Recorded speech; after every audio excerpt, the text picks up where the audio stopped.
get this far, like we're the only ones in this world.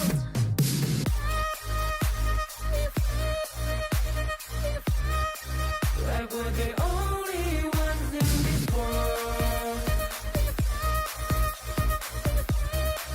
Like we're the only ones in this world.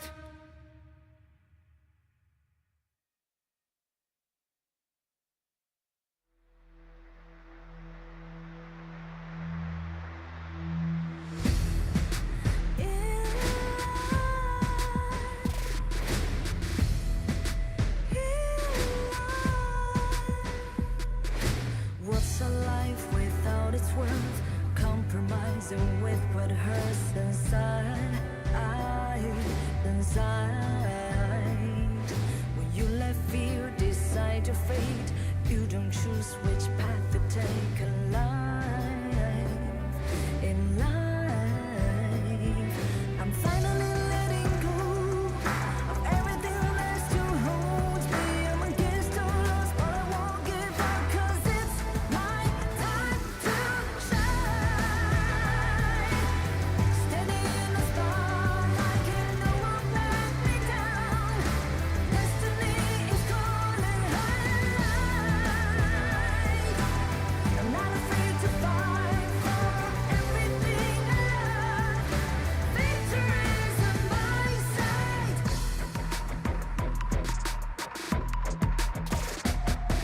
The more we lose, the more we gain. The more that nothing stays the same in time. In time. Can't love ever, can't forget. What you see is what you get sometimes. Sometimes. Gonna show the world tonight the light that shines inside us. We're against the odds, but we won't give up, 'cause it's our time to shine. Standing in the spotlight, can no one back us down. Destiny is calling high in life. We're not afraid to fight for everything we love. Victory's on our side. Takiki-takiki-takita.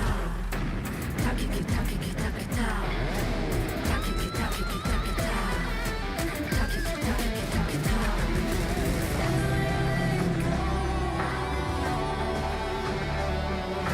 Everything is still holds us. 'Cause it's our time to shine. Standing in the spotlight, can no one back us down. Destiny is calling high in life. We're not afraid to fight for everything we love. Victory's on our side. It's our time to shine high in life.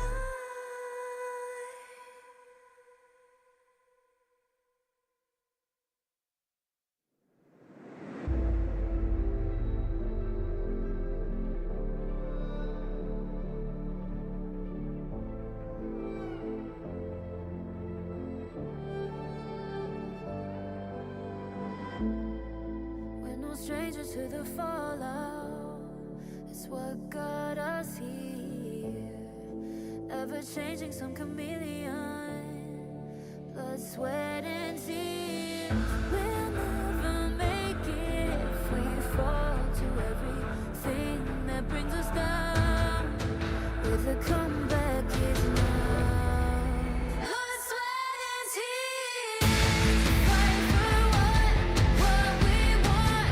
Doesn't matter the cost. Every day, put in work. Blood, sweat, and tears. Nothing but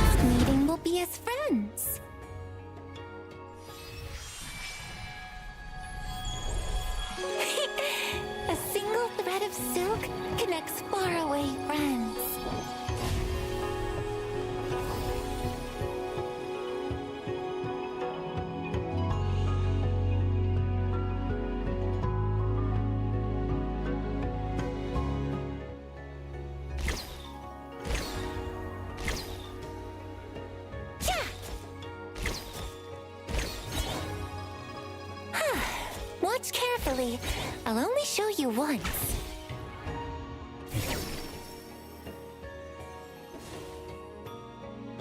Trees bear tender mulberries.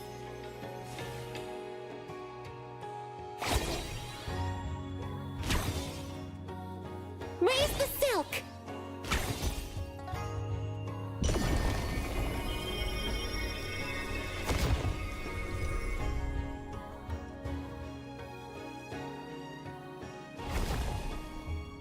Thousand wishes make thousand threads.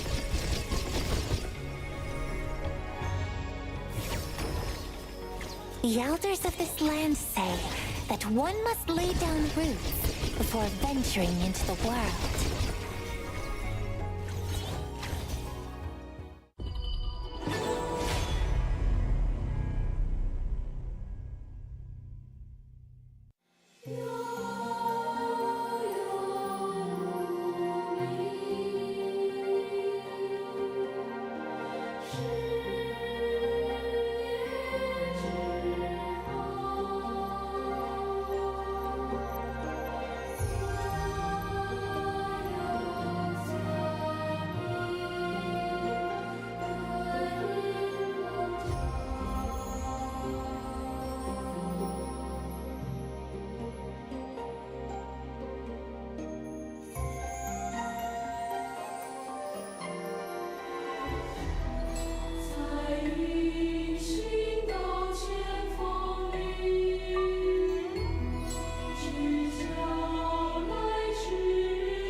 Hi, I am a humble little herb, born amid the verdant flora of this world.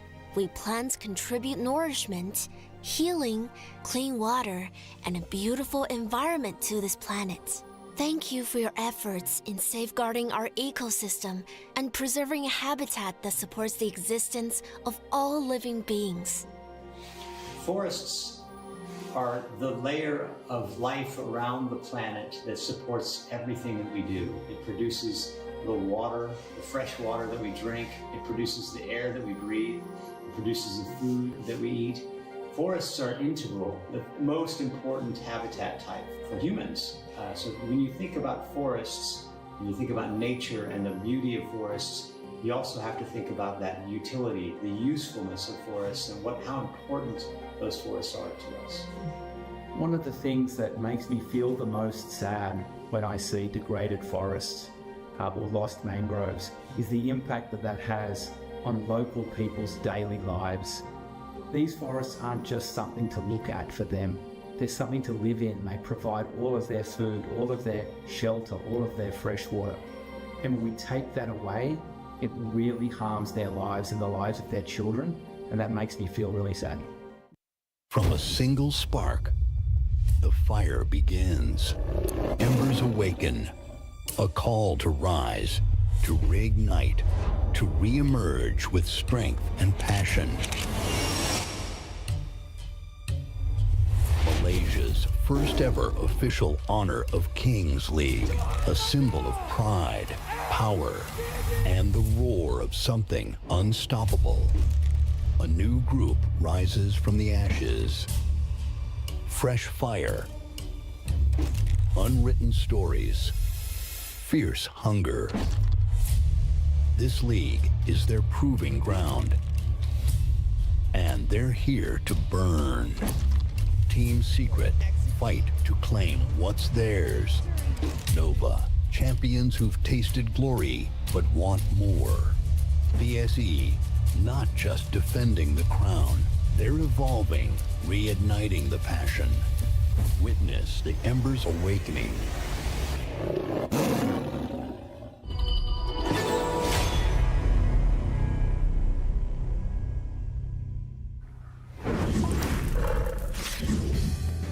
Welcome to the stream. It is MKL, Malaysia's first pro Honor of Kings League. With me today is the Mustachio AJ. It's also here, your favorite kind of tofu, Kin Dofu. Favorite kind of tofu. Welcome, ladies and gentlemen, boys and girls. It's the first time on the MKL stage, obviously, for me. The pro scene welcomes the Mustachio. I don't know how I'm going to destroy this broadcast today. Not in a good way. MOBAs have just not been my thing in my whole life. But Kendofu, I'm looking forward to learning a lot from you here today. Yeah, I mean, there's a first step for everything, right? And I think this is the first step that all the teams today will be looking to try and achieve. You want to have the best step forward. Now, as already explained in the video just now, we have seen a lot of teams that have tasted glory before. They want to taste it again, they want to taste it more. And then we have the new younglings who are coming here from embers to maybe a raging wildfire as well. Let's see how they do today. Absolutely right. And of course, the prize pool that we've got is absolutely stacked. And if you do really well at MKL, you also open up yourself for an opportunity to fly all the way to Riyadh, Saudi Arabia to participate at the Esports World Cup. Now, that in itself is a huge honor. And of course, a little bit more money in your pocket awaiting you if you get that opportunity.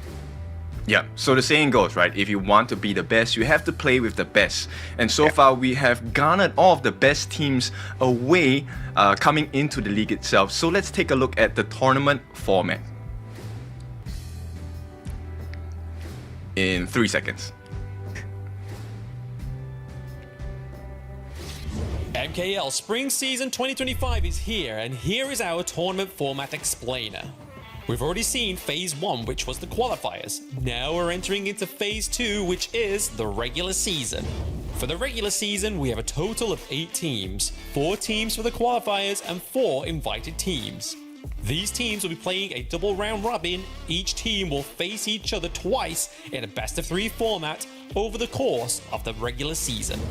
Out of these 8 teams, only the top 6 will advance to the Phase 3, the playoffs. The top 2 teams from the regular season will go straight into the upper bracket of the playoffs.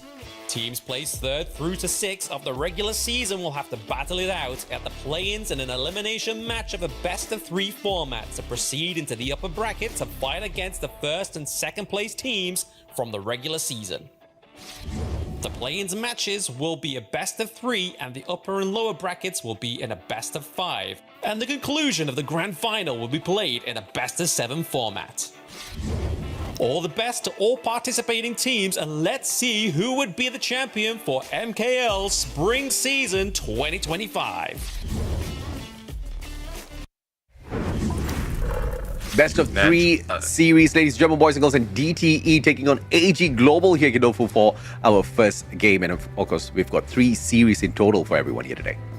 Yeah, this will not be the only time they meet each other, right? So if you take a look at the video itself, they will be meeting each other twice. So every battle counts, every victory counts as well. Now, you know, when people meet each other for the first time in a battle like this, it really shows you the strength and the depth of the team, right? How big is your hero pool? How well do you know your opponents? But more importantly, how well do you know your own teammates? Absolutely right. And of course, if you make that mistake, you can recover, but of course, the format first. Right, so the format itself, we'll be looking for a double round robin, right? We're looking for the top 6 teams. They will advance to the playoffs. If you are not familiar, we have 8 teams here in the regular season, right? So 8 teams vying for that final 3 slots to go to that Esports World Cup chance, where it's the big leagues you play against all the best teams from all of the different regions in the world itself. Now, I think there are familiar names here. We have seen Nova, we have seen AG, we have seen BSE, Team Secret as well. So the new teams, even Todak, right? DTE, Seoul Esports, and I kind of forgot the last team, but I'm O2. Curious to see how the new younglings perform, right? Because sometimes you get these rough diamonds and they tend to shine throughout the entire season. Yep, absolutely. And of course, I'm coming from the perspective of a player that's not really a veteran in the whole MOBA scene. I picked up Honor of Kings very recently, and I'm just getting myself to tame the game little by little. All I find myself finding out there is being tamed by the other players on the battlefield. So let's see if or not these guys can teach me a little bit out there as well, because we've got $60,000 on the table, and there's a lot of money here for almost every single team, right? Even if you drop out 5th, 6th, you still walk away with a total of $3,300. It's crazy. I mean, oh, look at this. FMVP. If you're the Grand Finals MVP, you yourself walk away with $1,000 as well. Oh yeah, and that's insane. Of course, you take away the biggest chunk of this prize pool, $11,000, become champion, and obviously this is just the opportunity for you to open up bigger doors in your career. Esports World Cup, that's going to be the next spot that they are all aiming for. But of course, before this broadcast started, for you shared with me Black Shrew Esports, Nova Esports, both of them, they've got a great start to their career here in Honor of Kings, but not so great when it came to the qualifiers this time around. Yeah, so, like we said, this is a proving ground for them, because end of the day, being a champion material team, it does not last, right? Right? Winning is not loyal to you. You have to put in the work, you have to put in the grind. And with the introduction of new formats like the global ban pick format, it makes the players have a very big need to have a deep hero pool. You can't just use the same hero over and over again. Yeah, I think that's a game changer, right? The global ban pick is really just that next step to push these teams to the very edge to feel exactly how much do you know this game in its truest essence, and can you still dominate out there on the battlefield without continuously spamming a few of those characters again and again. But of course, ladies and gentlemen, boys and girls, it is going to be back-to-back action for you. Let's take a look at the schedule. 3 series in total. We start things off with DTE taking on AG Global. BSE later on takes on Seoul Esports, and of course, we've got Team Secret meeting Todak for the final series of the day. Yeah, so day 1 of Proving Grounds, DTE, one of the new younglings coming into this league itself, going up against a household name for now, right? AG Global. This is the Malaysia counterpart of the organization itself, and they have had decent results, but are they going to hold their own against DTE, right? Consistency hasn't been number 1 for AG Global thus far, and I think this season is the time to prove that they have put in the hard work and are going to be very consistent in this league.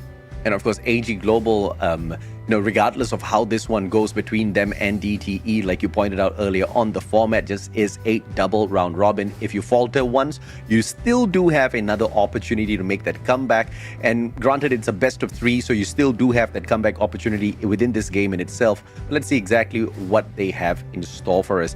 I'm looking forward to the matchup between Black Shrew Esports up against Seoul Esports as well.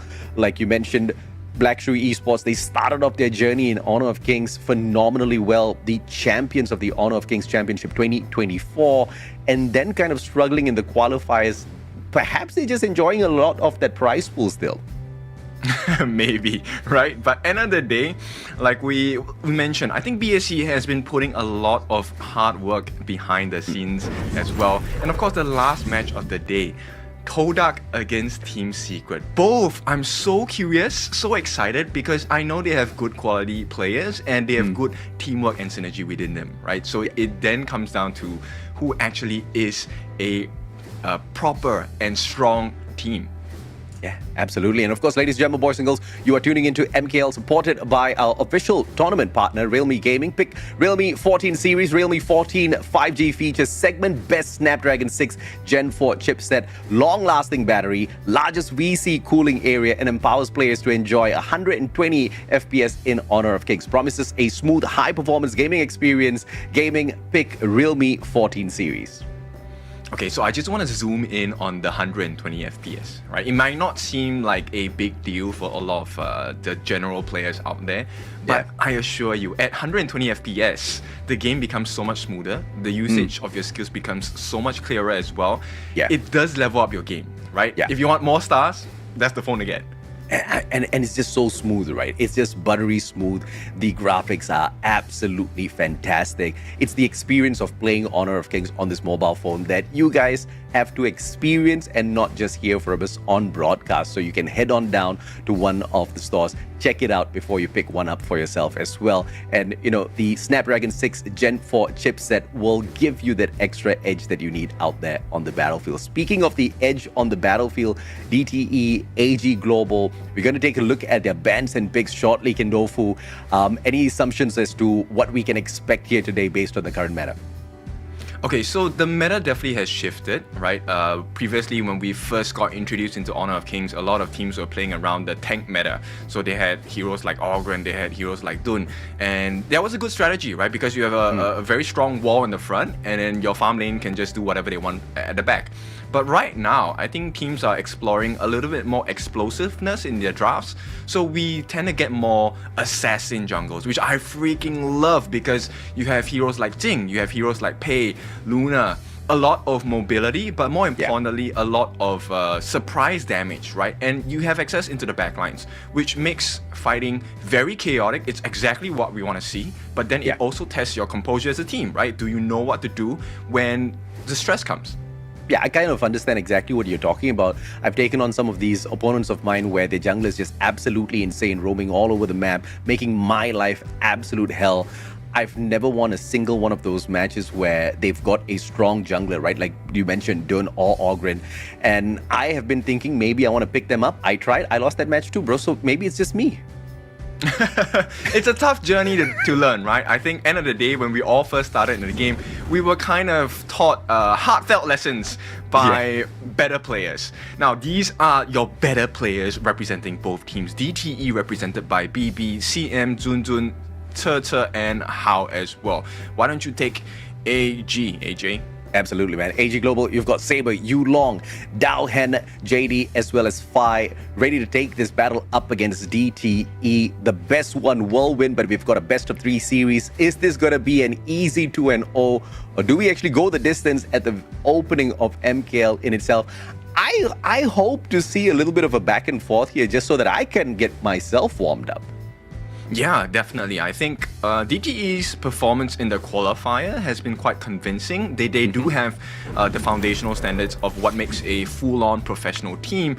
But now, you're upgrading yourself from a pawn to a lake, right? So this league is not for the soft-hearted people, right? You really have to be extremely crisp in your delivery. You must understand what situations to look out for. And if you don't, you will get punished really hard. Yeah, I mean, I have experienced that firsthand out there on the battlefield of Honor of Kings, and I'm pretty sure it is more so here on the pro circuit where everybody's looking for the biggest slice of this pie, right? $11,000 on the table, pride and honor on the table. We've got returning champions, 2 of them. You know, obviously they want to go to the distance, and like you've said, the new blood, the young ones, they want to come out here bursting out of the gate to prove themselves to be the new ones to dominate Malaysia and then represent the nation on that Esports World Cup stage later on as well. So a lot of drama in store for us, of course, if they keep up their end of the bargain and bring out everything out there to take it off. Yeah, and of course, as the game grows, as the teams learn as well, you will find yourself in a situation where, you know, the difference between teams comes down to a matter of seconds. So teams might get a taste of, or even get a grasp of that 11,000 USD based off a decision made within 4 to 5 seconds. And that is extremely stressful. Yeah, absolutely right. And I've seen, you know, obviously I've watched some WODs. I've tried to see, look through some of the competitions even you've shoutcasted. And, you know, there are these game-changing moments where a team just, you know, fully commits for a team fight, and then one tiny little mistake with the ulti, and there you go, right? You miss the mark and you are absolutely toast. You've got no defenses whatsoever, and down comes all of your defenses. We've seen that happen one too many times already. I would love to see it happening here at MKL once again when I'm shoutcasting, so I can lose my mind on broadcast. Oh, definitely. We will get to experience that, right? And of course, the key lessons that we always have is that, look, the L doesn't stand for lose, it stands for learn, right? There's a lot of things you can learn, but, you know, sometimes you have to learn through the loss of a prize. So 11,000, maybe not what you want, not what you get, but hey, maybe next time you get yourself even stronger and it could be a bigger prize pool, I don't know. Yeah. And obviously, for some of them, it's also going to be a very bitter pill to swallow to not qualify for EWC. Let's take a look at the draft here, ladies and gentlemen, boys and girls. And of course, Kindofu, please walk me through the bands and tell me what you think about taking some of these heroes out. Alright, so DTE, I think they're really concerned about this fast mobility and backline access, right? They take out the Luna as the first ban, and AG Global, they understand the strength of this Diadia, right? So they will take her out. She has good heals, she has good lockdown, and DTE, they want to take out the Pei as well. This opens up so many doors for them taking up an assassin jungler. In the meantime, AG Global, they're going to ban out one of the best farm laners in the game. That's going to be the Arlie. This is an interesting pick coming on through here. And taking Arlie out of the equation, I think, is really solid for them because we have seen DTE Gaming do quite a bit of damage with Arlie in the past as well. So this is a smart move coming through from AG Global. They've done their homework. Oh, for sure. And DTE gonna start the ball rolling with the Dharma. So as we all know, Dharma is the game changer, right? The Clash lane game changer. Laning phase maybe not so well for him at times, but he's the one that's gonna be responsible for changing fights. He's gonna sneak in through the back, through the sides, and catch you off guard, right? The Truth Mantra, his ultimate, when it's laid down, sometimes the truth really hurts. It most definitely does hurt, right? And of course, the minion waves with Dharma, you're not going to have a problem at all early game.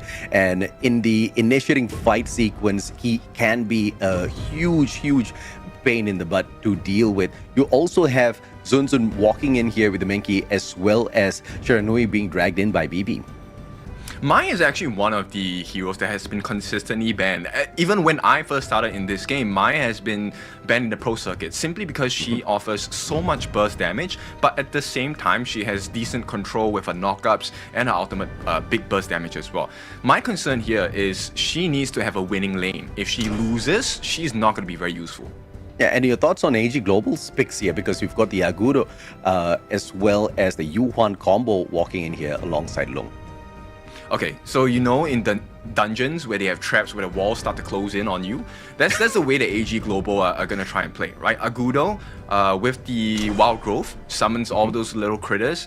It's gonna just swarm up the entirety of DTE Gaming. At the same time, because of there's so much pressure coming in, the Yuhuan and Lung, they will be able to provide not just stuns, but bursts as well, especially on this Lung, which is going to be played by JD, if I'm not wrong.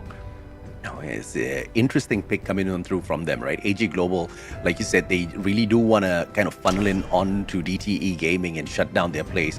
More bands coming on through here as well. We still want to see how CC, how Saber, and JD walk on through with these picks, because it's pretty much going to determine the pace of this matchup in game number one. Yeah, AG Global, they definitely want to put all of their chips into JD at this point, right? Banning out the corresponding farm lanes away from DTE Gaming's hero pool. Look, Lung is not the easiest to play against, and the fact that you have huge burst damage potential like the Lady Sun and Arlie taken out of the picture, that's a big concern. But there is still heroes to kind of explore, like the Channel, right? The King of the Wolves. Right now, AG Global, it looks like they will not go for the flex pick. The Yuhuan will be going into the mid, and Zhang Fei will be the roam to kind of support JD in his attempt to win the lane, hopefully steal some camps as well. Yeah, I love playing Zhang Fei, paying attention to his madness and the use of his skills. It accumulates really quickly, right? And his skill number 2 especially is pretty torturous to deal with. The shield fest as well as the ultimate to kind of knock back the enemies to create that opening for the rest of his team members. So this one's going to be a pretty fundamental pick for JD and AG Global. Yep. One characteristic on the draft of AG Global is that they're kind of like water here, right? The kit that they have involved, actually they are able to make it out of very sticky situations quite easily, right? So the Long has the infinite vastness he can take to the skies, escape no problem. Yuhuan has the unending sorrow, her ultimate, where she goes invulnerable as well. And Agudo, one of the new patches, allows him to really just be CC immune and start rolling away, right? And for Zhang Fei, simple. If anything goes Ori, he just turns into a beast. So it's quite difficult to catch out AG Global here.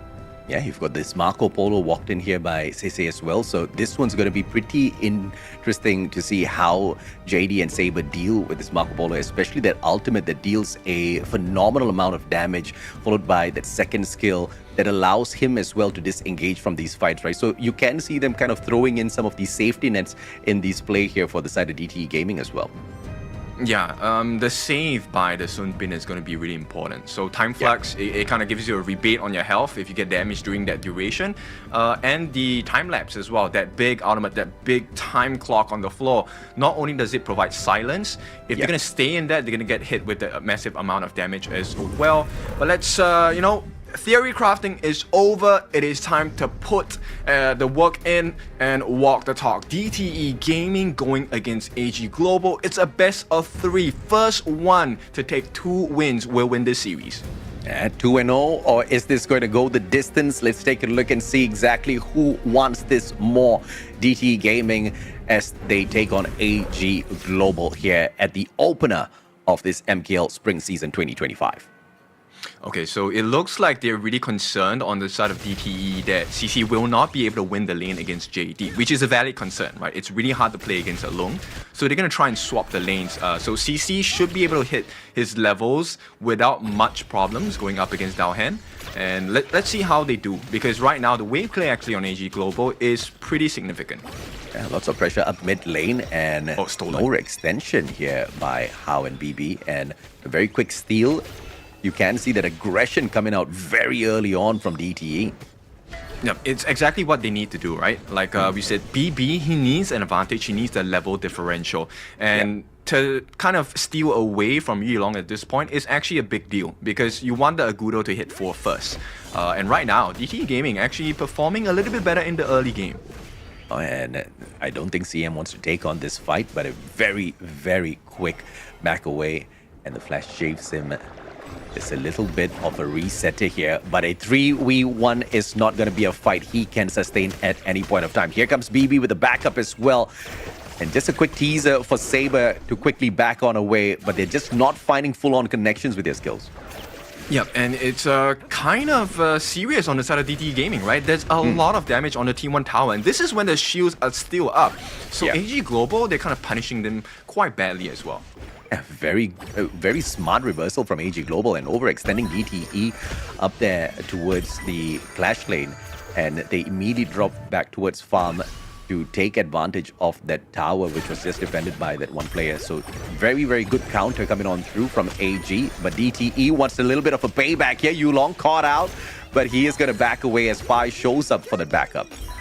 Yeah, you know what? Yulong is not having a great game at all. It's a very uncomfortable situation. He has so many camps taken away from him.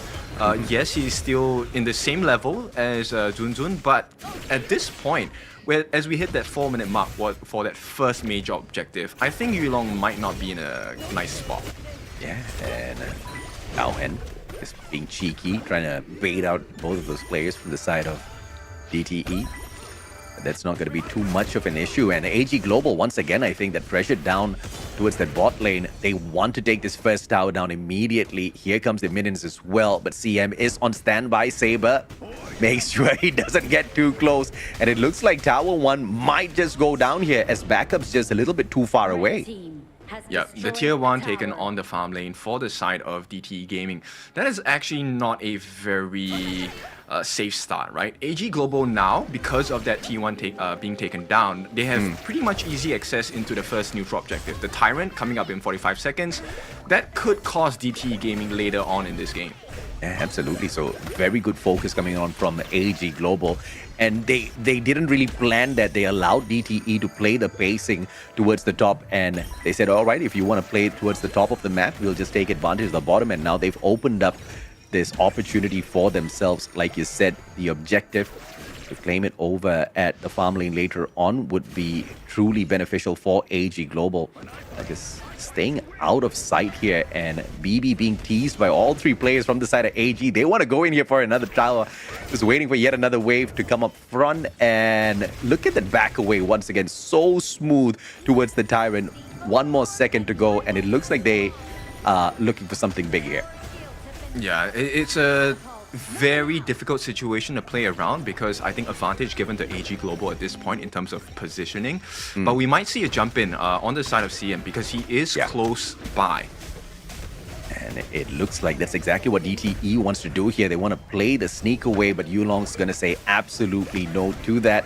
And with the Tyrant buff, here comes AG Global once again down towards this mid lane. They want to take down the T1 tower. CC, on the other hand, is not going to be doing all that too much, just making sure the tower at that top lane does not get disturbed by AG Global.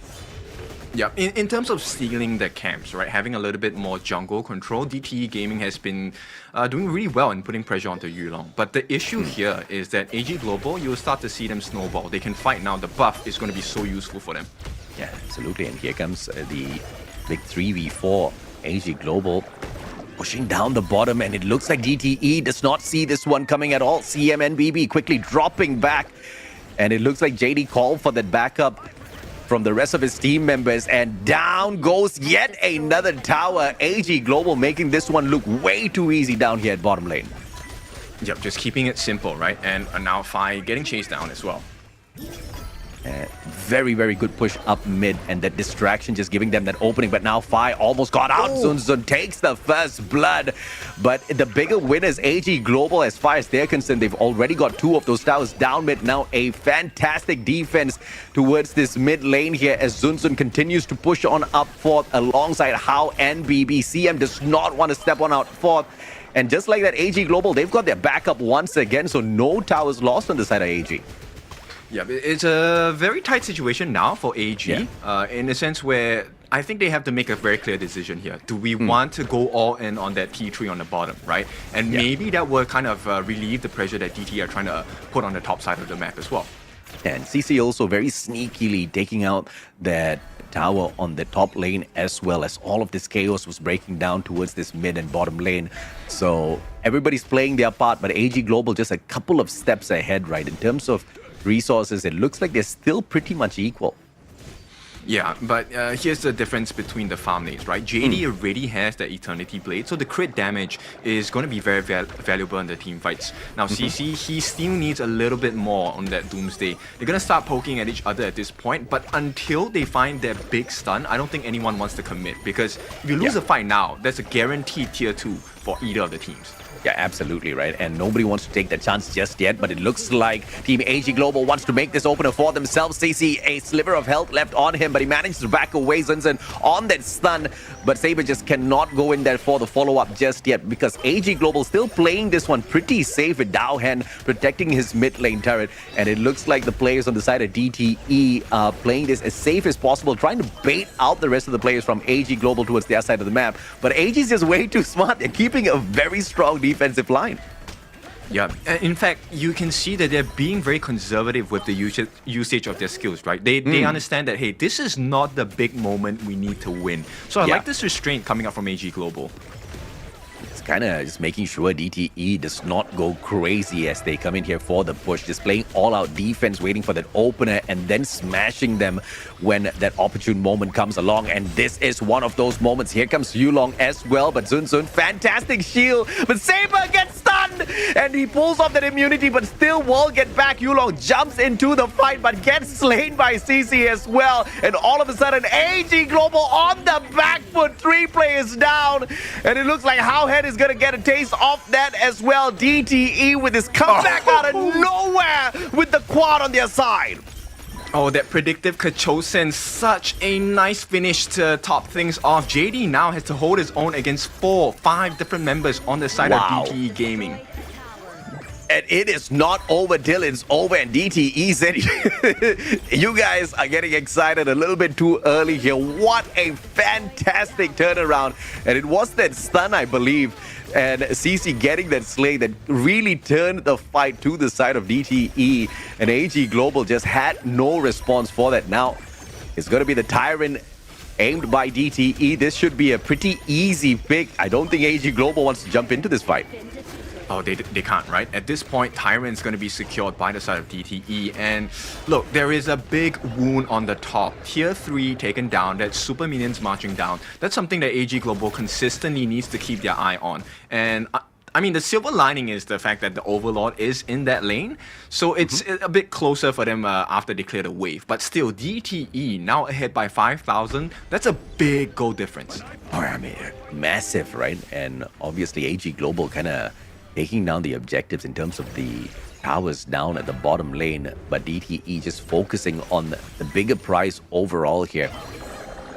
It's and very simple. You can start to 3v2. see there's a lot of pokes coming in from DTE Gaming, right? Yeah. So you have CC who's able to throw in those resplendent revolvers, BB able to throw the Kachosens, and How as well, right? So many things. They can throw the time bomb, a lot of poke. So even before the actual fight starts, AG Global might not be on their best foot.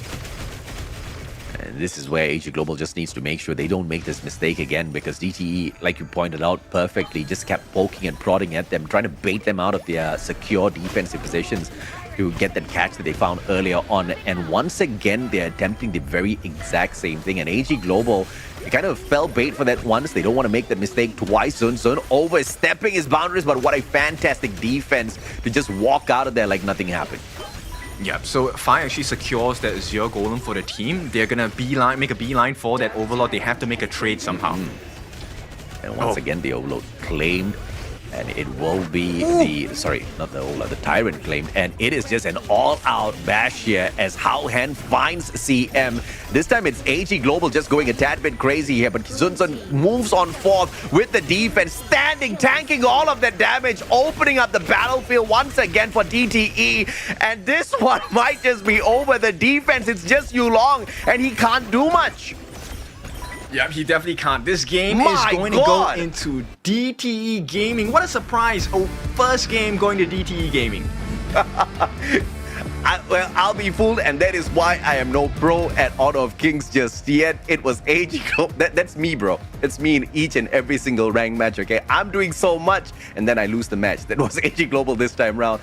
But, you know, fantastic stuff from DTE. Mechanical gaming-wise, just understanding very well what is their defensive capabilities, kind of poking and prodding at AG Global, trying to pull them out and waiting for that opportune moment to play that reversal. And when they took those top lane 2 towers, you know, you kind of knew already DTE has got something up their sleeves here. And AG Global, although they were playing very passive, they just still could not find that counter. I think that earlier aggression worked out really well for DTE, right? Yulong was pretty much behind in the entire game. He had like, what, 6-7 camps stolen from him in the first few minutes of the game. So he couldn't really match up to what Zun wanted to do on that Mankey, right? At the same time, I think it was How, right, on the side of DTE. He was pretty clinical with the usage of his time-lapse as well. The silence came at the completely critical timings, which allowed that Fever Barrage to be laid down. That's a lot of damage. And CM, I think on this Dharma, my goodness, nice catches throughout the entire game. Let's take a look at the itemization for the team here. I think more importantly, I thought, you know what, JD was farming pretty well, but what use is damage when you have 0 protection? Saber could not find that protective measurement for the team. Yeah, and it was just Dowhen with a single slay that he found off of DTE Gaming. And as for the rest of it, they were just being smashed left, right, center, right? I mean, CM was the player that he caught out, but AG Global, apart from taking down the 2 bottom turrets, there's nothing much that they really did that had massive impact for them within that game, right? They were looking for an opener down at the bottom, but as they were doing that, it was just DTE Gaming consistently poking and prodding away at them, forcing them to really be spread out all over the map for them to take advantage. Yep, actually it is a huge risk on the side of DTE Gaming, right? Because they didn't commit to the defense. They actually went for the counter initiative. They said, it's okay, you know, the tier 3 at the bottom, if we lose it, we lose it. We will take your T3 first. And I think this is very telling of what that fight was like, right? AG Global, from what we saw, was most of the time sticking together, and that's what DTE kind of did so differently. Although they were not always together, CM kind of separating away, CC up top as well. They were not really getting involved with the fights, but they were focusing individually on their own objectives and letting the rest of their team members, although outnumbered, they really believed in their mechanical skills as well as the defenses their characters can bring upon out there on the battlefield. I mean, it was just a phenomenal performance from DTE Gaming, managing all of this chaos out there. Yep. I mean, if you take a look at AG Global, they had 100% on that team fighting rate, right? They were constantly fighting while the rest of the team, separately for DTE, was farming. And you could see in the goal graph how this translated, that snowball effect. You know, when it starts rolling, it's not that big, but after a while, if left unchecked, it becomes a giant growth in gold. And with the gold advantage, I mean, there was one point where it was 5,000 gold ahead for the side of DTE. It didn't really matter for them. They could take any fight because they had the items to go up against AG face to face. Yeah, and of course, you know, things kind of started to snowball from that Shadow Tower that DTE took, right? And it was just the response from AG Global that wasn't too slow. They tried to go in there for the defense, but they were just getting slayed. And as they tried to back away DTE with their massive push, they were just stealing everything away from their camps. And it was just nothing much AG Global could do except go in there for a full-on team fight, which they weren't really walking away much with. Yep, you couldn't ignore that invitation, and the one that always invited them for the fights was Zun here, 3-0 and 5, tanking it up, right? Close to 30% of the hero damage taken for the entire team, but more importantly, because of his initiations, he got a lot of damage in as well. 33% of the team's hero damage dealt by Zun. This cute little squirrel actually bites a little bit harder. It most definitely bites a little bit harder, man. I mean, 305 is a fantastic spot for him to be in, and this is just game one with DTE not being overly aggressive. This was still pretty much cautiously, you know, I guess it's just level one as far as DTE is concerned in terms of how far they can push this, and still the game ended fairly fast. Unbelievable. Let's see if they can wrap this up in the exact same way again, or we're going to find some sort of a counter here from AG Global now that they've gotten a taste of what DTE is capable of. Maybe their next lineup of heroes will be slightly more defensive in aspect, because obviously DTE wants to fight. Yeah, you know what? Actually, I would take a separate kind of POV on this. I would want AG Global to be even more aggressive, right? Okay. Sometimes the best defense is offense. But that's my perspective, right? It's not 100% correct. But let's take a look at the highlights of the game. There was a couple of moments that really swung in favor of DTE as the game progressed. Now, this kill on Fi is one of those big moments when you are able to consistently pick off Yuhuan. At the same time, Saber on the Zhang Fei, the two main save mechanics on the side of AG, the fight will always go well for you. Yeah, and Sun was just so irritating to deal with, right? I mean, he was just blocking all of the damage off of the rest of his team members, always being that front man for the team of DTE. And he was the bane. I mean, they need to deal with Sun in this next match, or they're not going to be able to get through to the rest of the members on the side of DTE. Yeah, they always seem to be able to filter those players from the side of AG one by one, right? It's always a singular target. So you can kind of tell the synergy within the team on the side of DTE. It's really clear, but it also tells me the communication is really clean, right? Most teams during the chaos of a battle, you know, there's a lot of instructions being shouted like, hey, I want to go for this guy, let's go for that guy instead. DTE, all in one, on the same page, hive mind, they went for the same target altogether.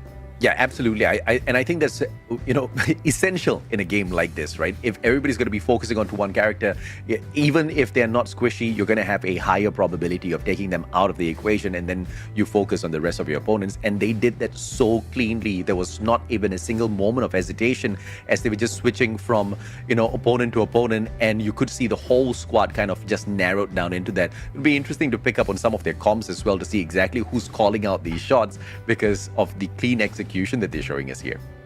Yeah, and I think the draft itself really helped with the synergy of the team, right? So if anything went wrong, there was always the save mechanic on the time lapse. They could silence them for about a second or so, and in that moment of silence, I mean, everyone was praying, right? But it wasn't for DTE, it was for AG. I mean, they were not having a good time. Now, this is my concern for AG because we know that AG hasn't really been the most consistent team, but because it's so volatile, you could expect that AG in this second game, maybe they come back swinging, right? It could be a 1-1. Yeah, and that's exactly what I was about to say, right? Because of that volatility, perhaps now is that frontward swing of the pendulum. I'm hoping to see a little bit more from AG Global, because they got me a tad bit excited at the start of the game there, because that over-aggression down at the bottom, they were managing that really, really well. But I should have seen it coming, right? Because on this side of DTE, they were not too fussed at all that each and every single one of these fights, they were being outnumbered, and they just took it like champs, and they were not losing lives. I should have seen that one coming. I mean, it's kind of like calling someone's bluff, right? You never know. Yeah. Maybe the DTE players were extremely stressed and they were like, yo, our T3 is being threatened. What's the call here? And then they were like, you know what? Let's double down. Let's go for their T3 instead. And somehow it worked out for them. But of course, the past is in the past. That's game number 1. It's a nice showing for DTE. Maybe we have found a diamond in the rough.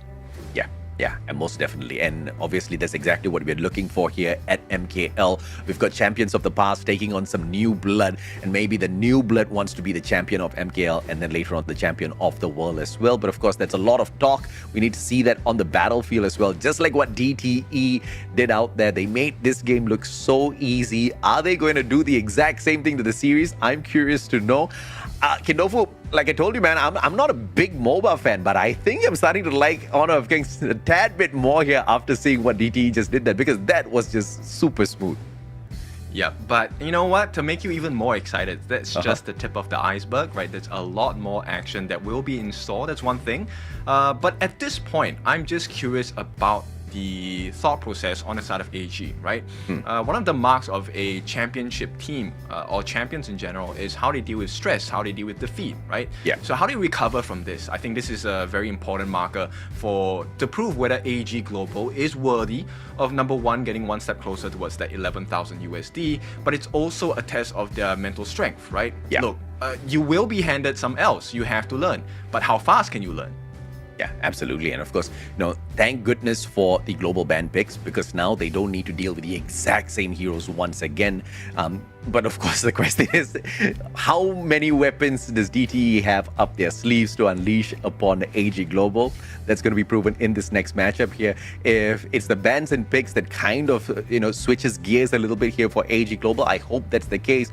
But if DTE comes off 2 games clean with their picks, regardless of anything, and they show us that their mechanical skills are something that the other teams have to really fear out there, I think I'm gonna find a team to support very early on in this competition, because maybe you tell me, Kindofu, am I calling it too early here? Am I going to see something better than this soon? It's kind of like eating at a buffet, right? So why don't you explore all the dishes first, and then you make a decision after that, like, you know what, maybe I'll like this a little bit more. But now it is time to find out the reality of the situation. Let's head into the bans and picks. So AG Global this time, they picked up the blue side. They want to get the prio pick. It will be a Lung and a Liang ban coming in for AG Global. And of course, earlier on, we did see a little bit of an irritating angle taken on here by Sun. So AG Global kind of wants to deal with him as well when it comes to these bans. Yeah, Luna and Arlie going to be banned out as well. So actually, I think it's the same bans, right, for DTE. So they definitely have a composition that I think they understand what their weakness is. Now AG Global, they're going to pick up the Diadia, someone that is very flexible, able to fit into many compositions, many drafts, and I think DTE wants to finish this game quick. They snap up the Pei and the Byron, so Pei is a really fast-paced early game jungler, and if he gets his growth, he's going to be hard to contain. Yeah, and obviously Diadia is a pretty fancy hero to use out there, usually combated by Danwei, Liu Bei as well as Musashi, but I don't really see them kind of coming into the mix here for the side of DTE Gaming. Sun this time bringing in the Byron. I wonder what sort of pain he can bring along with this hero.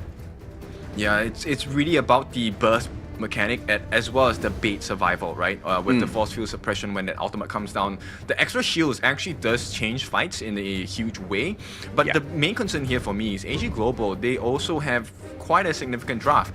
Ogren, as we all know, meta pick since last year. He is still number 1 on the prio picks for the jungler list, and he should be able to have a good game even from the get-go, right? So DTE, they need a little bit more tankiness, they need a little bit more shield. So I like the fact that they pick up the Jumpy as well. Yeah, I mean, and I'm actually a little afraid for AG Global here because Byron earlier on, instead of just being the tank, he's going to be able to poke and prod away at them as well. And, you know, you combo that along with Zhang Fei, I think AG Global is going to be in a world of pain here. Lady Sun pulled out by Fai and Ogren dragged in by Yulong as well on the side of AG Global. Oh, AG Global. They take out the channel, and it's an important ban here. Channel works really well in teams that like to have long extended fights. Now, Ogren is a great hero, but Ogren doesn't finish fights quickly, right? Ogren takes a bit of time because he melts you down in that aspect. So AG Global taking away the channel is a great ban because if the fight goes long, DTE guaranteed to win it. And at this point, they pick up the Yixing as well. Now, Yixing very good at containing the teams, right? Once that board is laid down, he actually does an insane amount of damage with the sliding stones, with the taking liberties as well. It's a good catching mechanic, but it's also a very damaging one. Yeah, his ultimate is pretty annoying to get away from. And I think this is exactly what DTE is trying to do, right? Like you mentioned in game number 1, they're trying to just squeeze them on with both of the sides of the walls kind of closing in on them. And this is exactly what Yixing can do to them in a situation like that. And if AG Global wants to kind of like poke and prod away at them, this is going to be something that is going to be a little tough for them to deal with. But Gun and Mo being dragged in here by AG Global, your thoughts on this? It's great. End of the day, look, AG have a big shield in front, right? So they need someone to be the spear behind it to kind of get the damage in. Ganemo, one of the highest damage dealers in the mid lane. At the same time, they have decent control because Saber gonna snap up the Sun Ce for the team, which is gonna be played by Dao Han here. Sun Ce has great rotation. Once he gets on that boat, it's going to be quite a disaster if he catches multiple members on the side of DTE. But the more interesting one, I know you love to play Hou-Yi. Hou-Yi in the DTE Gaming, getting that show, his utility is going to be off the charts here. That Burning Sun Arrow, I think, is going to be very useful because it helps to set situations where BB has more presence of mind and calm, collected time to really just see it. Is this the real board I want to lay down in the field? Yeah, most definitely, right? Yeah, they're going to be looking to protect that Hou-Yi very early on in the game, but of course, late game, he's going to turn, mid to late game, he's going to turn into a pretty serious monster, and I'm looking at CC building up the number of eliminations that he gets in this matchup later on as well. A standoff here. But it's not very nice lane against JD here. Let's see how he kind of deals with this. It's a very early 3v2 that we see down here at mid, but it's not an all-out battle just yet as the teams just kind of tease each other first. Yeah, it's a simple strategy, right? So end of the day, you want to get Zun ahead once again, right? Because when this Tiger is ahead of the curve, he's able to deal quite a lot of burst damage as well. Primary targets, he will be looking for Fai, he's going to be looking for JD, and maybe even Saber if he's feeling a bit risky. Firehawk taken down early here by Saber. Undisturbed at all, just clearing out his minion wave all alone. Needs to be a little careful that Hou-Yi is waiting for that opportune moment to hop on into this battle. Now, how backing away because he needs to recover his health just a tad bit here, and the rest of the players on the side of DTE not really overstepping their boundaries just yet. Yeah, I think right now there are a couple of lost leaders on the side of DTE Gaming, right? So, oh, hang on. It's a beautiful 3v3, but Sun Ce still not moving up forth at all, using the protective barrier of his tower as that backup, and it's just a tiny little skirmish and a quick reset coming on through for them so that they can hop into battle later on.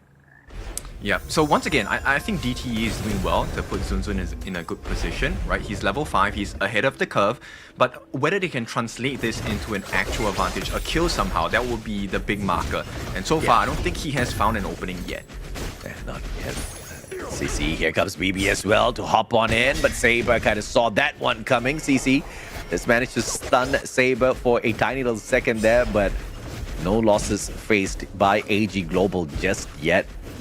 Trying to take down this little Firehawk, and this is going to be the point of contention as it looks like AG Global doesn't want to let it go.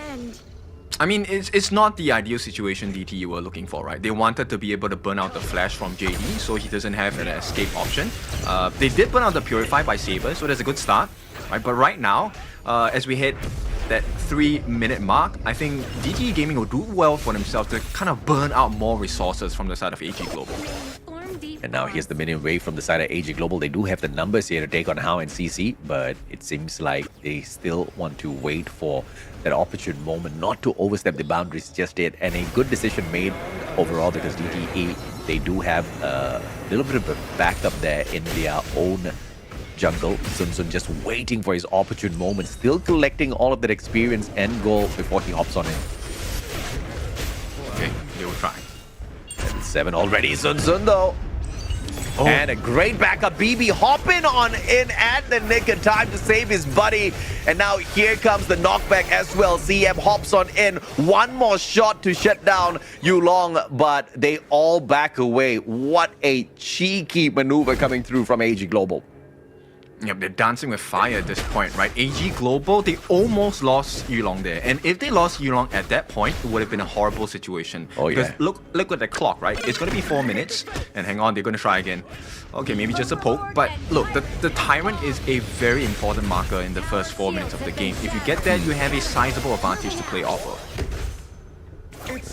Managed to pull this one off.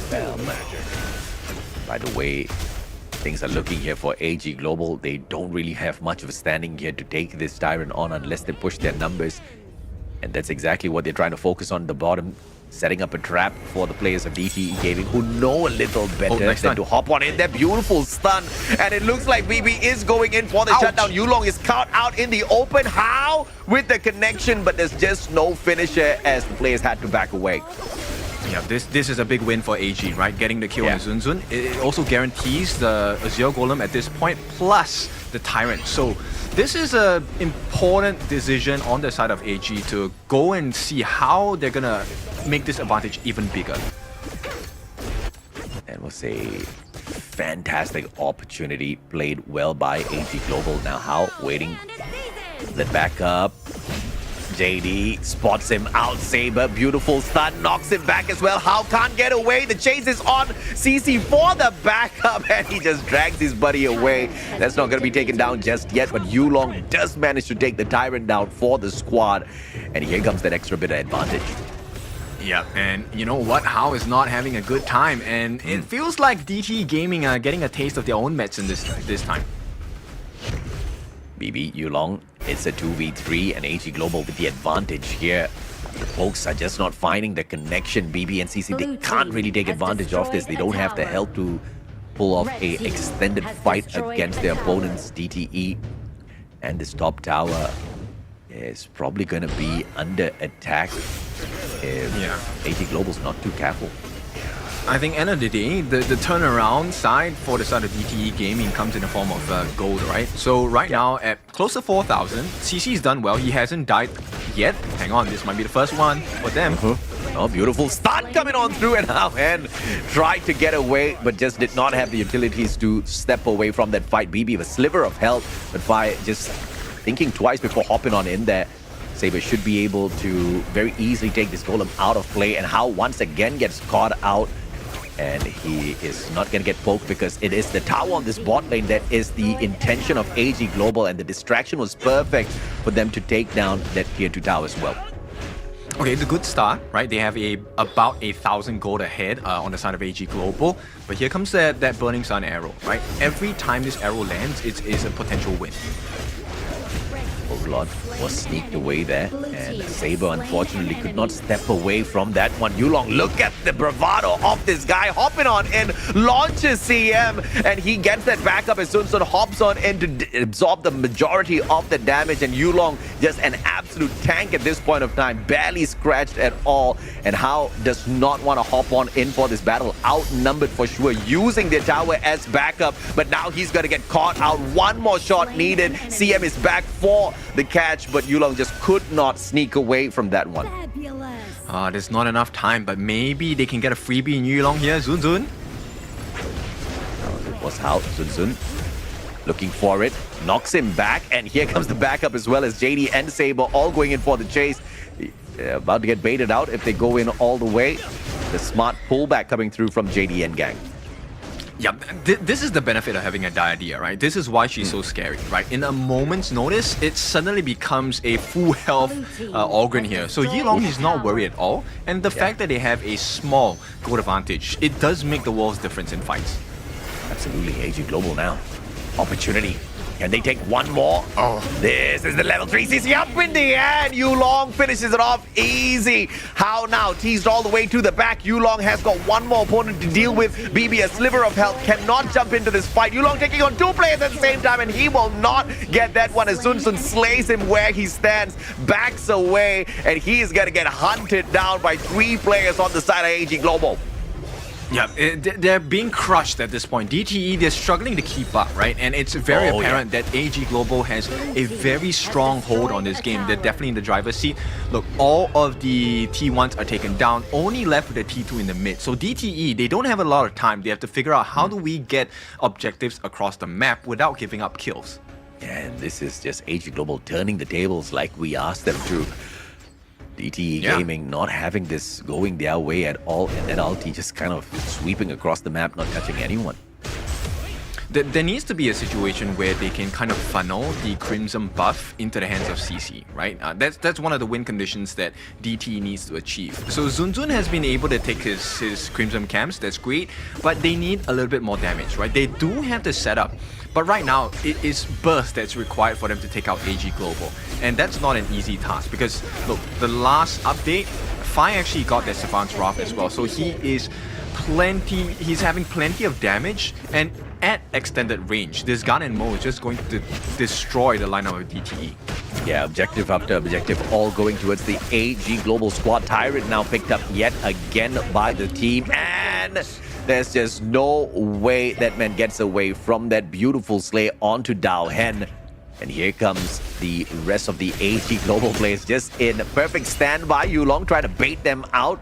I'm squishy, come take me on. Fire and Saber right behind for that backup. And now it's a 4v4. Do they want to go in for an all-out team fight once again? It's the immunity that kicks on in after that stun gets put through. That was a nice stun by CM as well, and Zunzun gets that final kill here. This could be a reverse wipe.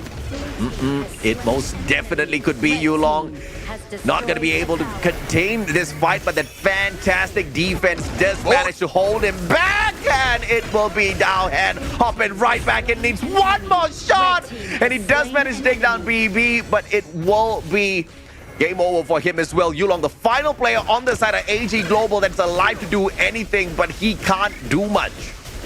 Oh, they play their cards so well on the side of DTE Gaming, and look at the rewards now. They get the Crimson Golem, they get the Tyrant as well, and they don't lose the T3 on the top. Right before this whole engagement happened, AG Global actually had a huge wave marching down on the top side. So DTE, they took a risk, and boy did it pay off. Now they're equal terms in gold. Yeah, absolutely. I was just about to say that, right? Equal back in terms of goal, and Sun Sun's not going to be able to do much here with his position, so he backs away. Very smart defensive play coming on through, but up top, CC just trying to protect this as much as possible because they know exactly what AG Global is going to be looking for shortly. Yeah. Now look, CC has been pretty muted this entire game, but finally he has hit the markers he's required to hit. Sparkforge Dagger, Doomsday, along with the Kirasa Savagery. Stun comes in again. Oh my goodness, here comes that 4v4 yet again. Make that a 5v4 as CM hops on into this battle as well. What a pushback! And they managed to take out Dao Hen as well, who overstepped his boundaries, and AG Global being toasted. And this is DTE Gaming just turning the tides of battle. And now this puts them ahead in goal and potentially in the driver's seat once again. Yeah, the grind is complete for the side of DTE. They have hit the power rankings they need. CC now is a true menace, and I love the fact that Hao has been so consistent with his protections. Now finally that Burning Sun arrow going to be something that is so lethal to the side of AG Global. In a team fight, DTE outscaling the players on the side of AG Global in terms of damage and levels. So this is going to be a tough fight for AG. DTE, easy takedown on the Shadow Overlord as well. And just like that, the tides of battle have turned. And DTE Gaming leading with the number of eliminations 10-7 as well. AG Global, if they want to pull something back in Doku, what can they do here? They have to rely on Fire and JD, right? These two are the important damage givers on the side of AG Global. But at the same time, I think Yulong and Daohen, they need to land those skill shots, right? Yulong needs to be able to tank, and so far he has not been able to because of the control. Yeah, Yulong once again stunned halfway through. Sun Sun going in for the finisher, but it will be a very quick pullback from AG Global. And my goodness, DTE really showing who's boss. And it wasn't over just yet in their eyes. And just like that, they are right back in the game. Yulong still cheekily trying to push the players on the side of DTE back. Yeah, AG Global, I think they have to take a risk in terms of positioning. Fire and JD should never stand together at this point, right? Saber, of course, keeps close, but if they're separated, it gives you a little bit more time to deal the damage, or the stun comes in again. Stun comes in again, and Daohen is gonna get caught out. A backup by 5, but that's not gonna be enough to stop the rampaging DTE just yet. Saber hopping on in, but Yulong still squishy as far as DTE is concerned. But in a full-on team fight, DTE just does not want to take any risk whatsoever. And a beautiful step back again defensively. They go in here for the recovery because they know this next objective is coming up shortly. 20 more seconds to go. Yep, look, there's a lot of respect coming in from DTE Gaming, especially on the hands of Sun Sun. He actually gets the Demon Bane, right? Which is one of the rare items that gives you magic defense and attacking capabilities as well. So he's concerned about Fi. And right now, I think I need to compliment how he has been super consistent. His saves to make sure CC is able to deal damage, but get the stuns down. That's a big marker. BB is going to be pressured here. Yulong. Oh! He's got the capability, but the beautiful stun will convert into a slay onto Fi as well. And now launched up into the air once again. Saber playing with his luck, and he will not be allowed to get away from this one. CC slayed as well. Yulong with the opportunity to maybe run away, and he gets away with a sliver of health, still taking advantage of whatever he has. And one final opportunity in terms of defense was JD, and he pushes back the rest of the players on the side of DTE, but it is not enough to stop that rampage down here at the Tyrant side as well. Perhaps a sneak on that final shot, but Yulong's not going to get there in time. Okay, AG Global, they're kind of figuring things out now, right? So that was a much better fight for them. Daohen this time did a little bit better in terms of fight. He was able to kind of separate the members on the side of DTE, which is one of the big win conditions, right? You don't want them to be able to group up together. But more importantly, you need to close the gap between BB and CC. Right, the two of them, so far, know your ABCs, they are the win condition, right? BB is able to land those destructive sliding stones, taking liberties, a lot of stuns, and a lot of damage over time. This is the same style for CC as well. So the fact that Daohen was able to catch out these two members has been great. But they need to do a little bit better on that positioning to try and get Yulong into a position where the Conductor of Souls has full value. He needs to connect with more people on the side of DTE. Shadow Overlord on standby here. DTE obviously wants this. AG Global pushing them back, starting to engage with the Overlord first. It's not gonna be a good idea if DTE hops on in there for the steal, but it is gonna be denied by AG Global. JD with the final hit in here, and now yet another breath of life for AG Global to get this advantage buff on their side.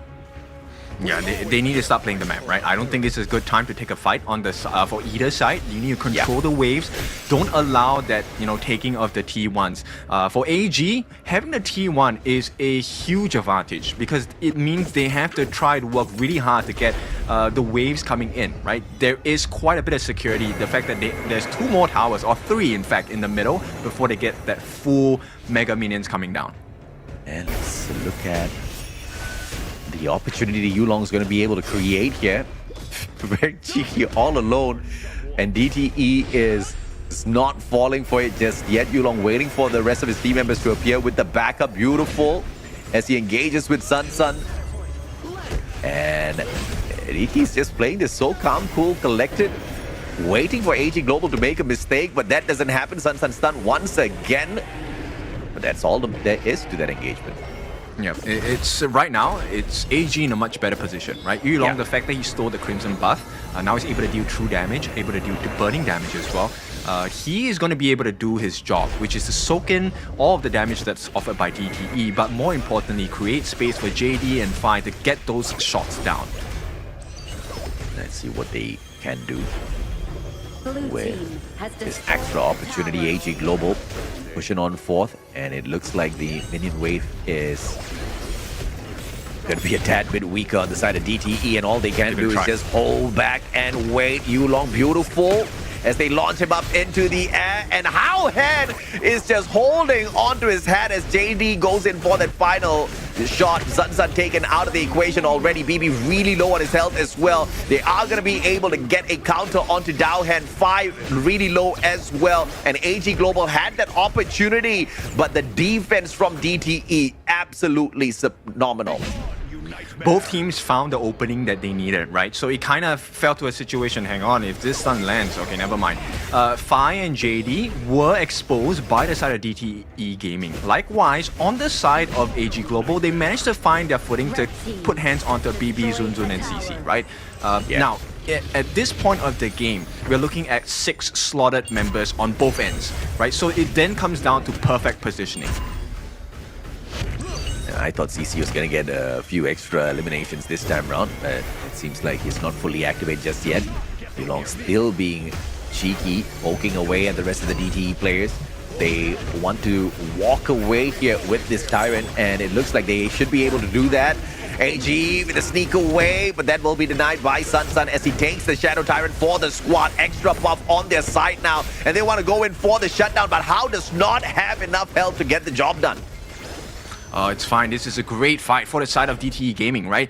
They recognize that the comeback factor for the side of Yulong is the fact that he's supposed to be able to land his ultimate, that Conductor of Souls, onto members of DTE for the health recovery, right? And every single instance, I want you to take notice of how he's baiting that ultimate out, right? So that Yulong actually overextends, commits close, and CC just melts him down. So at this moment, both farm laners, JD and CC, they have hands on the Crimson buff. This is their fight to change.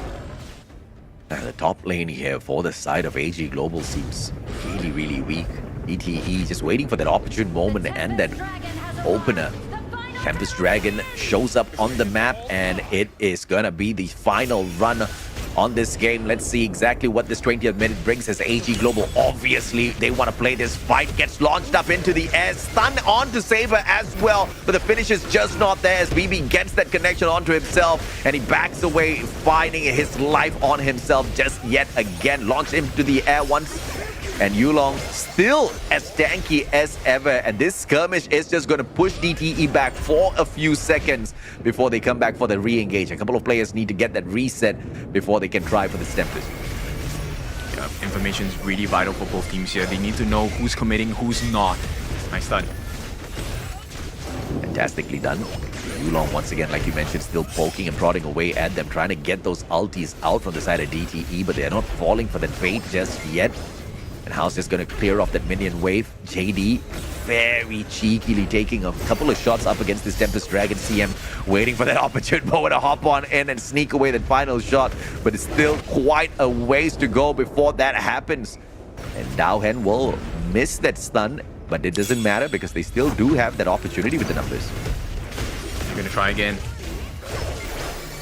Too long. And it's just a couple of pokes and prods coming on through. Tempest Dragon once again back to full health. It's gonna be the minion wave that's the focus of DTE yet again. AG Global kind of pushing the minions up fourth down mid. And CM, look at him, just really cheeky. How is Dowhen not spotting him out just yet? Oh, mistake! Oh, fantastically done. And it is gonna be CC who's immune to all of those shots as he backs away. And once again, this fight for the Tempest Dragon just so heated between AG and DTE. Yep, the dancing of knife's edge for both teams, right? But I think at this point, it is AG who does have the advantage because Fi is now able to get those skill shots from range. So right now, it's really important that they find the stuns. Right now, CM is probably that entry into the win condition. AG Global, I see exactly what they're doing, right? Just kind of melting down all of those minions down the mid lane, kind of distracting DTE Gaming to go for the defense as they drop back for the Tempest Dragon, but that's not going to be an easy one to pull off of DTE. They know exactly what to expect. They're actually expecting the exact same tactic to be pulled off on their side. CC and How now down mid. You still see Dowhan opportunity, spots out Zun, and he's gonna keep him away. Swinging and gets that stun landed on him as well, but Zun tanky enough to take that shot straight up from Dowhan. Now freezes him halfway through. Total immunity pulled out here as he tries to back away. Dowhan with the opportunity, and he takes it perfectly. And a crucial kill steal coming on through. This the Tempest Dragon gets sneaked away by Saber. Okay, they win the fight here. They need to start going back to the base. This is really critical. They cannot tunnel vision. There is a bunch of minions on the top. Are they really going to lose like this? Maybe they will. Beautiful stuff, and it's just the minions doing everything. CC hops on out, clear it out, baby. There you go. Saving the game. A few seconds in here. CC's back, but they still have to wait 18 more seconds for BB to be able to do something out there on the battlefield. Sunset kind of pushing on forth alongside Hao, and this is mainly just to keep AG Global back from doing all of the damage. And now they've got an opening here to end the game, but here comes the stun and launches Hao into the air, and a sliver of health left on him. Dowhan should be able to get this. Oh, now it's a complete turnaround. This is a big advantage for AG Global. There's still, I think, 2 more waves. No, there's no more waves of the Tempest Dragon. So, okay, that's a silver lining for the side of DTE Gaming. But they're out of resources for their protection. Hao is out of the game for 30 seconds or more. So right now, if AG Global force a fight, DTE might fall. Let's see if or not DTE falls for this one. They're backing away just to make sure their towers are not taken down just yet. BB is there towards the top. Sun will get launched up into the air. My goodness, what a risk they take.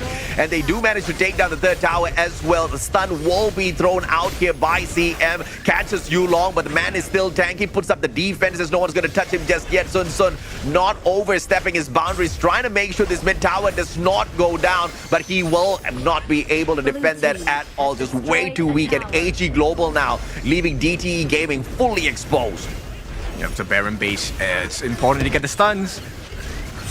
And the crystal now is going to be the target. BB will get stunned once again. The immunity is there. And look at Hao just trying to get this done. Sun hops on in that DTE. How are they even doing this? But they only have Hao and CC to depend on now. Once again, Hao pushed on back. It's a 4v2 and the stun comes on through.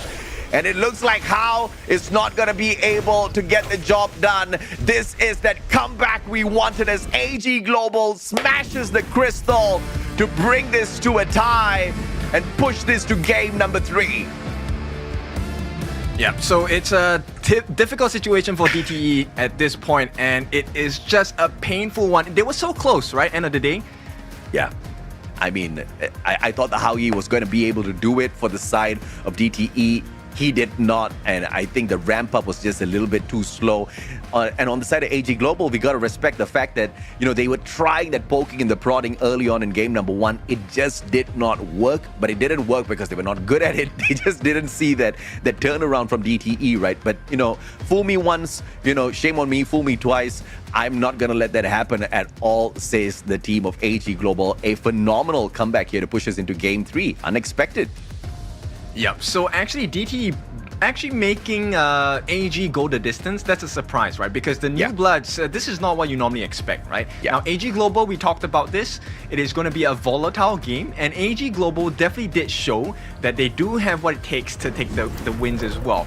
So let's take a look at the itemization. Really impressive. This went the distance. Tempest Dragon, 20 over minutes, and I think it came down to the positioning on JD as well as Yulong as well. The two of them were so prominent in the team fights, changing the way that DTE were fighting. Yeah, absolutely. And of course, Saber was just not allowed to do much in that fight at all, but he was throwing out as much as possible up against the team of DTE Gaming. And overall, it was just, you know, CC as well as Zun kind of going out there and really wrecking havoc on the rest of them. We saw the way BB was flying around on the battlefield as well, kind of keeping AG Global at bay. But at the end of the day, you know, what's most important is both teams have managed to put their best foot forward, and we are at a 1-for-1 tie here, being pushed into game number 3 at the opener of our MKL Spring 2025. What a fantastic start to the day. Yeah, I mean the tankiness on the side of AG Global is what really net them this win, right? Because Yilong was doing so well in making sure that he was able to tank through all of the damage. Not only that, because of his ability to tank, he was also able to deal a lot of damage on the side of AG Global. So he got his hands on the CC, he's got his hands on the BB as well. And end of the day, because of his dominant performance in the team fights, CM could never go and access in the backlines. So Fire and JD were pretty much safe due to the tankiness of Yilong. Yeah, absolutely. And of course, on the side of AG Global as well, it seems like it was a opportunity to just absolutely run away with this, right? Let's take a look at the team fight rate once again.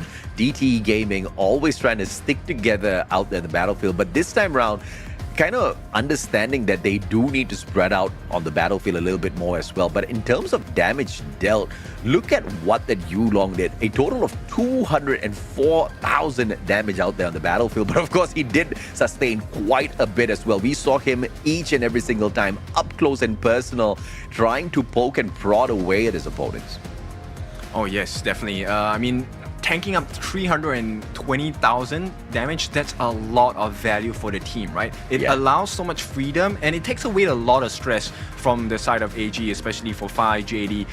And you know what? I didn't mention Daohan that much, but he was also critical. His bolts did land on the important targets, not just lowering down the health, right?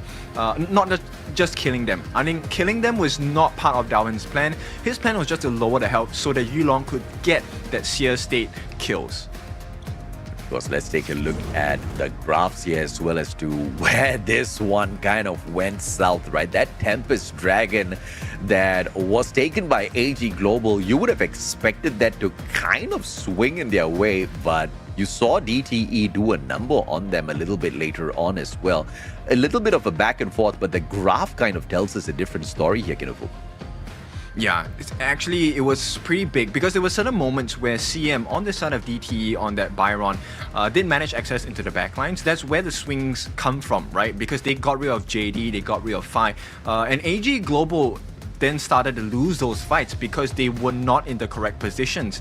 Yilong had to leave them for dead because end of the day he was trying to get rid of CC and BB, right? Making sure that there's no more damage coming in from the side of DTE. But that one minor mistake was what kind of swung the goal lead back into the favor of DTE. But like you said, once he gets that steal onto that Tempest Dragon, it was just over from them. And of course, this nets him the MVP. Yulong 7-3 and 5. Look at the damage he dealt. 43% of the total hero damage offered by AG Global. I mean, hats off to Yulong. This guy has got some guts, right? Fight after fight after fight. He was just in front. And no matter what he faced, whether it was a stun, whether it knocked him up into the air, they just could not find a way to squish this guy. He took the most amount of damage. He dealt the most amount of damage on the side of AG Global. Phenomenal, truly well-deserved MVP. Yeah, and there are little behaviors throughout the game that you will notice that Yulong does. I think he kind of figured out that, hey, they're trying to bait me out by using my ultimates, but if I don't, give them that opportunity, it actually forces the DTE players to stay close, right? And that's where the benefit of having Fai, having JD land their skill shots comes into handy. And that's exactly what he started doing in the later parts of the game. Earlier parts of the game, you notice that he's trying to land his ultimate onto multiple members on the side of DTE Gaming. Didn't really work out in their favor, so they changed their strategy. So that this adaptation on the side of AG was what really led them to take this series by storm. Yeah, it's also great understanding of the game overall by Yulong to understand exactly who he can take on out there on the battlefield, regardless of the amount of health he has on him.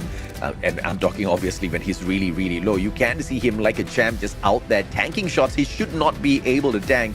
And just understanding that his opponents, even though full on that health, will not be able to touch him. That's game sense on another level. Once again, Yulong, phenomenal stuff. And the end of this matchup was just absolutely perfect. AG Global making that phenomenal comeback like we wanted them to. And now to open up MKL 2025 Spring, we've got a 1-1 tie down to our game number 3 in this best of 3. Winner will, not really get the full-on bragging rights. It's a double round robin, so there will be a rematch of this, which we want to see go the distance as well, looking at how exciting things have been. Yeah, but when you want to put your best foot forward, right? And both teams now on the cusp of taking the series, winner takes all at this point, right? For the first half of their meetup. And I think to be able to go into the later parts of the league, having won, I think that's a good and great confidence booster. But at the same time, it also puts you in a much better position in the league standings, right? End of the day, it will come down to the moment, to certain moments where it's like, you know what, if we won that game, we won that one more game, we would have been in a better position to qualify for the World Cup, get closer to that 11,000 USD. So these small moments, it matters a lot more, and I think it puts a lot of stress on the players and the teams as well.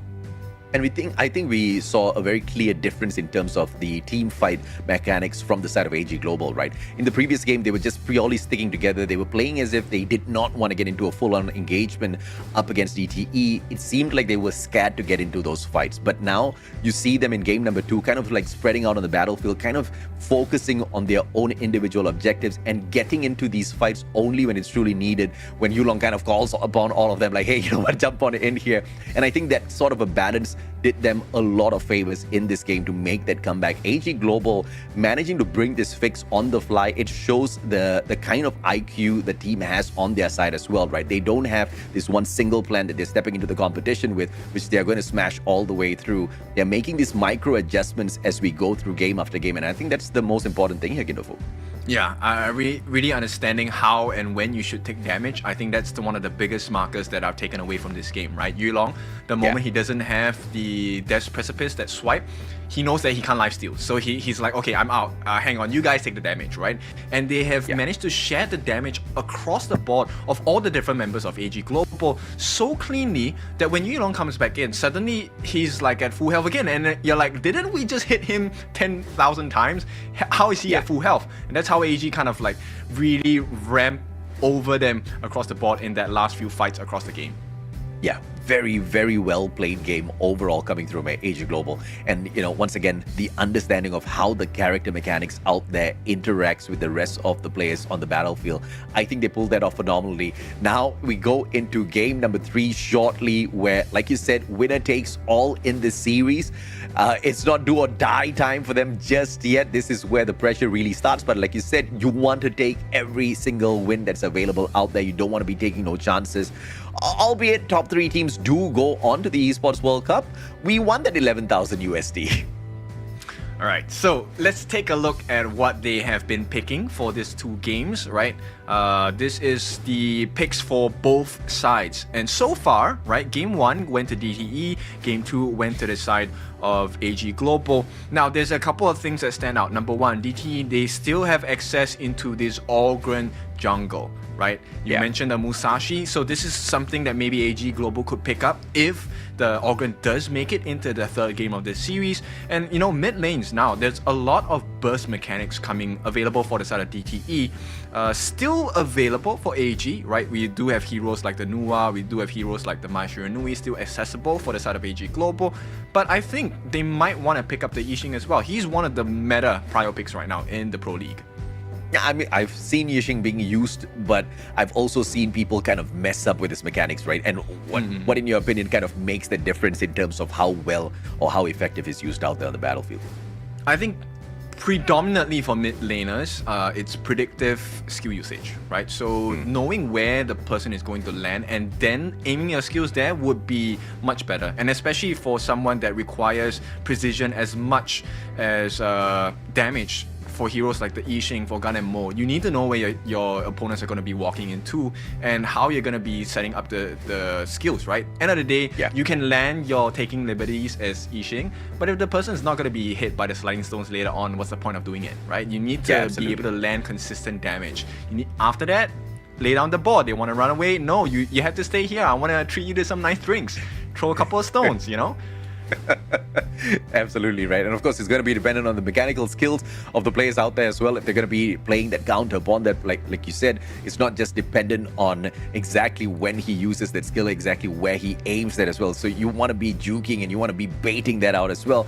And we kind of seen this bait tactic being applied here, mainly by DTE initially, AG Global falling for it, AG Global making that very aggressive push. And I think you called it out really well, right? Instead of going doubling down on your defensive side, take that fight up against DTE, get that aggressive nature out there to snatch the game away, and they did exactly that. I think they're going to go with that aggression once again, but of course I am no pro, so we'll wait to see exactly what sort of a ban pick we have here, because now 20 of those champions have been taken out of the list, all thanks to the global bans and picks. Let's take a look at the drafts and see what happens. Alright, let's see. They're going to start off with the Mai Shiranui band. Same thing. I think they understand that AG Global, they have a potential of a huge burst, right? AG Global, now this is the last game of the series, so you have to make a draft that counts. So I think pretty much all of those big picks will be taken out. Luna, Arlie, maybe the Lung as well. These are the heroes that will probably be priored as well. And Ogren will be taken out. No big win conditions for you, DTE Gaming. Yeah, and we were just talking about the Ogren being brought in, and obviously this is a superb ban coming through from AG Global just to disable that aggressive side of DTE. They don't want to be messing with the jungler anytime soon. Liang being brought in here by CM seems to be a very dangerous pick. Yeah, look, it's a combination for a big win, right? So there's so many combinations you can play with. You can actually get the Gun and Mo for DTE, or you can even have the Princess Frost. These are two combinations that work extremely well, which is also why the side of AG Global picks up the Nuwa, right? They kind of expect that, hey, maybe they would consider the Gun and Mo. I think it's a good combination because the Liang offers you lockdown, suppression. You can't purify out of that. But I think DTE Gaming, they're going with a slightly different combination here. They will prefer the Princess Frost combination and allow the Lung to have a little bit more freedom. Yeah, we've got the teleporter Nuwa here as well. So this one seems to be a very smart pick by AG Global. I guess they're trying to manage a little bit of more of these team fights here. So Yulong's going to be all over the map, that backup as and when AG Global kind of needs him out there on the battlefield. And Mozzie is going to be dragged in here as well. So AG Global looking to tank a lot of this damage that DTE kind of raining on them earlier on. I think this is a composition that just might work out for them. Honestly, if I'm on DTE Gaming side, I would find AG Global's draft extremely hard to deal with. It's quite the nuisance because they have so much control. This is probably this is going to be a roam mortar. So Saber is going to be landing those cannon blasts. The stuns are going to be really important. At the same time, Nuwa offers you quite a bit of CC as well. Not something that is too difficult to deal with. Creation, that first skill, when she throws out that little box, it pushes you back, right? So there will be moments where DTE Gaming will find themselves in a tight spot because look, this is going to be a roam Liang, and he needs to be untouched when he gets his control down. And I don't think AG Global is going to allow that at all. And surprisingly, DTE actually taking Howie out of the equation here. And BB walking in with the Frost, you're going to see a lot of these team engagements being controlled by Princess Frost. I mean, kind of freezing them in their spot. And a counter for that is going to be Jing on the side of AG Global. This is not looking good for DTE. Look, AG Global, they have 3 sets of setups, right? So you have the stun from the Mortar, you have the stun from the Nuwa, and you have the stun from Byron as well. Anyone lands a stun, and Yulong on his Jing is just going to go crazy. His Mirror Domain is going to hurt so much, and bear in mind, Jing is one of the highest mechanic heroes in the game for now, but he is also one that offers so much damage, burst potential, instant delete. Yeah, absolutely right. And obviously being able to refresh that skill by just refresh your ultimate, by just spamming the rest of your skills over and over again is going to make JD a little irritating to deal with out there. And we know how aggressive AG Global can be. And Sancha being brought in once again here into this matchup. And you see how walking in with him. I think it's quite difficult to steal for the side of DTE Gaming, right? Look, Assassin junglers, there is one main weakness, which is you need the advantage. Going up against another Assassin jungler, if you fall behind, you will see that gap very, very well. At this point, it's a burst composition, right? So whoever's team has more control and whoever can land their control more successfully, more consistently, will have an advantage. And right now, all of these land point towards AG Global having a pretty decent game. Look, they have 5 members who have control somehow. Yeah. Absolutely right. And of course, how is going to be able to control some of the movements in a team fight as well. And I believe that crowd control is going to turn the favor of the battle into the side of DTE Gaming when it's truly required out there. Overall, great picks coming on through from both of these teams here. Let's see exactly how that matches up shortly. Yeah, right now I think it's going to be important to land your skill shots. We talk about being strong mechanically as a player. This game is going to test both sides, right? How well, number one, do you know your heroes? And number two is how familiar are you with what your opponent is trying to do and wants to do and when do they want to do it, right? That's the marker. As a Princess Frost player, she is my prio pick in the mid lane. You have to know exactly what the person wants to do. That's how you get your frigid prisons down. We've got the Byron here as well. Obviously, that needs a little bit of charging up before heading on in as the aggressor in some of these fights. Obviously, you are the aggressor if you're the Byron early game. How is walking away from this battle? The stun will be laid out onto BB, but that's just more of a precautionary measure as they back away from that fight. So DTE not really dealing with much early on. The rotations will be slightly faster from the side of AG Global, right? Because in the mid lane, JD, Saber as well as Fi, when they're together in the mid lane, they clear a little bit faster compared to what Hao and BB can do. So you can expect that AG will make the first move. But in the other lanes, if CM is able to hold his own against Dalhan, faster rotation from the Clash lane on the side of DTE Gaming. So it really comes down to who's able to get an advantage in their lane, and let's see if they can use that to snowball or put some advantage into the heroes before that 4-minute mark. JD's gonna clear out the Firehawk here as he's gonna continuously just protect his bot lane. But 3 players on the side of AG already stacking down mid, waiting for that opportunity to meet up with BB as they clear out the minions first. But of course, backup is there in the form of Hao. And it is not gonna be a full-on engagement just yet from DTE. They know their priorities. Yeah, a very different train of thoughts from both teams, right? So AG Global, they want to focus on the mid lane. DTE Gaming, actually, Zunzun went up to try and find that first blood for his team onto Dalhan. Didn't really work out. Dalhan knew what was going on.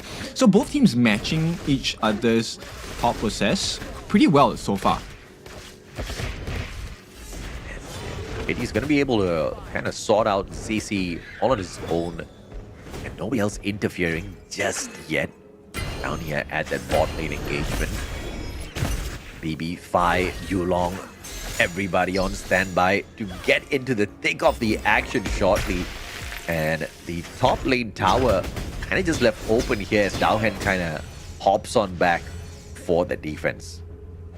Yeah, I think, this is the calm before the storm, right? As we head to that 3-minute mark, I think both teams will kind of scour the map and see if there's any possible openings of that first blood. If it doesn't appear before that 3-minute and 30 mark, I don't think these teams will do anything, right? It would then change into a concept where, hey, let's fast clear the lane so that we have priority positioning for that first Tyrant of the game. That will be probably the thought process now. And as you can see, as we hit to that 3-minute mark, nobody is out of position. They don't want to give information to the other team.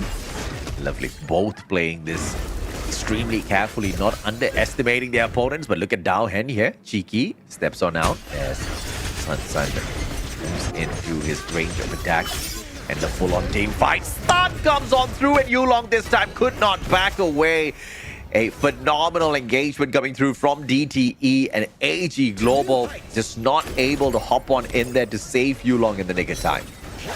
That's pure greed, right? AG Global, I understand the train of thought. They wanted to get the first blood. That was a good attempt. Yeah. But Saber was not close by, right? Saber did not manage to stop Hao from getting that control down. And that was a downfall. This is why the combination of BB and Hao is so scary, right? Princess Frost and Liang double stuns, and it's a suppression, right? You have to stun the Liang out of his ultimate. Nothing else works.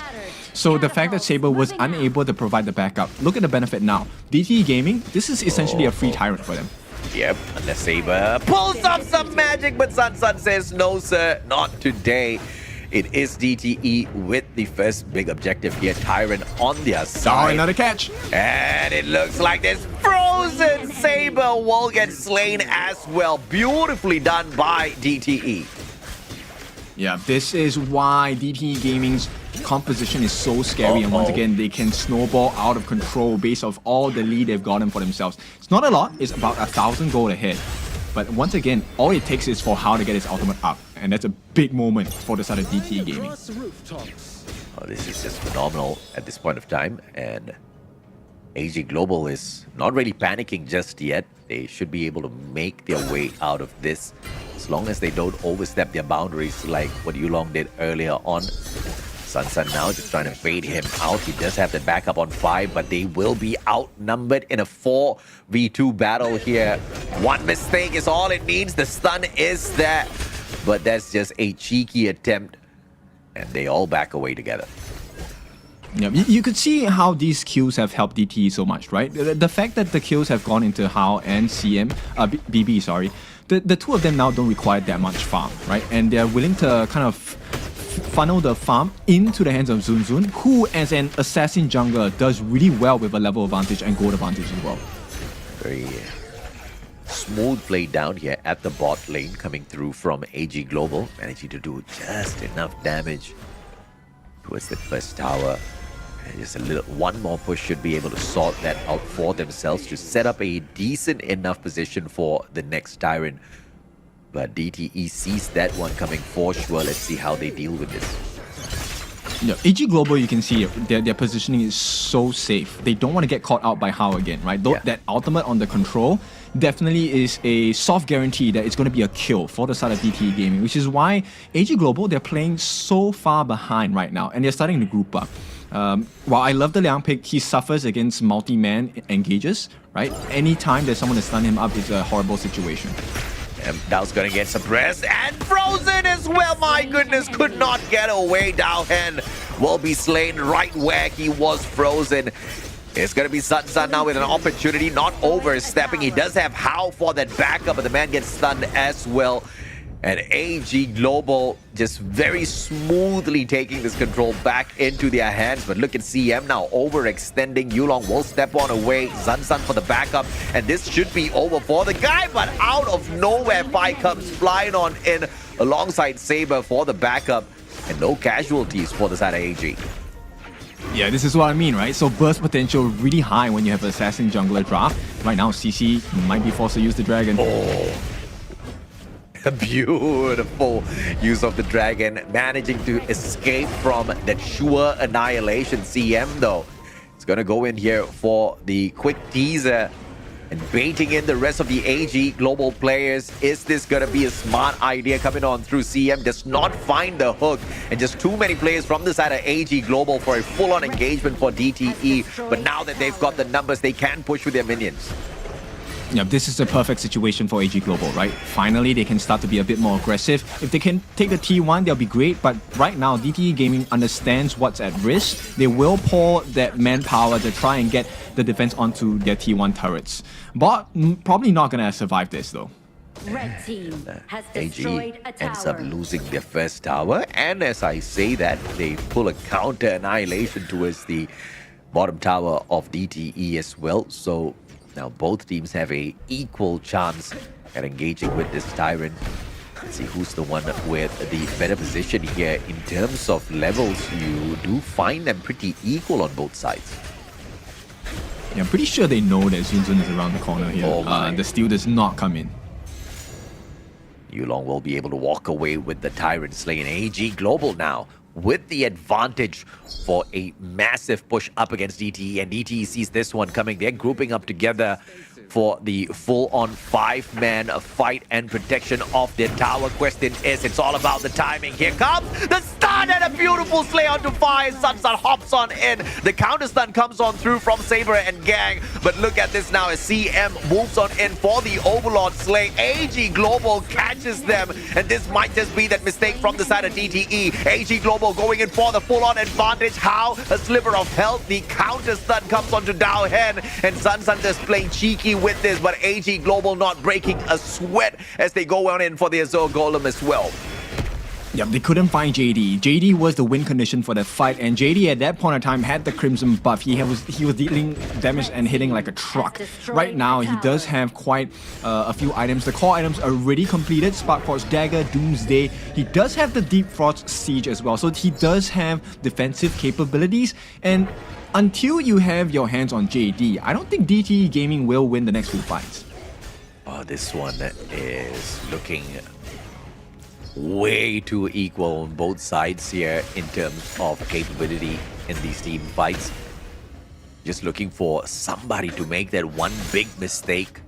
The question is, will anybody take advantage out there on the battlefield? Tyrant time once again, baby. Sun from the back looking for a steal if it's lucky, but AG Global kind of trying to pull this Tyrant out of his position. Here comes Dowhen as well to stop Sun from doing any bit of damage, and they will go ahead and push him back. Yulong with the Slay as well as he takes down Hao from that equation. Sun with a sliver of health and still escapes, but 5 with the Slay from afar. A beautiful shutdown. Yulong taken out as well. Triple on the side of AG Global.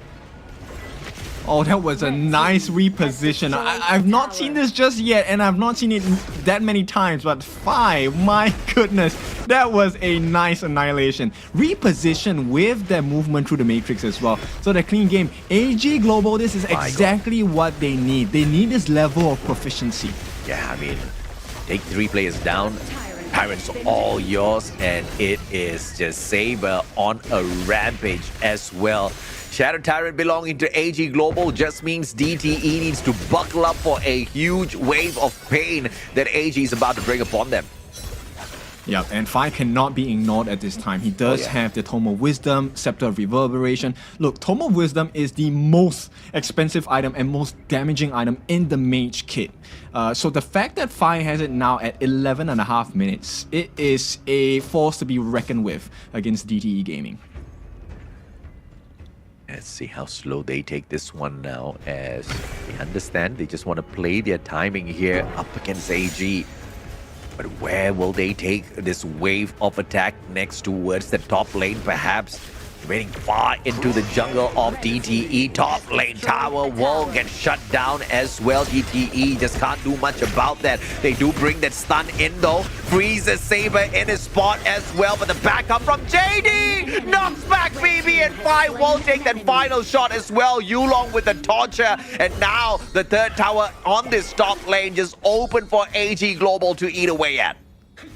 Oh, 5 is the savior on the side of AG Global. Every single time he tries and stops Hao from getting that ultimate off, and it's successful as well. That's how they're winning the fights. Now JD, a sliver of health, and he does manage to sneak himself away from this battle, and CC is just not in good shape to take the fight up against him. Saber just slowing down the minions on the side of DTE whilst they drop back here to say hello to the Overlord. This is going to be an opportune moment as Yulong takes this one down as well. AG Global reverse sweeping potentially DTE Gaming, currently 9-5. They've got a little bit of advantage in terms of gold as well, and the Overlord's Vanguards now on the side of AG pushing down on DT's defenses.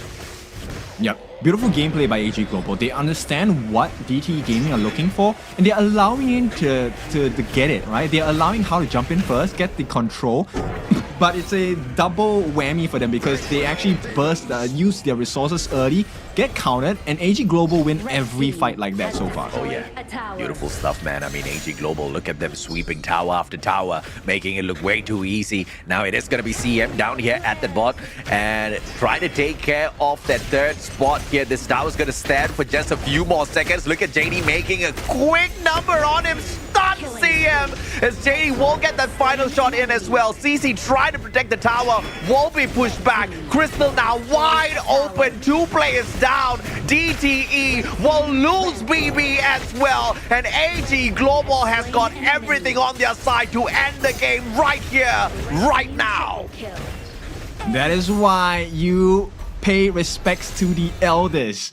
And at this point, AG Global, they prove that they are the stronger team. You have to put some respect on the name of AG Global. Beautiful gameplay. They knew what they were looking for, achieved it. Yeah, absolutely, man. I mean, DTE obviously kind of punishing them in that first game.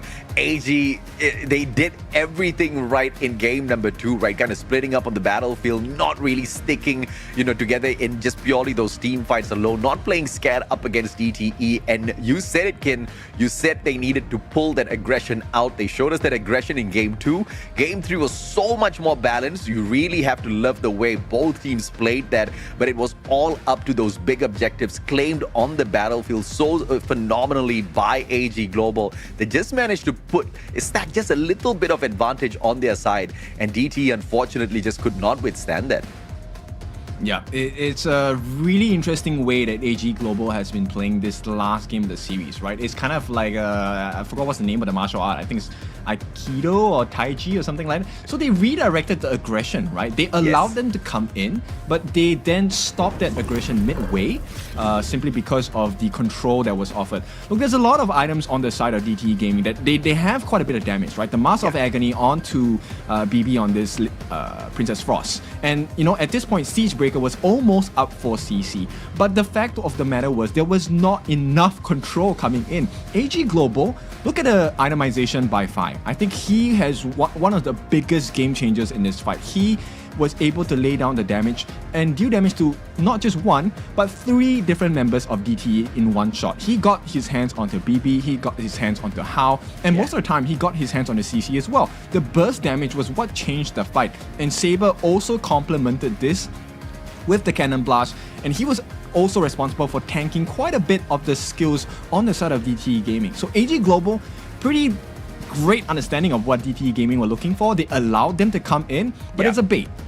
Yeah, I mean, and that's exactly what DTE was doing to them in that game 1 as well, right? Trying to poke and prod at them, baiting them out. AG Global with the phenomenal reverses. CMCC Hao, unfortunately, could not get much done this time around when it comes to that damage department as well as the slays. But look at Phi, 78.9k on that damage and the least amount of damage taken. That's the beautiful, phenomenal advantage of being able to teleport around on the battlefield. And that elimination that Phi took away from afar with that reposition that you pointed out earlier, that was just, the cherry on the icing on this fantastic cake.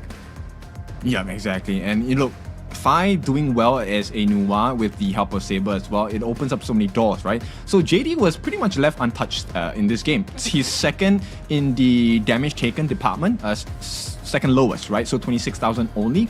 He had no deaths this game. Yeah. He was dealing consistent damage, 61,000 overall of hero damage offered by AG Global. But the important markers, right? We want to take a look at all of the different components. So they have the damage by Phi, they have the damage by JD and Yulong, but it's the tank by Saber and Daohan that really helped them set the stage, because they allow DTE Gaming to just throw everything, including the kitchen sink. They took it in, and AG said, "Is that all you got? We're gonna come back with more." And obviously, the Shadow Overlord was the true tipping point of the game on the side So of with AG that being Global. said, it is, yeah, Go ahead, buddy. it's a very convincing win on the side of AG Global, and you can see the goal swing really big. Yeah, I mean, massive stuff, right? And initially it was with the Shadow Tyrant, and we thought they were going to be able to make something work with that. They got the initial Tyrant, the Shadow Tyrant came along with that, but DT still was making headway because they were getting a couple of eliminations and they were pushing back AG Global. And it was actually surprising because I thought AG was playing it way too safe in this third game. They didn't want to get over aggressive, but like you rightfully pointed out as well, they were aiming for the objectives on the map, and once secured, it was just that snowball effect on their side. All right, so let's take a look at the MVP. It is going to be Phi. What a impressive performance. Oh, yeah. 3, 1, and 8. But these numbers, look, 9% of the team's total hero damage taken. That is so low. But, I mean, this is impressive. He gives me confidence and inspiration to play Nuwa.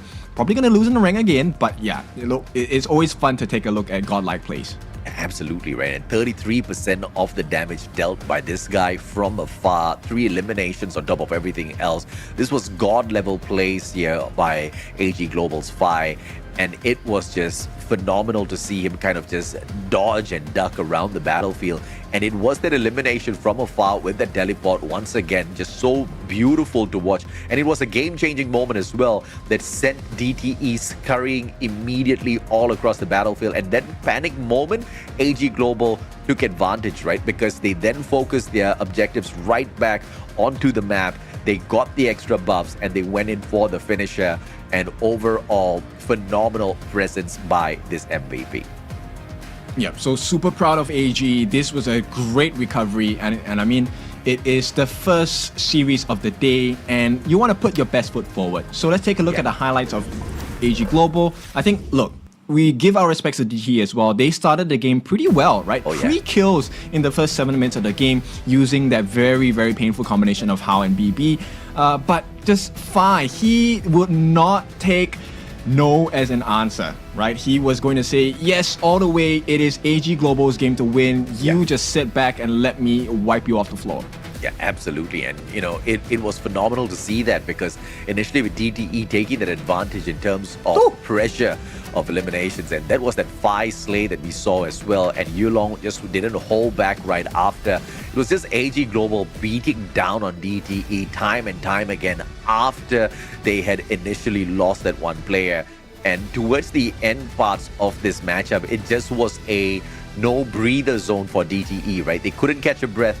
AG Global threw everything at them, and it looks like it was just enough. Yeah, they isolated every single member on the side of DTE, took them off one by one. I mean, that's how you make sure that you are able to stomach the amount of strength that they have on the side of DTE Gaming, right? They are not to be trifled with. Do not think that DTE Gaming are not good. They are decent. But it's AG Global here, and you know, having experience on the international stage, it's starting to show now, right? You need more than just good players. You need good synergy. You need to understand what your opponent is trying to do. Yeah, absolutely. And of course, that series took about 2 hours here, and we wanted to go to the distance. It went the distance. It was a phenomenal matchup here to open up MKL Spring 2025. Malaysia is looking for their champion, and it looks like we've got champion quality teams in this competition. In fact, we've got 2 champions who are on a downturn when it comes to their performance at this point of time. But, you know, it's just like a pendulum. Sometimes you are on that backward swing. This may just be that moment that they're all waiting for to unleash what they have, and that's actually going to be series number 2. We are going to see a returning champion trying to make a statement here for us, and they take on a team that doesn't have a lot of history behind them. So I'm thinking Annihilation perhaps, Kin? I don't know. I mean, that's the beauty of it, right? Because look, we have seen the performances by Black Shrew Esport.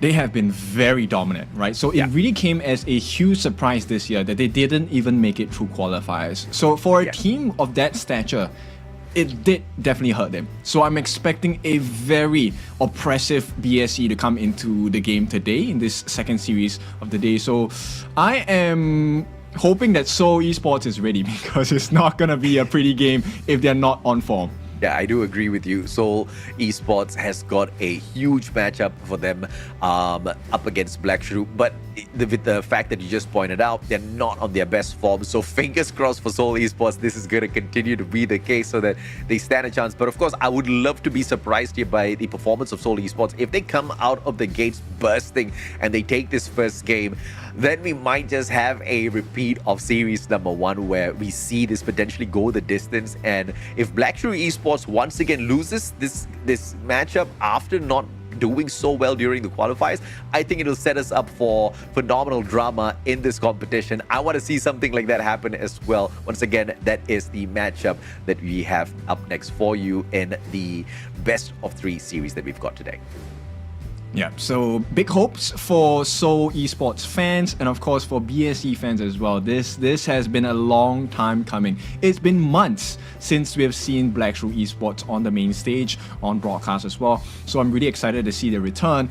And look, when BSE plays, you know that their objective is one thing and one thing only. They want to get back into the Esports World Cup. They want to get that coveted trophy here. They want that bank. 11,000 USD.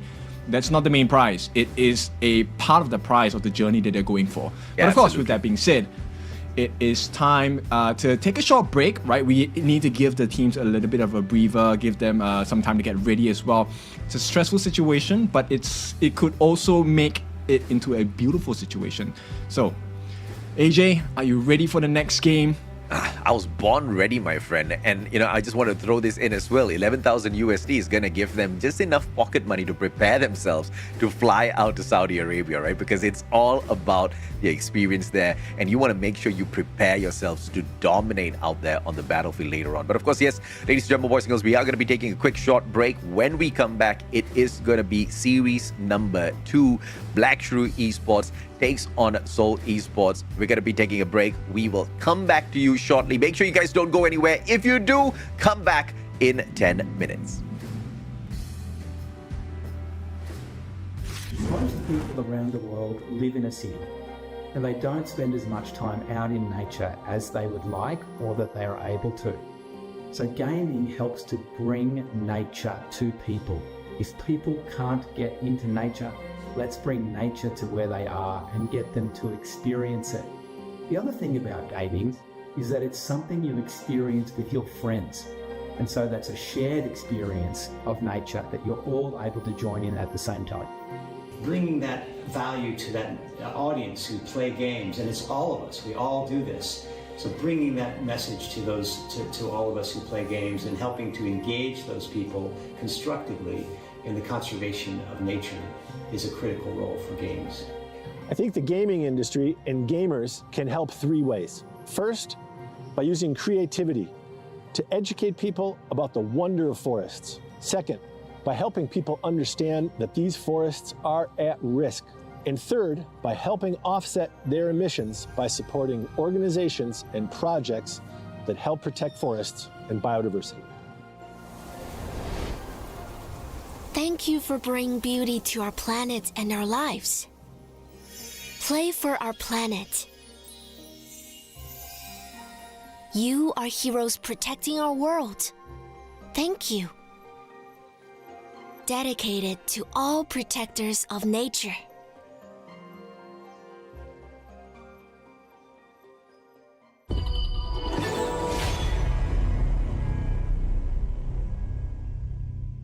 Rakan muda, coba cita munimu. Rakan muda, oh yeah. Bersemangat wajah terus berusaha. Kehansaman terus membara. Yakin boleh, rakan muda. Rakan muda. Peach blossoms bloom, glowy and bright like fire. A romantic incident. Being single has limited your imagination. I had everything back when I knew nothing.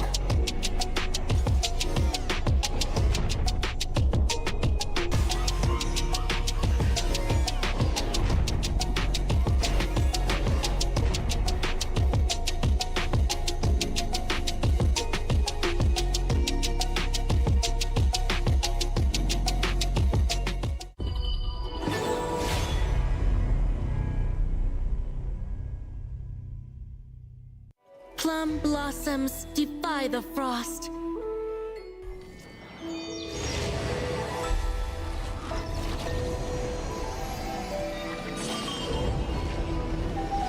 How elegant the people, how glorious the plants. Flowers bloom along your path.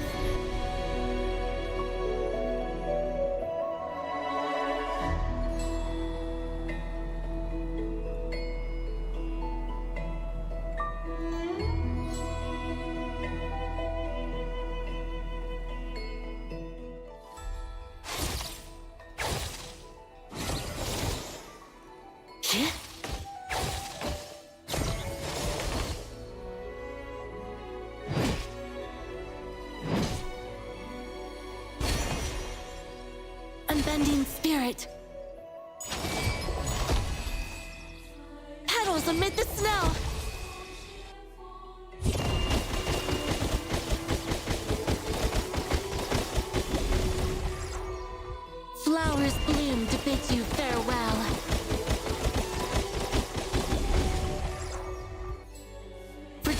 traditions, we have not bowed our heads, nor sought the snow's pity. Forging paths and chasing the scent of mountains that lights the journey ahead. Birds sing and flowers bloom as spring arrives. Listen, the call of the cuckoo echoes from the clouds, a sound of old friends returning.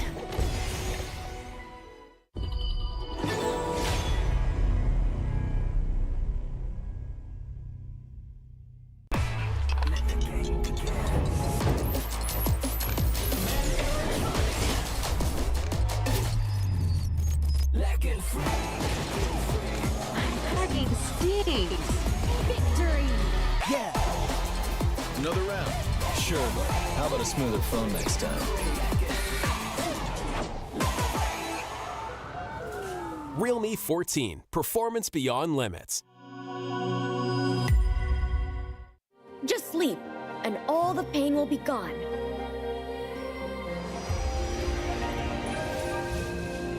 Huh?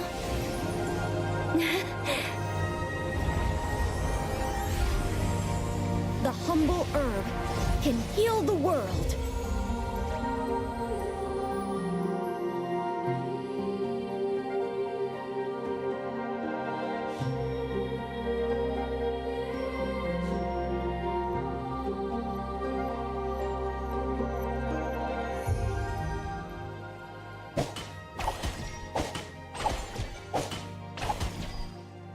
Break!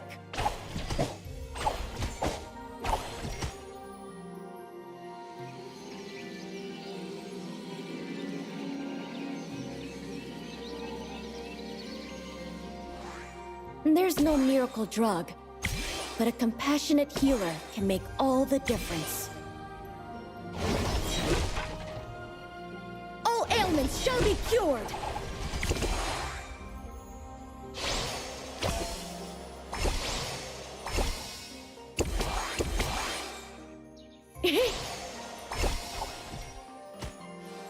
Withered trees come alive in spring!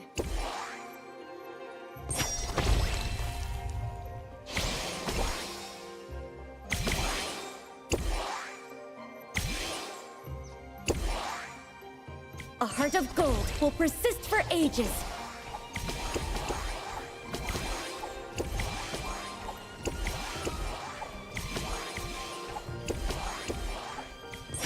Soak the Artemisia in 2 liters of water, and the juice is extracted. Future generations may add to this formula. Traveling to the ends of the earth, offering miraculous herbs to heal for centuries. All diseases subdued, bringing life anew. I'll succeed after one more try.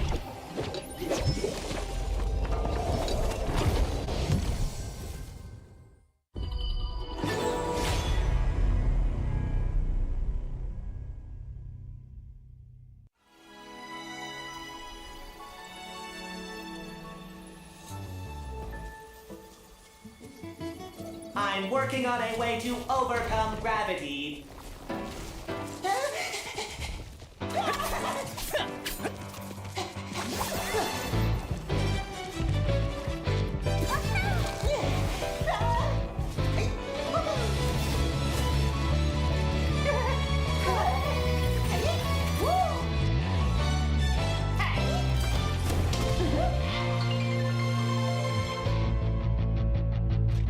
Unyielding soul, an undying will, an ageless heart. That's what it takes.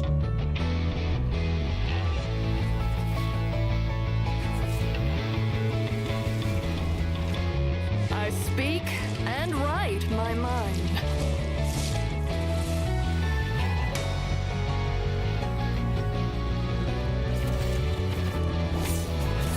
Let's enjoy today and not worry about tomorrow.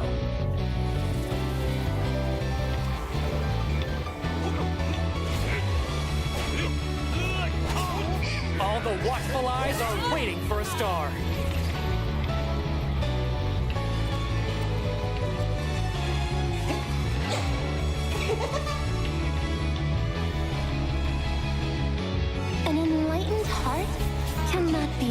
vanquished easily.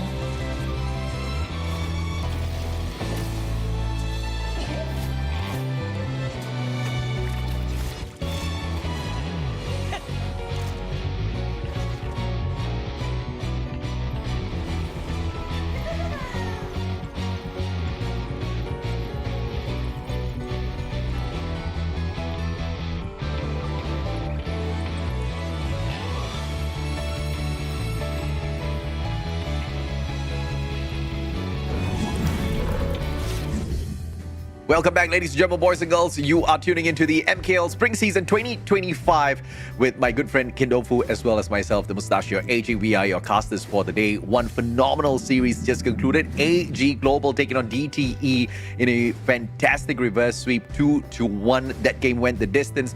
Now another game which we do not know whether or not will go the distance. I guess we will be able to determine that based on the stats of game number 1. We now have Black Shrew Esports, the ex-champions of 2024, taking on a team that does not have a lot of history here in the world of Honor of Kings. That could be a good thing and a bad thing as well for Black Shrew Esports, because they may not know what to expect yet. Yep, it is a potential looming storm. And the reason I say that is because I have a storm on my end here right now. But with that being said, right, Black Shrew Esport, I think I'm just going to go on a limb and say, I think this could be a very strong showing. And bear in mind, this is the first day, right? So I think it's important to show how strong you are on the first day of competition, especially when it's a league. Absolutely, but of course at the same time, you don't really want to reveal your cards too early. You don't really want to show your opponents who may be able to walk away with your 11,000 USD exactly how you want to annihilate them in the grand finals. But the question is of course going to be as well with the global bans and picks, how much can you keep away up until the finals, right? You may need to show some of your hand just before that. So let's see exactly how Black Shrew Esports handles this one. The team lineup first, of course, ladies and gentlemen, boys and girls, let's take a look and see exactly who is out there to rock the battlefield for the side of Black Shrew Esports. You've got Musang King, one of the best Durians you're going to find out there, Zihong, DN, JR, as well as Siang. All right, and on the side of Seoul Esports, it's going to be Jin Yong, Gui, Frost, Ricky, and JK. So actually a couple of familiar names here. Gui, I think, used to play for Sem9 Weibo or something like that, right? He's going to be the jungler for the side of Seoul Esports. So maybe it is going to be a closer match than we expected. Yeah, Musang King as your jungler, you can bet that he may either drop a durian on your head or may lay out a feast, but unfortunately you're not there to participate. You are the prey that's about to be barbecued, right? This is the phenomenal Black Shrew Esports that we all know in the past that surprisingly didn't really impress during the qualifiers. But once again, that could have been because, you know, sometimes when you enjoy your prize pool a little bit too much, you don't really want to go all out. Maybe they wanted to give that opportunity off to others as well. We'll have to wait and see exactly if or not they have fallen off from the perch that they used to sit on, or whether they're just faking it and they're just playing it easy for now, Ken. Yeah, so I think there are a couple of people that we have to keep our eyes out for on the side of BSE. I'm going to be looking at JR. He was actually one of the strongest farm laners last year in Season 2. So they are going to give him one of the best farm laners. He's going to be the Arlie picked up. And Seoul Esports, they ban out the Mai and Dai, a very standard ban so far. Yeah, absolutely. And of course, with the Arlie in here for the mix as well, it's going to be an opportunity for them to really dash around. He's got that mobility on his side. And if you've got the mobility in the hands of Siang, you have to watch out for the side of Seoul Esports as well, right? But of course, their counter here is pretty interesting. They've got the Dolia as well as Dandolia will be able to kind of control the pace here quite a little bit, potentially down this mid lane. Musang King with the Zhang Fei seems to be a threat that Seoul Esports has to look out for. Yeah, the refresh, Celestial Melody, that's the ultimate of Dolia, right? So the refresh is going to be very helpful to the side of Dun. This is going to allow him to use the Unruly Blade to access fights, at the same time get out safely. Now, Seoul Esports, they're going to match blow for blow. It's going to be a Loom versus Arlie matchup. So this is really interesting. JR versus JK, who's the better J? Absolutely, bro. And of course, if you're looking at Lung as far as he's concerned, he is gonna be looking for his skill 3 with that ultimate combo to give him survivability in these team fights. So Seoul Esports knows that Black Shrew Esports obviously is going to come down raining on them pretty heavy as well, right? But your thoughts on the Mayen being dragged in here by Zihong though? I like the concept of having a Mayin, right? It's AoE catch. It does have the ability to have big, massive damage. But going up against the lineup of Seoul Esports, who is he exactly supposed to lock down? I think one of the things is maybe Xiang will try to force out the infinite vastness from the Lung. I think that's one of the major wins they can have in fights, right? Not even about winning the fight, but forcing resources out. Yeah, you've got JK and Junhong here still left with their picks. JK is the next one on the line to see exactly what sort of a flavor he wants to add in to the mix here. But overall, with the Arlie and Zhang Fei, so Black Shrew Esports already looking a little threatening out there on the battlefield. And now you've got the Charlotte being dragged in here as well by JK. And this is her attack speed reduction mechanic effectively encounters marksmen as well as fighters, right? So this is actually a great pick here by Seoul Esports to counter what Black Shrew is trying to do. It's a pretty scary draft, I'll be honest. Seoul Esports, I think maybe not as beginner as we thought they would be. I mean, hey, they qualified through the qualifiers as well. They have some foundations. And Black Shrew Esports, BSC, they're gonna finish and wrap up their draft with the Ogren and Lady Jun. I like it. Is it going to be strong enough against the lineup of Seoul Esports? That's the big question here. Yeah, and of course we've got the Lady Zen here with the Spirit Bomb waiting to explode on the souls of Seoul Esports. So I'm looking forward to that one. And obviously, most of the work I believe is going to be done by Ali Zhang Fei, and this is going to be the finisher in those team fights as well, right? So JR is probably going to be stacking those numbers up by the end of this fight. And we've got the Ogren being dragged in here by Black Shrew Esports. Now this one looks like a threat that I don't know exactly how Seoul's going to be dealing with. I think they're matching blow for blow, right? So Dun against the Ogren matchup in the jungle, I think it's pretty even. It then comes down to the level difference, at the same time the gold difference. And I think if they play their cards right, this is going to be a very tight series. It's really about who on each team is able to pry open the armor on each other's ends. I like the Angela pick. It's known as the tank shredder, right? So at this point, Dian is not going to have the best time if he gets caught out by the stuns. So let's take a look at this game itself. Game number 1, Black Shrew Esport against Seoul Esport. You've got the Angela in here as well. And of course, the crowd control with her second skill is going to be crucial here for the side of Seoul Esports to kind of control a lot of this damage that Black Shrew is capable of unleashing on them in these team fights, right? But of course, here's the game, ladies and gentlemen, boys and girls, between the champions of 2024. We've seen the best of Black Shrew Esports. We've seen an unfortunate side in terms of performance from Black Shrew Esports as well. But let's see how they fare up against Seoul Esports that has a very promising lineup here to start off their series. Okay, BSE definitely have learned their lesson. All right, they're going to start with the Prio mid lane farm for JR. He's going to filter this lane and start going down to his own farm lane to get more farm, right? So he is going to have a level and gold advantage already against JK. And it looks like it is a easy clear down here at the bottom, but BSC needs to be a tad bit careful. So Esports, they do have the number of players stacked up towards the bottom side. They can kind of turn the tides here. Here comes Junyong and JK to force the end back, but just simple skirmishes to make sure their tower's not tickled too early. Yeah, and once again, same thing, right? So BSC, they're kind of funneling EXP and gold into their respective members, which is going to be Musan King as well as JR. Very well done job so far, and I think Seoul Esport, they need to try and force an error out of BSC. Mechanical play seems to be very impressive from Junyong and JK thus far. Very easily sidestepping all of the skills laid out here by DN. Very interesting the way they've been able to pull this off so far. Gui gets launched up into the air. Musang King not going in for the shutdown as well.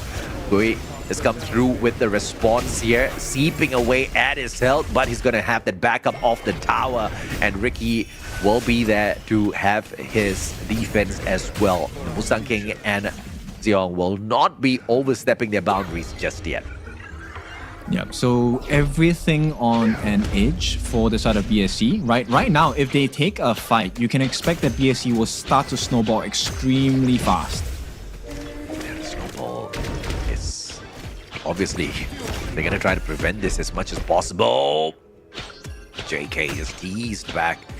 Black Shrew Esports, they still do have 50-50 control down here at the bottom, but they're trying to stack their players now. Here comes Zhong for the backup as well as DN hops on into the battle up against JK. But JR is going to be the final one left in here in terms of the teasers, and the distraction being laid down at that bottom lane seems to have been pretty effective in terms of distracting the players of Seoul Esports. Yeah, at the same time, BSC, they're playing really passive. They're just making sure that they get the prio farm in all the different lanes, right? Even Xiang is winning his lane. It's a good play from him thus far, but Frost has got the capability to kind of hold him on a 50-50 fight up here at the top lane. And just pushing forth all of their minions from the side of Seoul Esports as well. But it's just basic in terms of keeping a little bit of control over their lanes for the time being. JK, very cheeky, knocks back the end. Here comes Ricky Gui. It is an all-out fight down at the bottom. Freezes him in his spot as well. DN is going to be slain here. Going for the finisher. No, denied as JR interferes. And DN will be able to back away, but they can say goodbye to their first turret as their minions continues to push on up forth. And finally, as that one falls, they will pull back as well. Focusing their efforts this time down mid, and Zhong this time has to back away. Massive amounts of damage here, and they want to go for the fight. BSC finally making their move. And it's lay on to Junyoung as Young will find that opening and take advantage of it. Black Shrew Esports is punishing Seoul Esports for the mistake here. Overextension from the bottom lane down towards mid, unnecessary. And that forces them to lose the Tyrant as Black Shrew Esports pulls a fantastic counter. Yeah, you can start to see the difference of proficiency between BSC and Seoul Esport, right? So, you know, Seoul Esport, they committed 4 different members at the bottom, didn't get a kill, got some healthy damage, but instantly, in the first move that BSC made, they got a first blood. And look, T1 on the bot, probably going to be taken right away. Yeah, efficiency in terms of attacking that T1 down here on the bottom lane. Black Shrew Esports showing Seoul Esports, if you want to commit, this is how you get the job done. Efficiency at its finest here. And Black Shrew Esports now just teasing the players of Seoul Esports. Yeah, right now, one more bad decision on the side of Seoul Esport, and BSC is just going to go out of control. Oh yeah, absolutely. And of course, Tyrant on standby already. BSC looking for that. And Junyoung just kind of being pressured back within his own jungle. He's going to be able to deal with the end for the time being. But here comes Ricky as well on standby. Junior meets him halfway. They are going to slay those minions first. And this is going to open up yet another tower down at the bot lane. Deanne has got backup. And this is looking like trouble for Seoul Esports. Yeah, they're able to alleviate the pressure a little bit, but the bot lane is the main concern here because Ricky, I don't think he's going to be able to survive if Musan King or Zhihong gets his hands on him. Yeah, beautiful play here by Ricky. Is just sidestepping all of those shots, just dealing with the minions instead of committing for a full fight against the 2 players on the side of Black Shrew Esports, prioritizing the defense that his tower gives him as well. So very beautifully defended here by Ricky down on the bottom lane, and BSC will have to pull away from that engagement, instead focusing down mid. It's an all-out team fight, but Musang King, has he bitten off more than he can chew? A sliver of health left now as he tries to back away. Deanne hops on in and pulls that distraction so that Musang King can live to tell the tale a little bit later on. Launched up into the air, and JR finds Ricky, slays him instantly. Here comes yet another engagement up against Gui as well. The whole squad of Black Shrew Esports down deep in the jungle of Seoul Esports. Yeah, this is where they put their investments. Look, JR has been farming so comfortably in this game. He has been able to deal so much damage against the lineup of Seoul Esport. They're going to try again. Let's see if they can pull this off successfully this time around. Black Shrew Esports has just been nipping away at the heels of Seoul Esports, not really allowing them to do much, even in their own jungle, let alone farm well down mid. 2 towers lost already. And this is not looking good if you are a Seoul Esports fan. Let's see yet another team engagement being forced here by the players of Black Shrew Esports, catching out Gui. Well, Musang King launched up into the air. That provides Gui a little bit of an opener to back away. That baits Musang King in, as Deanna Jr. will go ahead to focus on the turret instead, and they get an easy one onto Frost after Junior does a majority of the work, and the minion will help them take yet another turret, this time up at the top lane. We could very well see the end of this game at this point. The 2-level advantage by Gui against Musang King, it's too much to handle at this point. Absolutely, man. 7 minutes in, and it's just a one-sided matchup. Seoul Esports has not found their spirit just yet. In a 2v3 battle now, down in this mid part of the map, Deanne hopping on back. Ricky stood no chance. Zeong slayed him the moment he stood there, and Gui will be stunned halfway through. They take yet another tower, and this is Black Shrew Esports snowballing, rampaging into the players of Seoul Esports, giving them no chances to counter whatsoever. Yeah, they're gonna start stabbing into that T3. This could be a big wound. Frost backs away, smart play, and BSE actually forced to get away, but they have got their sights set on another objective on the battlefield. The Azure Golem will be ripped away as well, and it perhaps could be a moment where the Overlord is teased, and it will be the Tyrant claimed first by Junior on the side of Black Shrew Esports. I believe a majority of the objectives have just gone to one team thus far, and Seoul Esports is not that team. Yep, 2 major objectives into the hands of BSE. At the same time, look, JR, he's getting that Eternity Blade already, and he is about 1,000 gold, if I'm not wrong, ahead of JK. That's a big difference. Absolutely. Look at Musang King once again catching Gui out. Yep, he is immune. Thank goodness he had that, because that stun would have been absolutely detrimental. Backup is there though. And Seoul Esports at this point of time desperately hanging on. They can't really play much against Black Shrew Esports. They're just hanging on for their dear lives, hoping to extend the potential outcome of this game that we can see. Yep, the only way to try and burn out the resources. Oh my, and a fantastic launch sends Junyong straight back onto the reset, shutting down Ricky as well. 2 players taken out of the equation, and they are looking for yet another JK with a preliminary engagement, and he's going to be forced back as well. The minion wave from the bottom side is going to allow them to take down the 3rd tower down here at bot. Frost can't do much without going as he hops on back in here. That immunity allows him to survive longer, but not to save his turret. Nah, it's a T3 open up, and Seoul Esports, if they thought that was a difficult situation, this one is going to be even more difficult right now. More difficult indeed. Ricky right back in here, and honestly, this is just all-out defense from Seoul Esports, and even that defense doesn't seem to be working. And Black Shrew Esports, the only reason why Seoul Esports didn't get aced out again is because they wanted yet another objective. Overlord this time on play, as Z Hong gets slayed for overstepping his boundaries.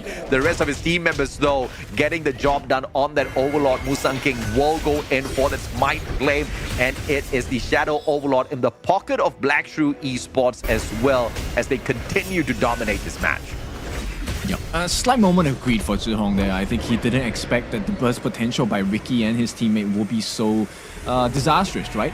Yep. But so Esports, look, that's the only thing they can kind of take away from BSE at this point, because Musang King, level 14, well on his way to 15, and he already has the Blood Rage, so there is a lot of health points to burn through. So Esports, unless someone like JR messes up in the fight, there's no way they're going to be able to protect their T3s right now.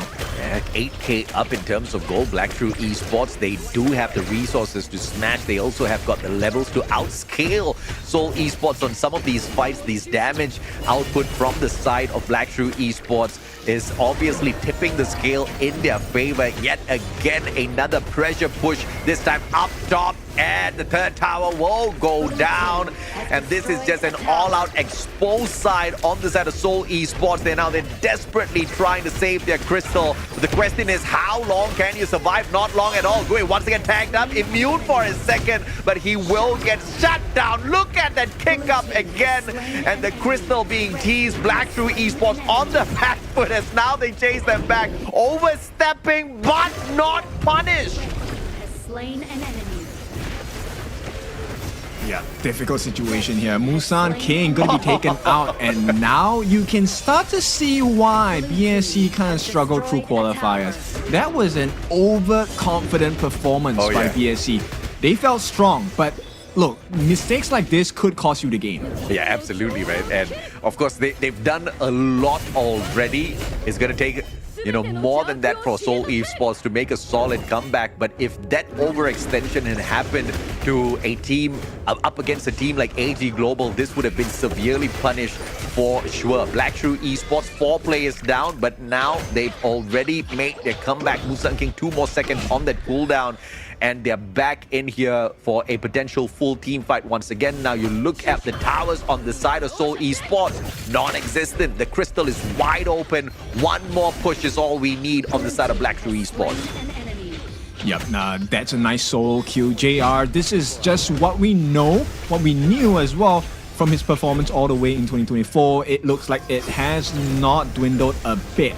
So now 10-5 kills on this side. BSC, they restore control around the map because they have mega minions all across on all 3 lanes. Shadow Tyrant going to be secured by JR, and this could be the final killing blow. Yeah, extra speed on the side of BSC as well if they needed any extra buff. Gui trying to get away, will be able to survive for the time being. Musan King right on his head, and he slays him where he stands. JK trying to make a comeback here, but the crystal loses its life, and that is about it as Black Shrew Esports secures a easy game 1 against Seoul Esports. It was just a one-sided dominant run, kid. Yeah, this is what we expected out of BSC, but at this point, now, because their quality is so high, I have to nitpick on BSC for a bit. That one fight where they kind of threw everything away, we don't want to see that. BSC, come on, man. Like, we know you're strong, don't fool around. It is a pro league. It would have been so much more impressive if they had kept a clean sheet, if they had kept that game, that team fight clean as well by backing away, because they had all the capabilities to do so. There's no way in hell Seoul Esports was going to, leave their crystal and go in here for the chase, right? So they could have recovered, but they went in there for the overcommit. They made that mistake. You pointed it out, but I like the fact that they're making that mistake now instead of later down in the competition up against other teams that will be able to severely punish them if that was that situation in that matchup, right? So good on them, but of course we saw a little bit of a comeback from AG Global, but of course it was a little slower in the previous series. I am wondering if or not Seoul can do anything to make some sort of a comeback here. Oh, they definitely can, right? This is not a straightforward result. BSC, of course, look, they funneled so much farm into the hands of JR, into the hands of Musan King as well. Both of them hitting that 5-figure gold in their bank account, and for good reason as well. JR with the farm and itemization easily taking out Frost. Frost was meant to be the person that was able to deal pressure against JR, just removing him from the fight, and Gui was also supposed to be able to achieve that result, but because of the gold and itemization differential, look, JR was just on a whole nother level. And this then brings us into the idea of Musan King, where he was able to tank through so much damage as well, getting a lot of kills with the Seer State for that Organ. Instant execute, 10% easily done. Oh yeah, absolutely. And of course, it was a phenomenal performance from the side of Black Shrew Esports in terms of how they were farming initially in the game as well, right? Continuously overexerting that pressure, pushing back Seoul Esports, even stealing some of the gold off of their camp as well. So it was just the kind of ferocity that was hard to deal with. But of course, on the side of Seoul Esports, JK still did a lot for his team. It's just that they couldn't go all the way. Yep, nobody else could survive on the side of Seoul Esports, right? JK, I think his positioning was not bad. He was able to consistently lay down damage, especially those flaming palms. They did hurt quite a bit. Yeah. But the only unfortunate thing was there was not enough farm to back the team up. They didn't have the resources. And I think, look, Seoul Esports, can they come back into the series? Definitely. All they need to do is to stop allowing the camps from being taken, right? They allowed that very simple strategy of double lane farm from level 1. They shouldn't allow that, right? They have to match this pacing with BSC. If they can match it, or at least stop it, Seoul Esports, they stand a chance to come back into the second game of the series. Not a single major objective claimed here by Seoul Esports. 2 Tyrants, 1 Shadow Tyrant, 1 Shadow Overlord. and of course outscaling them by 7,000 gold. 12 versus 5 eliminations on the battlefield and 9 towers taken away from Seoul Esports, as opposed to the single one that Seoul Esports managed to claim from Black Shrew Esports. This game was over before it even started. It ended at the 13th minute mark. I'm still on the question of whether or not Seoul Esports can do something, but of course the MVP for this game though is gonna be none other than the one and only DN. He did not do much when it comes to taking lives away, but he was out there assisting the squad and pulling in a lot of the damage onto himself and still standing tall on that battlefield. Yeah, one of the biggest strengths of DN is actually the way he positioned himself in the fights, right? So if you want to learn how to be a good Zhang Fei, look at this guy. The way that he was always actually on the back lines of the opponent team and allowing his unbridled outbursts to knock his opponents into the welcoming arms of his teammates. That's the way you want your Zhang Fei to be like. And with the advantage of itemization, he was actually able to tank those turret shots for the team pretty much, which allowed them to get into these very precarious positions on the side of Seoul Esports. So Dian, perfect gameplay, perfect Zhang Fei gameplay as well. 0-0-10, never dying once, and that's the kind of support you want to give to your team. Yeah, and that's a fantastic point to bring up, right? Because of the items, he was able to tank the damage from those towers. And I do agree with you. They were being very aggressive with the damage that they were absorbing, and they were still able to take down tower after tower thanks to him. And Seoul Esports, on the other hand, we just noticed this all throughout that matchup. It was just defensive play after defensive play because they couldn't take any initiative to take a step forward because it was just Black Shrew Esports nipping away at them every single moment of this match. Yeah, he literally walked into the back line. That's what's so scary about Dian, because he did not care. Yeah, absolutely, man. And of course, it was just Black Shrew Esports. At this point of the time in the game, they already knew that they had a strong chance of winning, over-exerting. They were punished, but the second time round they got to that crystal, they made sure they got the job done. I'm pretty sure there would have been a lot of laughs on their side when they got 4 players taken down. Like, okay, guys, I think we shouldn't have overestimated our capabilities. But of course, they were being very cheeky with that play as well, because what's the worst that could have happened, right? Because on all of their lanes, worst case scenario, they've only lost 1 tower. It's gonna take them a while to smash our defenses and get to our crystals. So very well played overall by Black Shrew Esports.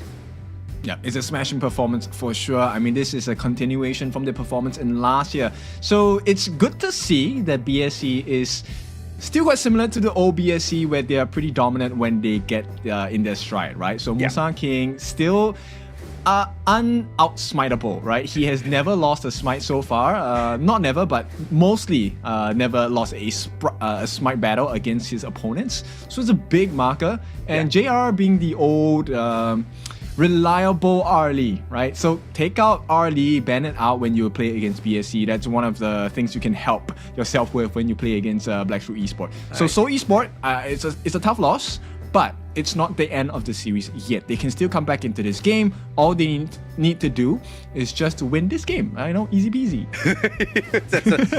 So you gave them the answer already, kid. You know, I was actually going to ask you, what can Seoul Esports do, right? Because mechanically, it doesn't seem like they are well composed enough to fight against what Black Shrew Esports is bringing to them on the battlefield. I mean, we saw the smooth movements. I mean, they were all over the map, right? Black Shrew. First, they're at the top of the map, now at the bottom. And it just seemed like Seoul Esports, every single moment of the game, they were just trying their very best to keep up. Yeah, it's difficult, but here's the thing, right? The Long and Arlie matchup in the farm lane actually goes 50-50 in that case, and the advantage comes through whoever is a better player. And it's not to say that JR wasn't a better player, but he was like, no, I want to come into this fight with an advantage. Yeah. So look, Seoul Esport, this is a welcome into the Pro League. You need to match blow for blow with your corresponding farm laner. So if he goes into the mid lane to go for extra farm, you need to do that as well. Yeah. If you're not going to mirror that movement, find your farm somewhere else. Yeah. And I mean, even if that doesn't work out in Seoul Esports' favor, I don't think they need to take it hard upon themselves. They're going up against the Honor of Kings Championship 2024 number one team, right? These are the top dogs. They are the creme de la creme. They've proven themselves already. They know this game in and out. So it's okay, but of course, we want to see the fight in them if they will be able to somehow change their fate, at least in this second game, right? The drafts, of course, as usual, and it looks like they're starting off the bans a little differently this time around. Yeah, so the Dolia ban for the start of Seoul Esport, and then we have the Arlie ban. So this opens up potentials, for example, to Lung. Curious why, the teams in MKL are not looking at the channel. Maybe they don't want to show it just yet, right? It's day one of the league. Now, Seoul Esport, they're going to take away the Dun. Black Shrew already played the Ogrin, so that's not an option for them, but they will take out the Zhang Fei. This is one of the main big tanks in the roam role. So this is interesting. I want to see what kind of strategy Seoul Esport is going to start their draft with. Absolutely, and of course, Black Shrew Esports just making sure that Zhang Fei is not used in a devastating manner. Mai is going to be dragged in here by Frostwind. Now, we saw Mai in action in the previous game as well. Very effective character out there on the battlefield, but you do need to be super smooth with your mechanical skills to make her fully effective out there. And you need to have a gold advantage, right? That's the important win condition on the side of having a Mai. So at this point, Black Shrew Esport, now if you're unfamiliar with BSC, this is your first time watching their gameplay, I want you to pay major attention to Mr. Xiang here. Xiang's Dharma has been the stuff of legends and horror stories for opponent teams. We kind of have seen that before, and of course this is going to be a little bit tough for Frost to deal with overall, because he's going to be clearing out his bots a little bit slower. Ogren, on the other hand, though, could just be that lifeline for Seoul Esports. We've seen him be very effective in some of these fights thus far in the day, and that Byron as well, right? We've seen that combo come on out. But then again, you mentioned, Kin, that Seoul Esports lineup in the previous match was pretty solid as well, right? They were showing their pro side, but it didn't really stand the test of that matchup. Okay, I'm just going to be really blunt here. I think BSC, this Agudo pick, is going into the jungle, right? So it's a very scary matchup for Ogren, this Gui Ogren. Okay, that's first and foremost. And you can kind of tell the pathing for the side of Seoul Esport. Look, you have a Mai. Mai needs farm, which means that as an Ogren for Gui, he's not going to come into your lane to steal your farm, right? You can't share farm with him, which means he's going to go up into the clash lane and share farm with Jin Yong, or is it Frost? Frost. In this case, if they lose that mid lane matchup, it's going to be once again a very quick game for the side of BSC. Yeah, and obviously Agudo, she scales really, really quick, really, really fast. And, from a macro perspective, her mobility just allows her to roam all around the map, right? So Zeong is going to be pretty irritating to deal with out there. We've already seen how effective it was out there on the battlefield earlier on. So this Agudo is just going to be that extra pain, or perhaps maybe even the nail in the coffin for Seoul Esports. Pun intended there. JK and Junyong, though, we've got two picks to perhaps save their lives. Thus far, their lineup seems to be pretty strong, but once again, it's going to be dependent on the mechanical skills to pull this off against BSC. Look, how do you reach BSC, man?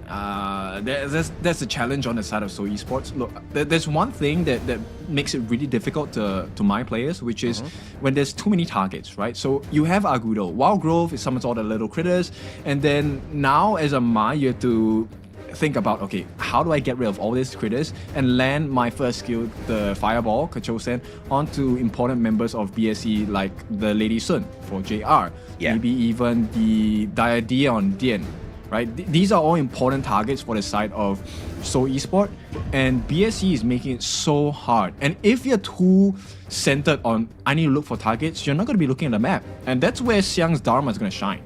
Yeah, absolutely. And of course, you've got D Renji being dragged in here by Seoul Esports as one of their final opportunities to turn the tide of battle. He's got his ultimate. It reduces the efficacy of the front row enemies, but you've kind of pointed out how Black Shrew Esports can kind of keep raining down that pain on Seoul Esports, right? So the efficacy of this Renji out there on the battlefield as well is not going to be just dependent on him, but the backup of the rest of the team members. The team fight is going to be very essential for Seoul Esports to survive this one. Yep, this game, I would feel that it is falling a lot onto the hands of Jin Yong, actually. Him playing this secure is really important. He gets as much heals onto the side of Seoul Esport, but at the same time, this needs to translate into the sprite damage and spirit damage to the side of BSE. If Jin Yong plays an absolutely perfect game, Seoul Esport can turn this series around. But there's heals coming in from BSE, so they have the Daidia heals, they have the Zhihong heals, and then you have to deal with so much damage coming in from the Agudo, the Lady Sun, and while you're paying so much attention to the rest of the lineup on the side of BSE, Xiang is gonna come and give you the truth and say, yo, you're not strong enough. Granted, you've got the Sakiri in here being played by Junyong. Repositioning maybe can be fairly easy, mobility around the map, but I just don't see them really taking a strong fight up against this lineup of Black Shrew Esports. These heroes are, well stacked up against them, right? Especially with that Yuhuan, the devastating combat that he can bring upon the players of Seoul Esports is pretty tough to deal with overall. Yep, they're going to try. It's a good start to the game on the side of Seoul Esports. So they do force out Zhihong. If they can steal this camp, that's great. So Gui actually gets that first steal, but he might have to give his life. Oh, and Gui, opportunity to run away with Ricky's help, but unfortunately, that one is brought to a very quick end. Now, Ricky with the overextension, looking to be cheeky up against Xiang, but will not be able to find the potential to execute him. And it's a painful mistake for the side of Seoul Esport, because now they get the corresponding steal back into the hand. So Zhihong, he's going to have a nice gold lead, and at this point access into the Zero buff. So things are going to move really quickly for the side of BSE, right? And right now, JR, as long as he keeps safe, everything should go into the favor of BSE. That's not good at all for Seoul Esports, because if anything, BSE was definitely faster the previous game. If things are going to be fast here as well, this one could be over before it even started. Dian launched up into the air, but here comes Musang King to jump on in, launches Junyong up into the air, and JR shows him who's boss, and now pushing on forth. They just need to clear out this minion wave first, and this first tower could potentially be under a lot of trouble. It's a 3v1. JK has no standing here. JR pushing him back will slow him down as well, so that those minions can stand a little bit longer, but the defensive play from JK, mechanical supremacy to stay alive long enough for that backup to appear, saves their tower. Good team play, right? And they funneled that kill into JR's hand, so he's gonna have a gold advantage against JK. Sun King now pulls away from the trouble, and Ziyong's not staying. Oh, what a stun! But that's just a cheeky one. Sidesteps the maneuver from Ricky as well, and look at Ziyong just baiting out their skills, trying to torture them, and will be able to stun Gui once again, and single-handedly keeping two players busy so that they can't do much. Musang King right back into action, and it's just Black Shrew Esports dancing circles around Seoul Esports here. Yeah, and like I said, as long as JR stays safe, this game, it could snowball out of control. BSE already at a 1,000 gold advantage at this point. Now he's going to be in a safe enough spot away from Black Shrew Esports, but the question is, how long can you avoid these engagements? Dian's going to stay hidden. Zihong barely needed to sidestep that one. Ricky sent it wide the moment he aimed for it. Musang King alongside Dian. Joining up with Zihong, they want to take a 3v2 battle here, but Seoul Esports says no. The minion wave moves on up forth. That's going to be cleared off fairly easy from the side of Seoul Esports. Okay, so both teams now are going to be really focused on that fast clear in the lanes, right? They want to make sure they have prior position for this first Tyrant of the game. But right now, because of the goal lead for the side of Black Shrew Esport, actually it's a risky position on the side of Seoul Esport.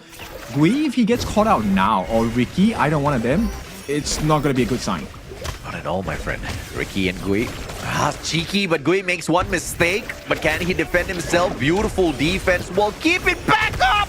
Untargetable. And Zihong steps away from the damage, surviving the onslaught. Musang King back in there, and they catch him as well, shutting down Gui in the process. Look, that's exactly what we are talking about. And of all the people they kill the jungler. There is no smite if BSE wants to go. But Zhihong, oh. This this is a game over for Ziyong, but it's a consolation prize, if anything, for the side of Seoul Esports, because that elimination of Ziyong pretty much does nothing. It doesn't really open up the space for them. And a quick defensive teleport here coming on through for the team as they go in for the shutdown of one of the major objectives here, the Tyrant itself. But look at this. Junyong and JK, they are opting for a potential steal, but Musang King says no. Like you pointed out, they're not going to be able to fight that away from him. Oh my god, that was signature Xiang there. With the flash and the truth mantra, that's exactly what we expect out of this Dharma play, right? BSC, like I said, if you're unfamiliar with them, you cannot keep your eyes off of Xiang. I know, this is just way too exciting. So many things happening all across the battlefield. BSC is just way too good at this. They're just showing everyone why they were crowned champions, right? Seoul Esports hasn't really been able to do much against them. Yeah, I mean, okay, credits to them, they did take the T1, so they know about certain markers, certain gaps. Look, BSC, they're not all invincible, they do make mistakes as well.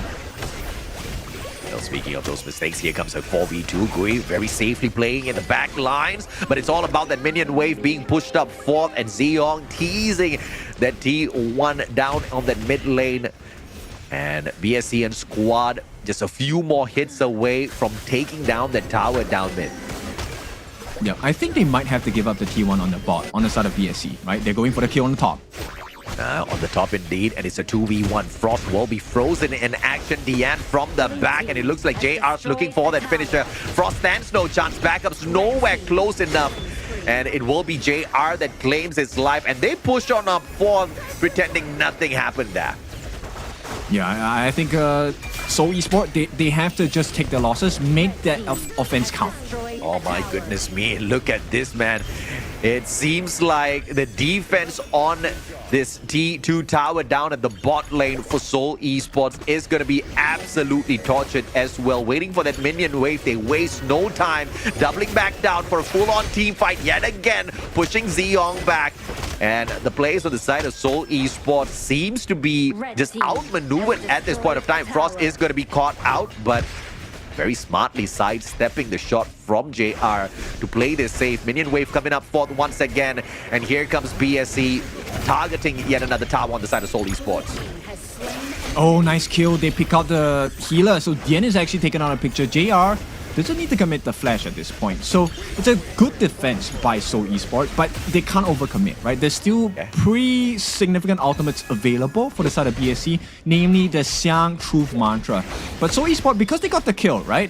And now there's no ultimates for Zihong, this is a good time to take that Shadow, that Overlord. It's not even Shadow Overlord yet.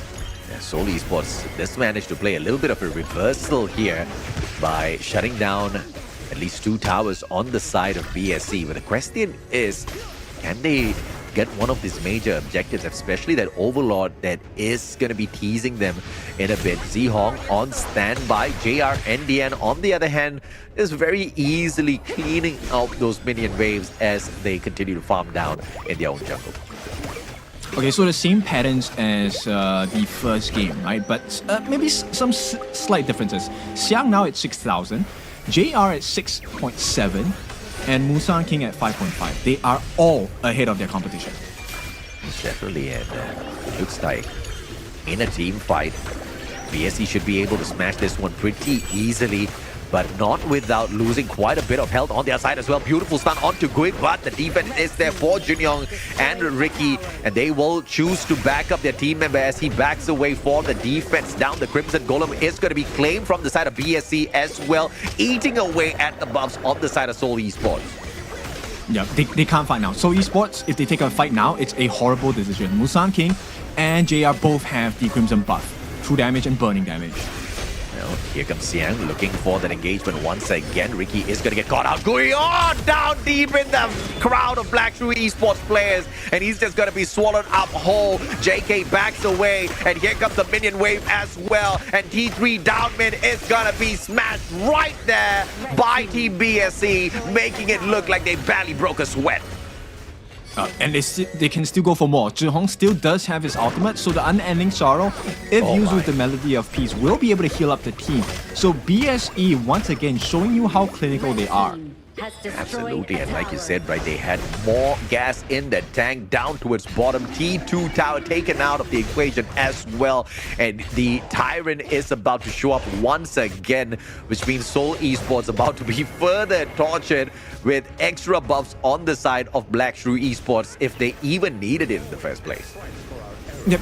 I think, Seoul Esport, they need to do the tango with BSC, right? Yeah. Bait them in, but don't commit to the fights. Kind of like a situationship, right? But JR, every time he has the Crimson buff, it's a horrible fight to take on the side of Seoul Esport. Junyoung now choosing to back away for a little bit. Tyrant, opportunity for BSC to do something here and perhaps end the game right here, right now. Seoul Esports nowhere close to pull a steal off of this Tyrant. The play is just kept too far away by Musang King and Zeong, and that will allow Shadow Tyrant to be claimed by the one and only Musang King. And now with this extra bit of buff, they're going in here for the push, but all 5 players still alive and kicking on the side of Seoul Esports. They can perhaps turn the tides here for a little bit. They can try. At this point, here comes the catch by Xiang. He's going to try and force them out. Pushing down 2 lanes both at the same time is going to be Xiang taking on the one and only Frost in a 1v1 together with all of those minions. It just seems to be mission impossible for Seoul Esports. And now the Crystal wide open. T3 down at bot is going to be smashed as well. Seoul Esports, 1 more tower left, and the Crystal is open for the taking. BSC teasing them at this point. Yep, impending doom coming in from the side of BSC. 2 lanes of super minions. Can they defend? Well, answer is absolutely not. Gets knocked back as well. Launched in the air, but Xiang manages to get out of harm's way. Musang King finds the slay onto Frost. JK stepping on back, but look at the Crystal being eaten away. Black Shrew Esports ends it 2-0. Easy game. BSC, this is the level of proficiency we've expected from them. I mean, it's a wonder why they didn't qualify this year. But let's see. BSE. Day 1, first series of the day, clean 2-0. I mean, this is the result that we expected. So Esport, they tried their best. We have to give them some props. They did try to put up a valiant fight against BSC, but what do? It's Musang King, it's Xiang, it's JR, it's the superstars. Yeah, I mean, it was a superstar lineup. It was superstar-worthy level of play. I think they maneuvered around the battlefield so easily, so smoothly, barely breaking a sweat, and they were so well put together in terms of their objectives on the battlefield, right? They were working together as one fluid movement, as one team, as one unit. And Seoul Esports, they tried. We could clearly see them kind of trying to counter these plays by playing it a bit defensive, but they were just being outscaled every single moment of that game, and they just couldn't find a way to catch up. Yeah, which is why I was kind of worried during the ban pick phase, right? Because at this point, it was just too much farm, and the itemization, look, 9,000 gold for JR. It is already with the Daybreaker, with the Blood Reaper, Shadow Reaper. Everything speaks RIP, right? RIP, rest in peace, Seoul Esport. Amen. And I pun intended there too, I'm sure. Unfortunate for Seoul Esports. But this is not the end of the road just yet. First of all, it's a double round robin, so they get another chance to either be decimated by Black Shrew Esports or to pull a phenomenal comeback and to make a name for themselves. Because if they can pull a comeback after being beaten down in this way, I think both you and I will lose our minds. It's an opportunity for them, but at the end of the day, 3 teams can make it to the Esports World Cup. Seoul Esports could just be one of them. You have already noted their lineup, their bans and picks game is pretty solid mechanically as well as objective wise. Perhaps if that is a little bit smoothened out, things could be a little bit better for them. Yep, and you can see here the stats tell you exactly the story of how Seoul Esport was trying to hold on, right? So Ricky and JK, they were trying their best to get the pokes in. Ideally, what you would have wanted was Gui and Frost to enter into the fights and just be able to tank, but deal a lot of damage to the front line and hopefully back line on the side of BSE. But that never came true. They got the pokes from Ricky, they got the pokes from JK, but they could never deal with the damage coming in from Musang King, JR, as well as Zhihong. There was just too much frontline and save potential on the side of BSE. And a very big similarity between Game 1 and Game 2 for Black Shrew Esports was the constant targeting of the jungler on the side of Seoul Esports. You look at the damage that Gui has sustained in both of these matches. This guy was just being tortured out there, right? They were being targeted. Black Shrew Esports, on the other hand, constantly invading the jungle of Seoul Esports to make sure Gui is not going to be able to scale or do anything towards the end game. And this graph is pretty much very telling as to what the pace of matchup was for Black Shrew Esports. Yeah, so they put a cap on the GUI, right? And after putting on the cap, they then went to pick a cookie from the cookie jar as well, taking away all the resources. And that's how this very huge and very convincing gold graph on the side of BSC came to be, right? Not only were they getting the camps, they were getting the kills as well, and the turrets. All of this funnel into the bank. And when you have so much money to spend, you make sure you spend it on your best investment, and that's going to be JR. Oh yeah, absolutely, man. Of course, 11 times their players went down, and the recovery was just looking so bleak on the side of Seoul Esports, right? They did manage to pull away a couple of lives, but those were all negligible losses on the side of Black Shrew Esports because their team fight was just top-notch. And most of the time, in fact, all the time, it was just one team winning those out. Seoul Esports, of course, would have been able to learn a lot from this matchup. But as for the MVP, Kin, let's see who it is. I think it has to be JR, right? Now, JR has been farming these MVPs since 2024. And 4-0-6, this is nothing new, but no, JR, every single MVP performance is well-deserved.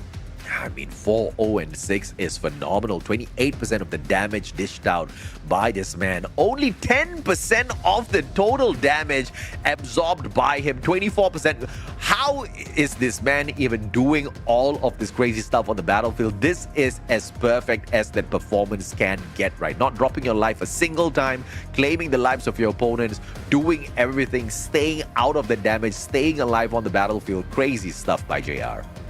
Yep, it's just the prowess of the side of BSC, right? So Black Shrew Esport just holding, I don't think there's anyone here currently now in day one that will be able to hold a candle towards their performance.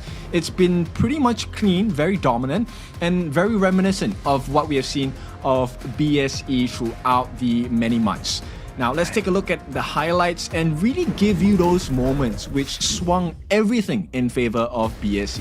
This first blood, I think, was the start of the downfall. Absolutely, and of course, it was an opportunity for, of course, Seoul Esports to kind of pull away and play that recovery. But the moment they did that, BSC was just up in their alley, shutting down their towers one after the other. And in that state of panic, when Seoul Esports hopped back in there to play that recovery, to play that safe, that's where those mistakes were happening, right? Because the backup just wasn't there, the numbers game wasn't there, and Black Shrew Esports just continued to snowball right over them.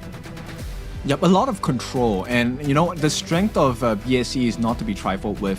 One of the main things that you'll notice on the side of BSC is they always leave themselves with an opening or an option to explore, right? They never fully commit all of their resources into one big fight, and that's one of the strengths on the side of BSE. So, you know, this is telling of BSE's performance. If you have a shield, even if you put a thick wall in front of BSE, they will always just punch a hole through it, and this is both figuratively and literally as well. Yeah, absolutely beautiful the way the execution on battlefield by BSC. It was top-notch, great to watch. I thought I was getting excited watching AG Global take on DTE earlier on, but it's something else to see BSC kind of roam around that battlefield, owning the whole map, right? It would be extra exciting to see them take on either one of the teams that we witnessed in that first series. But speaking of exciting, next up it's Team Secret taking on Todak. These two Malaysian squads, they've got history as far as brand is concerned across multiple titles, and now they're bringing the fight on to HOK as well. Kin, talk to me, man. Who do you think is going to be able to make their brand proud? Look, I think I have a lot of confidence in TS, Team Secret. I've watched their growth since coming in at Season 2, right? Todak is a new one for me. You know, as we entered the championships last year, Todak was a fresh name. I think they're doing good, they're improving.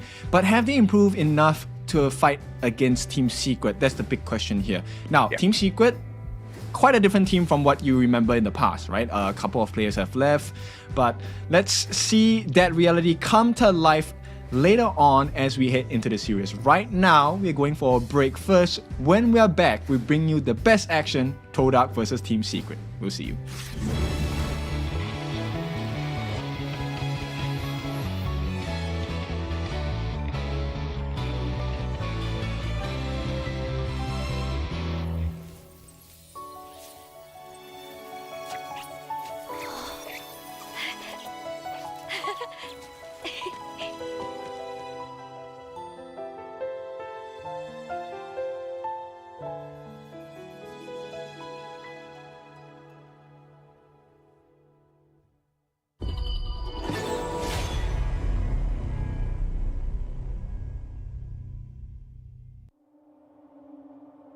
In Hero's Gorge, the base is the spring of life. In the real world, every forest and plant is the Earth's spring of life. The base nourishes the gorge, just as Earth's ecosystems sustain all life. If the base is exhausted, heroes will lose their home. If ecosystems are destroyed, all life loses their habitat.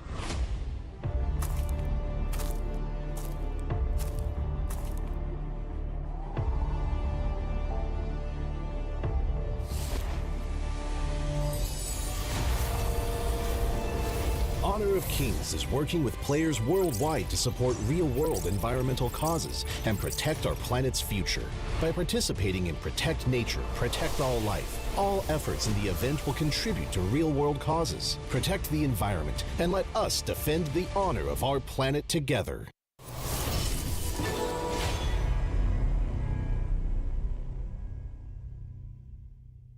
Perhaps our next meeting will be as friends.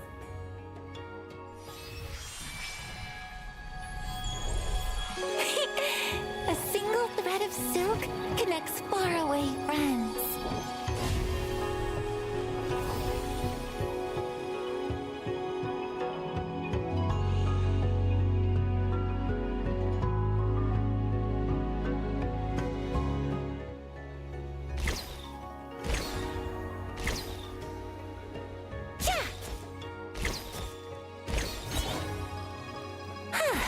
Watch carefully.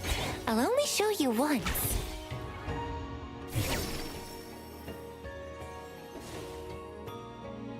Trees bear tender mulberries.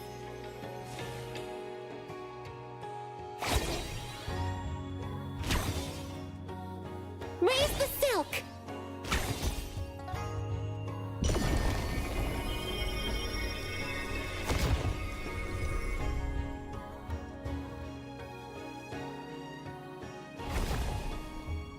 Thousand wishes make thousand threads.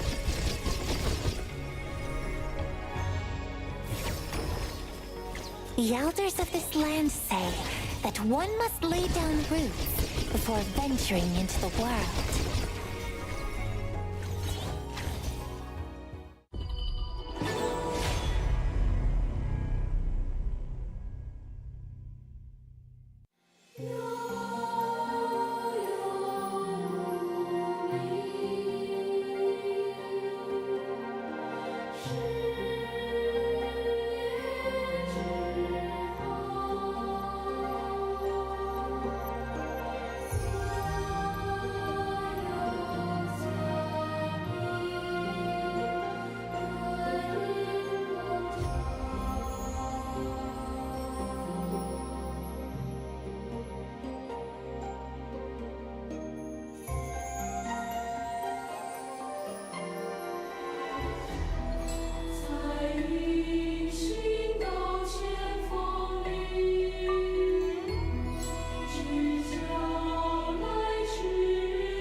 I am a humble little herb, born amid the verdant flora of this world.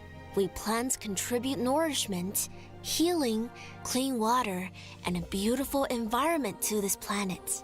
Thank you for your efforts in safeguarding our ecosystem and preserving a habitat that supports the existence of all living beings. Forests are the layer of life around the planet that supports everything that we do. It produces the water, the fresh water that we drink. It produces the air that we breathe. It produces the food that we eat. Forests are integral, the most important habitat type for humans. So when you think about forests, when you think about nature and the beauty of forests, you also have to think about that utility, the usefulness of forests, and how important those forests are to us. One of the things that makes me feel the most sad when I see degraded forests or lost mangroves is the impact that has on local people's daily lives.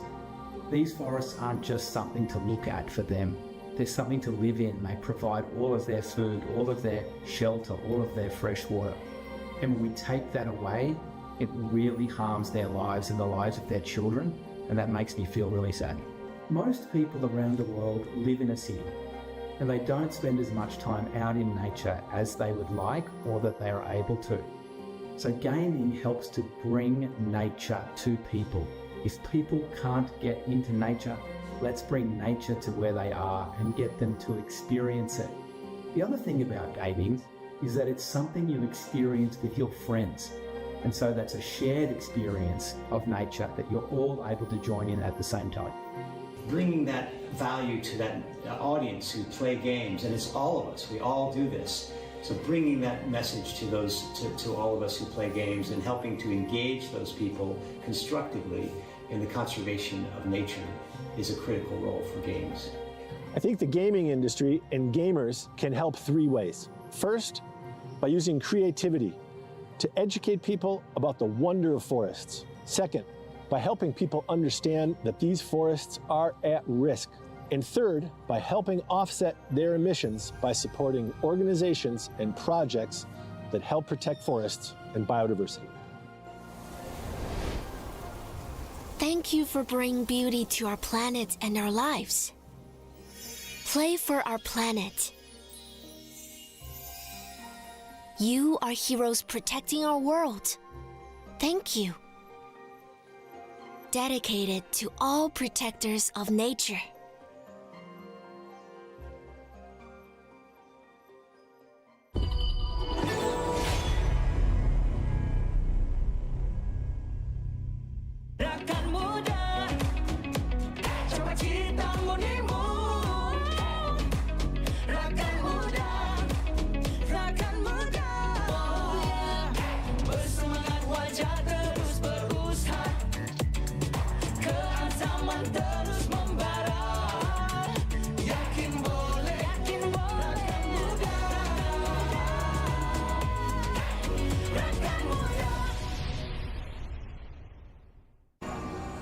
Peach blossoms bloom, glowy and bright like fire.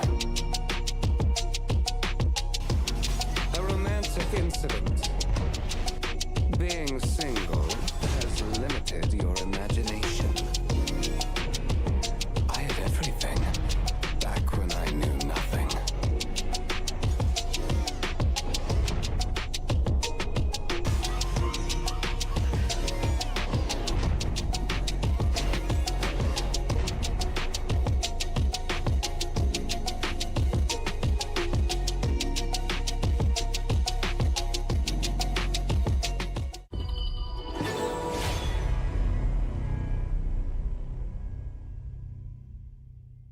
Plum blossoms defy the frost.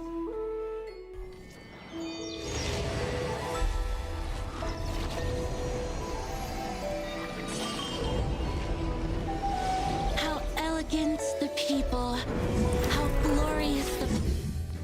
Welcome back. It is time for our final series of the day. Once again, it's your favorite kind of tofu, Kindofu, and with me is the Mustachio AJ. It's a pleasure to be here. I am absolutely under a lot of pressure because MOBA's just not my thing. But Honor of Kings, man, it's just made me fall in love with the genre as a whole. And these teams have been kicking it out of the park. But you have been talking to me about these two brands, Team Secret, Todak. You tell me to expect a lot, maybe a game number 3 here, Kin. But please elaborate a little bit more. Why can we potentially look for a game 3 here between these two? Okay, a lot of potential changes, right? In fact, there are already some set in stone. So for those of you familiar with Team Secret, the godlike jungler Tian X is no longer part of Team Secret's roster. He has gone over to DMT all the way in Indonesia. So they will have a new jungler. We don't know how strong he is yet. So this might be a chance that Todak can kind of sneak in and maybe lay down a little bit of their own will against Team Secret. Well, let's see if or not they can do that, right? Because we know Todak's a very strong brand here in Malaysia. Team Secret as well. They've got some international backing, and international backing means they've been in the world of esports long enough to know exactly what they're doing, where to put their money, what to invest on, and how to really prep the team for domination out there, right? So this is something very interesting to have such support here in the esports ecosystem within Malaysia. But in the world of Honor of Kings, let's see exactly how they get the job done out there. We are going to be looking at the team lineup, ladies and gentlemen, boys singles. And of course, first off, Team Secret. We have got Sun, Zwan, Shisan, Nuo, as well as Gusing. All right, so 2 changes for the side of TS. Let's take a look at Todak. It's going to be Stay, Turtle, Anda, Sadness, and Hua Hua. Now, this is going to be an interesting matchup for those of you that are familiar with Team Secret. Sun, Xuan, and Shishan. The 3 of them, the mainstays, still the same people in the original Team Secret lineup, and they all shine in their particular roles as well. Now, this is going to be an interesting one because with the addition of Nuo and Gusing, I want to see what do they bring to this Team Secret flavor that may tip the scales over in their side against Todak. Todak, I think they have been consistently improving, and I can't wait to see what kind of standards they have hit in this new pro league.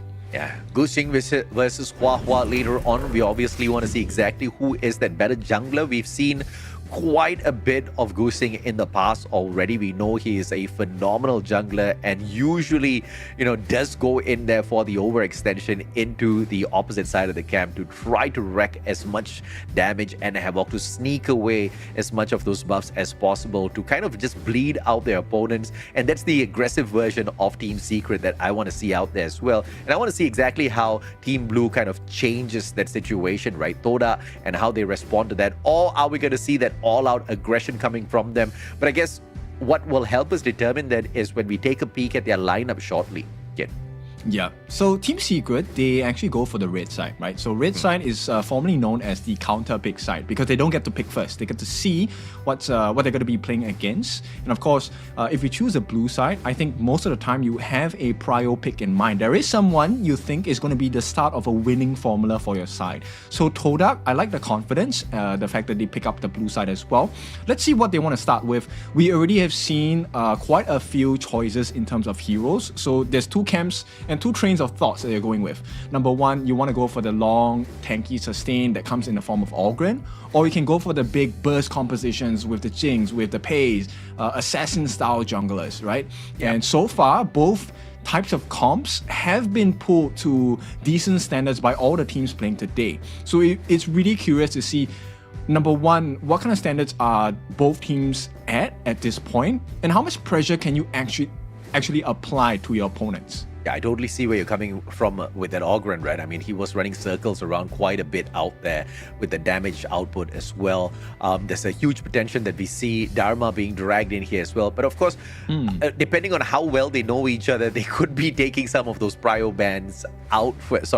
picks out first with those bans. So it's pretty dependent on how well these 2 teams know each other overall, whether or not they do know their strengths and their weaknesses. But obviously, the first game, usually it will be them just playing towards their strengths first and bringing those adjustments in a little bit later on, which also gives us a rough idea as to how their approach is, whether or not they're just going to choose to be all-out aggressive or play a little bit more on the passive side first and wait for their opponents to kind of poke them around and play their own counters, of course. Yeah, so far in the world of Honor of Kings, I think we have been given a treat of, best of 3s, best of 5s, even the best of 7s. And in my experience, I think BO3s are extremely stressful because at any moment, you could actually get blindsided, right? Yeah. Look, teams can go for a blitz 2-0, game is over, right? Yeah. And suddenly, all that chance, that lead you wanted in the league, gone. So right now, I want to see what kind of mentality both teams have. Do we want to close this game in a very quick fashion so people don't even recover from the first game, or do we just crush them systematically throughout the time frames in the game?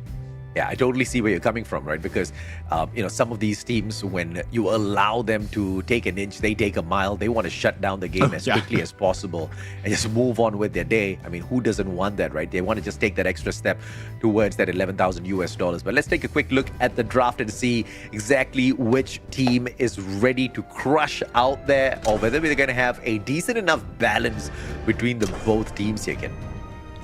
Okay, so they give respect to the Mai. Once again, Shishan pretty good on his Mai since 2024. I think that's a good start for the side of Todak. Team Secret gonna take out the Arlie. We've already seen this phenomenal performance even in the previous series for JR, taking the Arlie to new heights and literally dancing around the competition with the Parasol as well.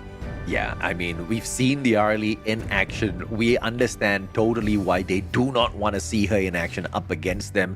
So that's a good enough pick in terms of, that's a good enough ban in terms of trying to disable their opponent's Team Secret. But I think we've got a little bit of a technical disruption in the background, ladies and gentlemen, boys and girls. So we're going to have to get that redone. But I'm pretty sure the teams are more than happy to have this happen now, rather than when they're halfway through the match. So we're going to just give them a little bit of time here, Ken, whilst we discuss. What do you think should be the approach here for Team Secret, perhaps? I think we have a bit of time, so let me give you the context of some of the drafts. I understand Team Secret a little bit more, having watched them a little bit more since 2024. So Team Secret, for Sun, he's been pretty prominent on picks like Di Lung, Meng Ya as well. So big, huge burst damage potentials in the farm lane, right? And so far, his protection always comes in the form of a Zhang Fei, or at least heals in the form of a Dolia refreshers coming in. Now, we have seen pretty good performances on a Shangguan, but she's unfortunately not too big in the meta right now, so it'd be interesting to see if Shishan is going to try and bring out other heroes like maybe the Gan and Mo, maybe the Nuwa. We have seen spectacular performances, very convincing performances where damage is the name of the game for teams coming into these initial stages of the Pro League. Yeah, for sure, right? I mean, obviously, if you can outscale your opponents in terms of damage and try to take them out of the equation very early on, you're going to be taking all of those major buffs on the battlefield. And if that is going to be Team Secret's battle style, obviously, Todak can go in here for a little bit more of a tanky setup, but that's going to kind of give away the potential to have that mobility around that battlefield, and maybe even at the cost of a little bit of the damage as well. So, earlier on when we were talking about AG Global, you had suggested that, okay, the best way to take on DTE right now is not to go in here and focus on the defense, but to take that fight to them, to bring that offensive battle out. So if assuming TS actually goes with that, what do you think Toda then should actually, how do you think they should approach this matchup up against TS? I think it would actually be the reverse, right? I think one of the play styles on the side of Team Secret was that they would try and reach for more, right? Like you said, if you give them an inch, they'll take a mile, but they don't exactly are too forceful into like invasions, taking the camps. So I'm hoping that Team Secret will be a little bit more aggressive, but the name of their style, from what I've noticed, is they like the counterplay, right? So they punish mistakes from the opponent team. So I would suggest that Todak actually pull back a little bit and work their way around, similar to how I think was it first series, AG, where they kind of allow DTE to say, okay, you play your moves first, we will show you what's the correct step to take from here.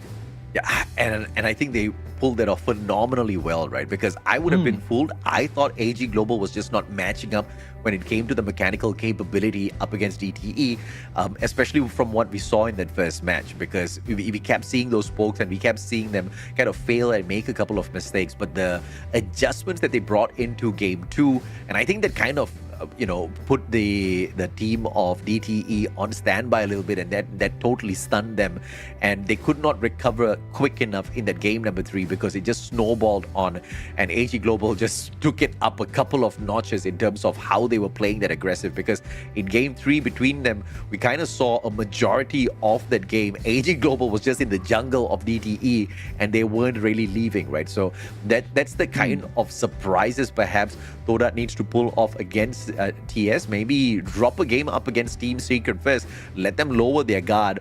Then again, no saying they won't bring that guard right back up, and the aggression as well if you do equalize against them 1-1.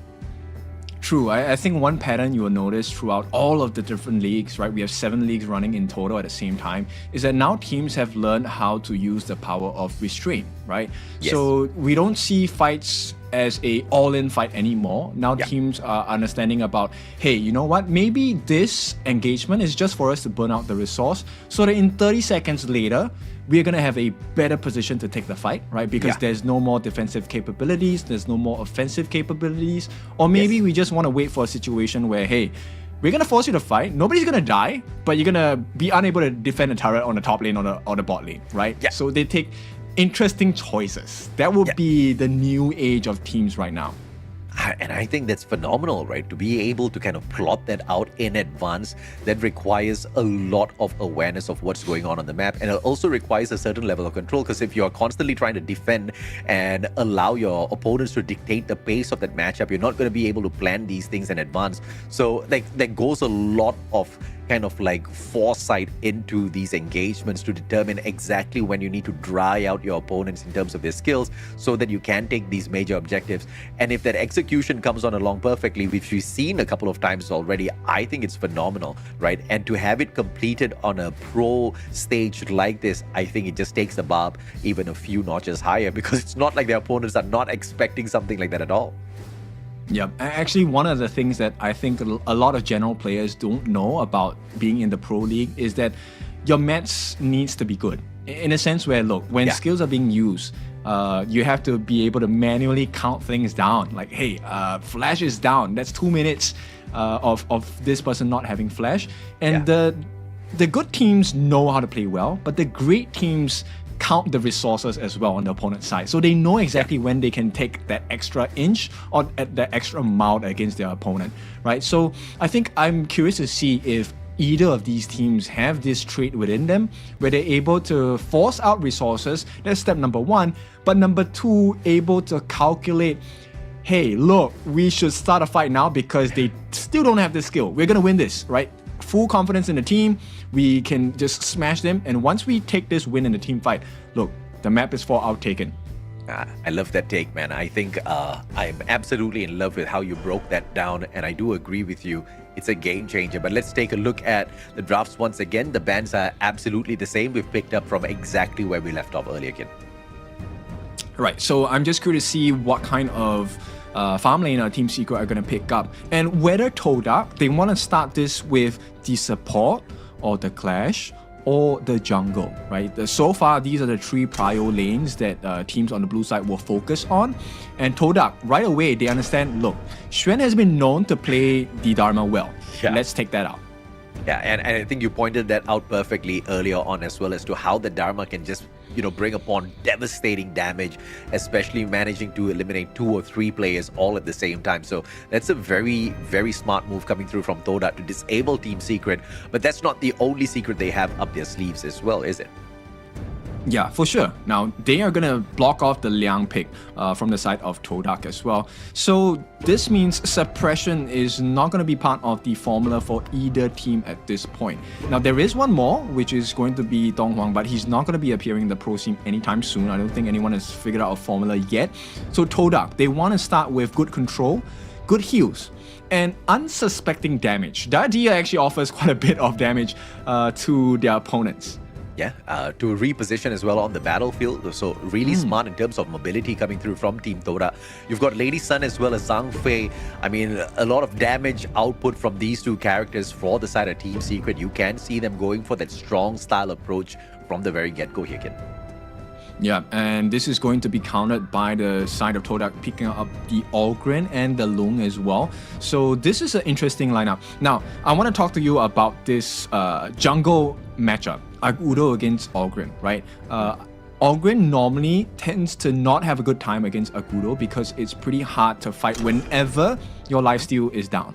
So when Death Precipice, that swipe, it doesn't happen, Agudo will have that amount of time. It's quite short, but she has a lot of bursts, right? So the critters will be able to kill off this Ogren. Well, let's see if or not Agudo can pull that off up against Todak. I think you brought out a really good point there that this is going to be a very big struggle, and obviously Team Secret is going to try to take this advantage up against this Ogren as much as possible to keep the jungler from, really spiraling out of control, because then towards that late game, Team Secret can have that opportunity to just go, aim on the side of Team Todak. So interesting once again in terms of the strong style approach coming through from Team Secret. And Todak, at this point of time, do you think they've got the damage output to keep up with Team Secret? They should be able to, right? While yes, there is a Zhang Fei available on the side of Team Secret, they have a good amount of burst damage, but also the ability to take long fights, right? The reason why Team Secret banned out the Hano, it looks like Todak, they want to play for that long range fight, right? So a long extended fight, Hano is a beast in that particular kinds of fight because the Scepters of Fate will instantly melt you down. Now Team Secret, they will pick up the Nua, right? This is also one of the ways to defeat an Ogren or even get the Lung as well, right? Burst, damage, and control. So she offers both. Yeah, I absolutely agree. And we saw that teleport slay earlier on that was brought out in that matchup. I think, Nua is going to be that one character that makes a very big difference, right? Because the amount of distance you keep between yourself as well as your opponents is going to matter as well, surviving a little bit longer on the battlefield. But looking at Sadness and Anda, they bring in the Byron and the Gunmo. Byron, obviously, we've seen him in action already. Devastating impact he can bring into the fight. But Gunmo, as well as this lineup combination up against Team Secret, in your opinion? I think it's okay, right? It then comes down to mechanical skills. My concern for Anda is whether this Gun and Mo is going to be able to lay hands onto Lady Sun. Because look, you can have the shields, right, coming out from Zhang Fei, but freshly forged allows you to have 4 blades, couple blades, you throw that down, she's going to die instantly. So Todak will do well for themselves to kind of force Sun into awkward positions and get the kill. And once this Lady Sun is out of the picture, look, they don't exactly have the best return fire on the side of Team Secret. Absolutely, and of course Sanseer being brought in here by Nono. One more thing about the Gunmo as well, right? That first skill, he really has to conserve that, make sure he doesn't make a mistake, because Team Secret will be looking to catch him with his pants down, and early game that Gunmo is going to be squished instantly, which is going to put Todak in a unfortunate position early game if those mistakes do happen. Overall, great picks coming on here by Team Secret. I'm kind of leaning towards there a little bit more in terms of the capability of dominating out there on the battlefield. But of course, let's see what happens here. And if or not Todak can maintain a little bit of pressure from the early game. Yeah, right now, both teams actually will be able to kind of share farm in the mid lane, right? Because both of the heroes require the same requirements, right? So they need gold. So this is going to be a pretty spicy match because every kill, every camp steal is even more important in this series. I truly agree. Anda just knocked back a tad bit here by Shisan. And we see exactly how this one's going to be panning out very early on with the push up against the tower here down mid. The distraction coming on through from all of those minions as they go in here for the overextension very early on. Aggressive side of Todak showing up. Yeah, they actually commit the flash. Is that a mistake though? Oh, yes it is.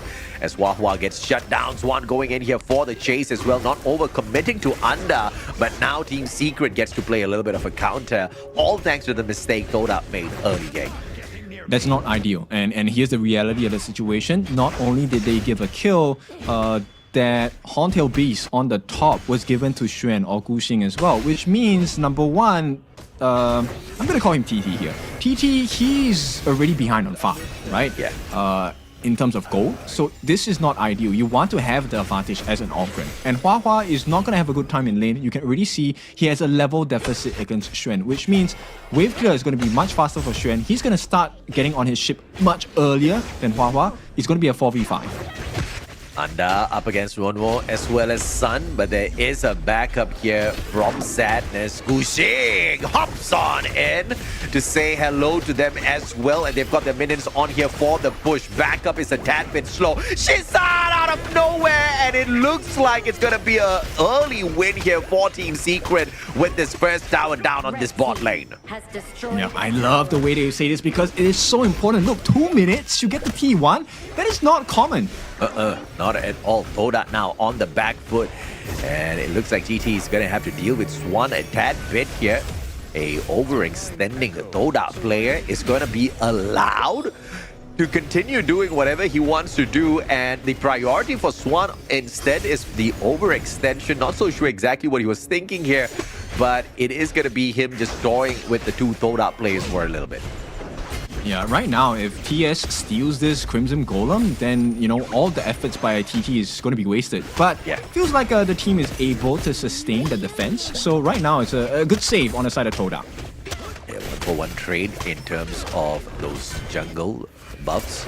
The Crimson Golem will be taken away, and Gushing, on the other hand, backing up Swan, trying to see if they can play a quick ambush down this mid lane here. They have to be very, very cautious because Todak's thinking pretty much of the exact same thing, but outnumbered though. Gushing will be able to back up Shisan, but the miss by Shisan will kind of allow them a little bit of extra time to back away first. Yeah, Todak looking for some openings on the map, right? They want to see if they can steal any camps away from the side of Team Secret because it's so vital for them. They need to make sure that TT actually has the level advantage against Gushing. And right now, this might be a big fight.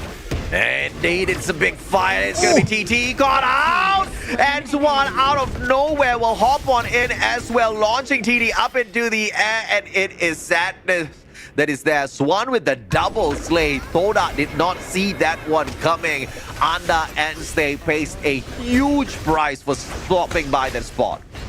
Yep, and the pain does not stop there, right? Look at the way that Team Secret are playing. Xuan on the top, he has absolute freedom to make the push on the T1, and they have locked down TT as well as Hua Hua in the middle lane. That rotation is going to come too late. Nobody's able to contest this on the side of Todak, so this Tyrant, once again, free for the side of Team Secret. Indeed, free Tyrant for Team Secret, and of course Shisan keeping the players on the side of Todak at bay from sneaking anywhere close enough to be able to steal the Tyrant away.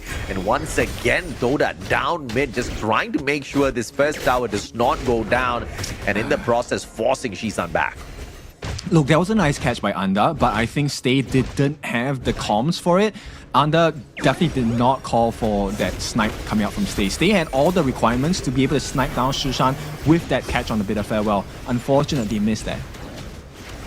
And we obviously hate to see a missed opportunity there. That engagement could have really put Team Secret on a little bit of a slowdown momentarily for Todak to at least grab a couple of objectives on the battlefield. But now Shisan kind of being forced back. But Team Secret don't look like they're breaking sweat just at this point of time. No backing away. He knows that Sun is right there for that backup if he needs it. Yeah, and look, Shishan is at level 7. He's ahead of Stay. He's same level as Sadness. He's also ahead of Anda, which means his burst damage potential will hurt the backline on the side of Todak. So Todak, they need to find a moment of reprieve, right? They need to get a kill or something, or maybe get a turret at least for the start. Gushing is there now. Beautiful. TT pushes him right back. Gushing tees. But here comes Sun as well as Swan. Oh, the backstab is there as well as Hua Hua gets caught out. Backs away. Stay is there for the backup. Defensively backs up Hua Hua just enough. But the damage has been done on that tower. T2 down bottom lane, damage to a point of no return for the side of Todak. One more hit and it's over, exposing their third tower down at bot. Yep, it's... Oh, hang on. Oh, Sun, come on. The backup from Nono keeps Sun alive, and single-handedly he forces Stay and Sadness back. Now 3v1. Nono, opportunity to make some magic happen here as Gushing catches back up with it. Yeah, right now Todak will find it very difficult to contest for any objective at all because the farming rate in the jungle on the side of Todak is just muted. Right now, TT is struggling to keep pace with Gusing, and you can see the results. 2 neutral objectives going to the side of Team Secret, and there's more to come. Yeah, Overlord now on their side, launched up into the air and stays shut down instantaneously. The initiation just did not go their way. TT down on the ground as well as Gushing takes that double kill. And a third one as well. 4 players down on the side of Toda. Hua the final one, but man can't do much as he watches his tower go down. 3rd tower in a row. The minions are on the way. And down mid, Team Secret absolutely smashing Toda. This is the fastest game we have in MKL today. 7 minutes, T3 taken already. Wow! Crimson Golem now, the next target for Team Secret. Easy peasy as they continue on their prowess. It is going to be the Tyrant on for the slay next for Team Secret as Toda tries to play some sort of a recovery. Not a single elimination, not a single tower taken down by Team Toda yet. And look at the gold that they're being outscaled by here by Team Secret. 1,000 gold ahead for Sun. He is 5.9 thousand gold in the bank and 5.1 thousand for the side of Shishan as well. Gushing leading by 1,500 in fact. Already has the Blood Rage on hand, so he is immensely survivable. And the main concern here is once again, right, Team Secret funneling all the buffs into Gushing and Sun. Let's see if Gushing can pull off yet another fun drop on the players of Toda. They will choose to go for the Azure instead because they've got all the time in the world. And Team Toda obviously thinking twice before going in here for any bit of engagement. They're just all out defense right now, looking for Team Secret to make any sort of mistake so that they can take advantage and turn the tide of battle. But Sun and Gushing all stacking up. Shisan as well onto the 3rd tower on the top lane. A sliver of health left, and they go in for the gang onto Sadness as well. He's sad, he will shed a tear as now the crystal is wide for the taking for Team Secret. Okay, potential turnaround though. Are they gonna do it? Crystal, no live. Team Secret says no turnaround. A one-sided matchup. Team Secret smashes Toda for the victory on this game 1. 9-1. That's an impressive scoreline. One of the fastest games we've had in MKL today. I know it's just day 1, but you know what? I don't think there's going to be many games where we will get such a one-sided performance. Look, BSC previous series, they did well. It was also a smash. But the speed in which Team Secret did this... Okay, look, I love TNX to death, but this Gushing jungle is just insane, dude. Yeah, I mean, we saw him just prowl around all around the battlefield, constantly rolling into engagements and dropping the bomb on everyone, just disrupting their plays. Toda, unfortunately, nothing that they could do to find any sort of advantage in this matchup, right? They were just always on the back foot, always on the defensive. Their jungle just kept getting invaded. In fact, they were being overzealous initially, and they were just totally punished for it, right? Team Secret was like, okay, we see what you're doing. Let us show you exactly how it's done. And there was just no coming back from that one. Yeah, so impressive performance by Team Secret, and I think right now, you know what? Sun, Shishan, and Shuen, I think as what we have seen, right, in their performance from last year until now, I think it's been consistent, right? It is still the same boys. In fact, maybe a little bit better, right? I like the gameplay. Synergy is really clean by Team Secret. So I'm hoping for more coming out into the second game of this series. But let's take a look at the item build that they have. Look, there's a lot of gold to be shared amongst the side of Team Secret. Absolutely. And of course, if you look at Team Toda, they're barely completed with their item build, right? And obviously because they were being outscaled with all of the gold, they could barely earn on the battlefield. Their jungle, they couldn't find anything. Everything was being ripped away by Team Secret. And when Team Secret was not invading and stealing away whatever they could take for themselves, they were busy battling Team Secret, all on that reset as they get slain out by Secret, right? Toda just could not play a decent game here. But that's exactly what happened to AG Global earlier on as well. Perhaps not as devastating as this, but it was similar. A reverse sweep is still possible. Toda might just be able to match up against Team Secret depending on the draft a little bit. later on. Yeah, they need to take lesser risk in the draft, right? Look, having a Gun and Mo, having a Noir, these are all great picks if you have the advantage, right? But they kind of struggle to climb back up when they're playing from behind. And look, a 2k goal difference between Stay and Shishan is already telling of the kind of difference in map advantage that Team Secret has over Todak. And when you have Guxing on this Agudo, who is towering over TT with a 1,500 goal lead, there is not enough survivability on the side of Todak. So Team Secret, they just won with pure might as well as gold. So let's take a look at the stats across the map itself. Shishan close to 52,000 worth of hero damage throughout the game. And his gun Mo is actually, not too bad at all from the side of Todak. Massive damage, but he just couldn't really do much out of that, right? Obviously, in a lot of those team fights, Sadness stayed away from it like the plague. But Team Secret, overall, you can see it was Shisan as well as Guxing that was doing a lot, right? Shisan with the damage, Guxing just kind of absorbing a lot of the damage, but not really losing his life at all throughout all of those engagements. And the teamwork capacity from this inside of Team Secret was just phenomenal. They were just all around the battlefield always. Yeah, Stay, I think he did a really good job as well. One of the things that needed to happen was he needed backup when he was able to deal the damage, right? There was one situation where Stay was able to get everyone on Team Secret extremely low, and Hua was meant to be in the fight as well, but because of the level gap and the goal gap, he was stuck clearing waves in his lane. He couldn't back them up. And this is where the snowball starts to happen for Team Secret, securing the Tyrant and Overlord. Doesn't even need to contemplate, hey, what to do about the Shadow variants. We don't care. We win the game. We couldn't even see a enhanced Tyrant out there. This game ended just slightly before 9 minutes. Crazy stuff, because this is the fastest match we've had all day long, and Team Secret dominated in a way Todak is not going to be too proud of. And I know even if they were not tickled at the start of the series, they are most definitely pissed right now. And if they were not ready, I think Todak is fully awake, and Team Secret better watch out this next matchup. They've been keeping some secrets on the side of Team Secret, but we won't keep this one. It is going to be MVP TS Guxing. What an introduction into day one of the MKL Spring Season 2025. 3-1-6, tanking 42% of the team's damage taken, but dealing 26% of the hero's damage offered by Team Secret. Almost 50% of whatever their opponents could dish out. Guxing said, you give it to me, baby. I will take it all. Just pulling a Zoro off of One Piece here, just tanking it for his captain. This is amazing stuff from the side of Guxing. And through all that, the man did not falter too many times, right? Being forced onto the reset one time, 26% of the damage output coming through from him as well out of Team Secret. Well-deserved MVP for Mr. Guxing from Team Secret, because the highlights, if you look at it, you'll be able to see exactly why that is so.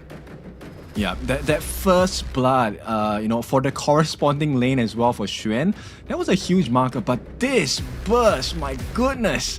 I mean, Shishan did such a good job at getting the accuracy down, but it was also because of that complementary support by Nono. The timing of that unbridled outburst, perfect. Right here, same situation, same combo, and Todak, they were just caught unawares. There was nothing they could do. Guxing as well, right? With that lifesteal was just so irritating to deal with. Every single time you thought he was down, he was just eating away more and more up against Team Todak. And towards the very end, it was just a desperate attempt to stay alive from Todak, just to extend the game a little bit further, because I guess they didn't want the game to end at 6 or 7 minutes. That's all the glory they could save for themselves. Unfortunately, Team Secret was determined to bring that to a quick end. So now the question is going to be, are we going to get a repeat? Is this going to be the fastest series of the day? Or are we going to see one of the most phenomenal comeback from a big brand in Malaysia at the opening day of MKL? If it's a comeback, I'm all geared up for it. If it's a quick shutdown, I'm excited to see that as well, because we need to see some sort of dominant statement out here on day one as well. Yeah, it's kind of like going for an examination, right? Right now, Todak, you're being tested. Here comes the final exam. Do you pass or do you not? Team Secret, they're going to go with the blue side this time, and Todak going to go with the red. So Team Secret, I think they're ready to kill this series off, right? You want prio picks, there's something you're cooking, and we don't know what it is. That's why they're called Team Secret.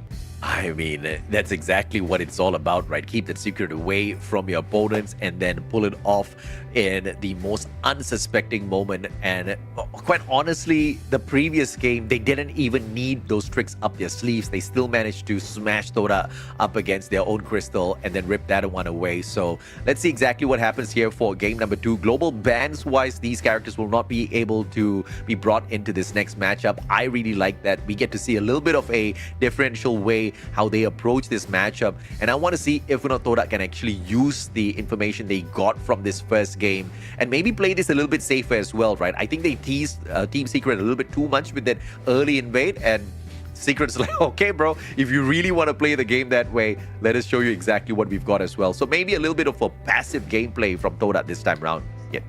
Yeah. This is exactly the formula that I was talking about, right? Like Team Secret, they will allow you to make the first move, and after that you will be punished really heavily for it. But the pain for me, maybe I'm lagging a little bit, but Todak, they committed so many meta picks. They pick up the Ogren, they pick up the Ganemo, they pick up the Lung. These are all major prior picks in the game, and now they're out of the picture. So Team Secret, they have put themselves in a really good position here. Yeah, absolutely right. And obviously Todak not really doing themselves a big favor by still dropping the ball, even though they had those picks on their side earlier on. And these bans are looking pretty solid on their side, but with Secret bringing in Arlie, it should have been one of the main characters that Todak bans out of the equation, but they have dropped the ball big time on this one. I think it's worth the risk, right? End of the day, look, this is the potential last game for Todak. If Todak don't win this, they have to go home kind of licking their wounds at this point. So I'm thinking they will pick up the Lung for themselves. And no, they can't. Lung's already picked up. Let's see, Chano maybe? Okay, Sakir, that's a good start. Yeah, Sakir is a good start indeed. We did see Sakir being brought in earlier on as well. There was a little bit of, proof of, viability from the Sakir plays here. But Dun, you talked about Dun already and his viability out there on the battlefield. I think this is going to be that saving grace here for Todak. Well, he's not going to be in charge. TT is not going to be in charge of chasing down Sun on this Arlie, right? So they're kind of prepping themselves for another pick coming out from the side of Team Secret. And this is the reason why, right? Because Ogren, now that it's open and it's a potential closer game, I think, yes, most teams would prio Ogren because he's so strong, right? But right now, Todak, I'm really curious about who they're going to take up in the farm lane to try and match up against Arlie. I think obviously keeping control on Team Secret's jungler is going to be one beautiful way for the Todak to respond here. He's bringing the Dharma in. We know mechanical plays, if Todak is strong, Dharma can cause quite a bit of havoc out there on the battlefield. So this is the firepower that we're talking about, right? They really need this up against Team Secret. Yeah, let me put a little bit more detail in there as well. Look, there is good setup, but they are all AoE setups. Dun with the Wind Slash slams the floor, multi-man catch. Sakir, Mulberry Power, slams the floor, multi-man catch up. And Dharma, of course, as we all know, giving you the truth. You are not good enough. It's going to be all against the wall. So Team Secret, they have to be really careful about the way that they position themselves in a fight against Todak this game. Yeah, absolutely right. I mean, they got to scatter themselves because kind of keeping the tight grouping up against Todak in a lineup like this is going to be devastating for them. But of course, that's granted if they get caught, right? Obviously, Team Secret can find a couple of ways to kind of nullify this as well with their own mechanical capabilities. But we also want to see defensively whether or not they have anything to disrupt the grouping of Todak on their side as well later on. Yeah, I mean, that's why they did all these bans, right? So Mozi and Lianpo, the two of them very adept at stopping moves midway, right? Either with the stuns from the cannon blast or, even with the burst ran jumping in to just knock them in the faces. Now, Team Secret, they're really concerned about the matchup going up for Sun, which is why they banned out the Chano and the Demons here. These are two very good picks that benefit very well off of the massive crowd control that's offered by Dharma, Dun, and Sakir at the same time. Absolutely, and of course, Sadness taking a while to really figure out exactly how he wants to bring the pain here to Team Secret. And he actually brings in Shrew. So this is a very interesting pick coming through from him, Kid. It's a very greedy pick, to be honest. Look, Soya is great, but he comes online very late into the game. And yes, Arlie takes a bit of time to get online as well. But Ogren is a very much early game hero. And if Team Secret gets a whiff of Todak set again in the jungle, this game is going to end really quickly again. Yeah, absolutely. And of course, I think he can maintain a little bit of distance up against Team Secret as well with the Shrew, and that's going to be most definitely needed looking at how Team Secret really brings the fight up close to your face, right? But with Yixing as well as Dolia as well, this one seems to be a Team Secret that is looking to stay, sustainable out there on the battlefield in some of these team fights. It's going to be pretty taxing to take this fight up against them. Yeah, you know what? Todak has a lot of control, but I feel Todak needs more control in the mid lane. Going up against the Yixing, it's inevitable. You will be caught by the board, right? Yeah. And the fact that they picked up the Dolia, I think they will prio the chessboard as the ultimate they want to refresh. So you can expect Todak to be caught in the board quite a few times. Yeah. So they need someone to stop this Shishan Yixing from getting the ideal setup. Princess Frost is good. It's a good stop against the Ogren and hopefully against the Mayin as well. It's a stretch to be able to hope to catch the RD as a Princess Frost. But situations present themselves. And I think you hit the nail on the head here, right? Toda is just going all out, crowd control sort of a team fight build here, which looks good as long as the execution is going to be super solid. But you also have Team Secret and the Dolia there with an opportunity to reset one of the ultimates on the team members, and looking at how mechanically capable Team Secret is, that's going to be pretty devastating. No one was going to be integral for shutting down a lot of these Todak team plays later. Yeah, now Todak, they're taking a risk. I like to say this a lot because look, if there's no better time than now, right? If you have to take a risk, look, it's day one, take the risk now, learn from your mistakes. If it is a mistake, if it is not, great, you take the win. And so far, look, if Todak managed to last into the late game, Team Secret is done for. So all out mid push coming through here for Team Secret. They know exactly what they want to do. They want to cap Stay as well as Anda very early on, going in for the Crimson Golem steal as well. Anda's not going to be able to do anything about this. Can he? Answers no. Gusing cheeky early on. Yep, and right away they already nullify that counterplay effect of trying to steal the jungle camp away, right? So first rotation from Shishan goes straight into the Crimson Golem camp. Stay's going to be tickled just a tad bit here, but the recovery is there in the nick of time, and DT comes back in for that backup.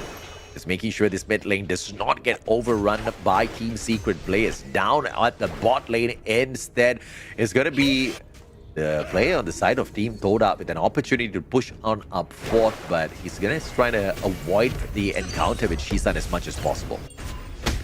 Yeah, look, Todak right now is a 5-man strong bomb demolition team. They have to defuse this bomb that is Team Secret. They don't have a lot of time. No time at all clearing out the minion wave. Maybe looking for an opener here up against that first tower, but Swan's just waiting on standby to clear the minions out. So a little bit of an opener here by the Dharma, but the question is of course going to be what's going to happen here in this mid battle, because this mid battle once again getting stacked up by multiple players on the side of Team Secret. They've got some sort of a plan here. They're trying to catch Stay early. Look, I think Team Secret, they're just trying to catch stragglers now. It's not a good fight for the side of Todak. Frozen launched up into the air. Gusing still survives with a sliver of health. Tries to get away. Stunned once again. A sliver will be finished off by Sadness. And it looks like Team Secret gets punished early on. First blood goes to Todak. Oh, now this is a good situation for the side of Todak, right? This is ideal. You take out Gusing, you have a little bit more time in the jungle, and more importantly, I think the first blood, did it go to Sadness? Yeah, Sadness, yeah. It was. Look, that cuts down his time for growth. So he's gonna hit late game stage even earlier. Insane stuff, and that's exactly what Todak needs to kind of keep Team Secret at bay here. Overextension for sure. That was unnecessary from Gusing, but obviously it's those kind of mistakes that need to be punished. Todak took that right opportunity, and they gain a slight advantage here in this game, at least for the time being. They need to use that little bit of advantage very well here. Now, Nono up against Anda and Sad. The Sun is there for that counter attack as well in case Nono needs that backup, but for the time being, it's just a little bit of a back and forth here at the bottom lane. Yeah, I don't think they will be able to get a kill unless Anda commits like a flash combination. There needs to be enough lockdown time for Sadness to get the kill, right? Because he doesn't exactly have the most amount of damage at this point. Now Stay's gonna come in here, make sure nobody's hiding away at the grass. It's a 3v2 situation down at bot. To the advantage of Team Secret. Wah up against one and misses the first hook. Swan goes straight in for the fight. Little under level here, but just a couple of eliminations on this minions should be able to put him on par. Team fight though, Sadness managing to step on away from that, heal himself up a little bit as well to stay alive. TT gets caught though. Oh, and this is it for TT. He goes down. Gushing finishes him off. Stay a little bit overextended. Nono is there in a good position to catch him off, but the backup from the rest of the Todak players will be spotted out by Team Secret. Instead of focusing on that, Tyrant will be their target, and they continue to push on into the jungle of Team Todak. Team Secret want to show that they are right back in it. Now, goal scaling wise, they're absolutely equal though, Ken. Yeah, it's going to start swinging in Team Secret's favor at this point. Look, it's a bit of a hindsight bias, but Stay, this is a really difficult game for him. Everyone has some sort of movement ability that doesn't allow Stay to get that Frigid Prison, right? You can't get the free state that easily. Nobody else, the only person is probably Shishan. Not so sure what Sadness had planned there. Took a snipe, and that one went wide 3 years after those guys left that area, so a little unfortunate if Todak's mechanical capability extends only till that far. Now, he's going to be protecting bot. His tower's just really low. Todak in a really rough spot, if you ask me.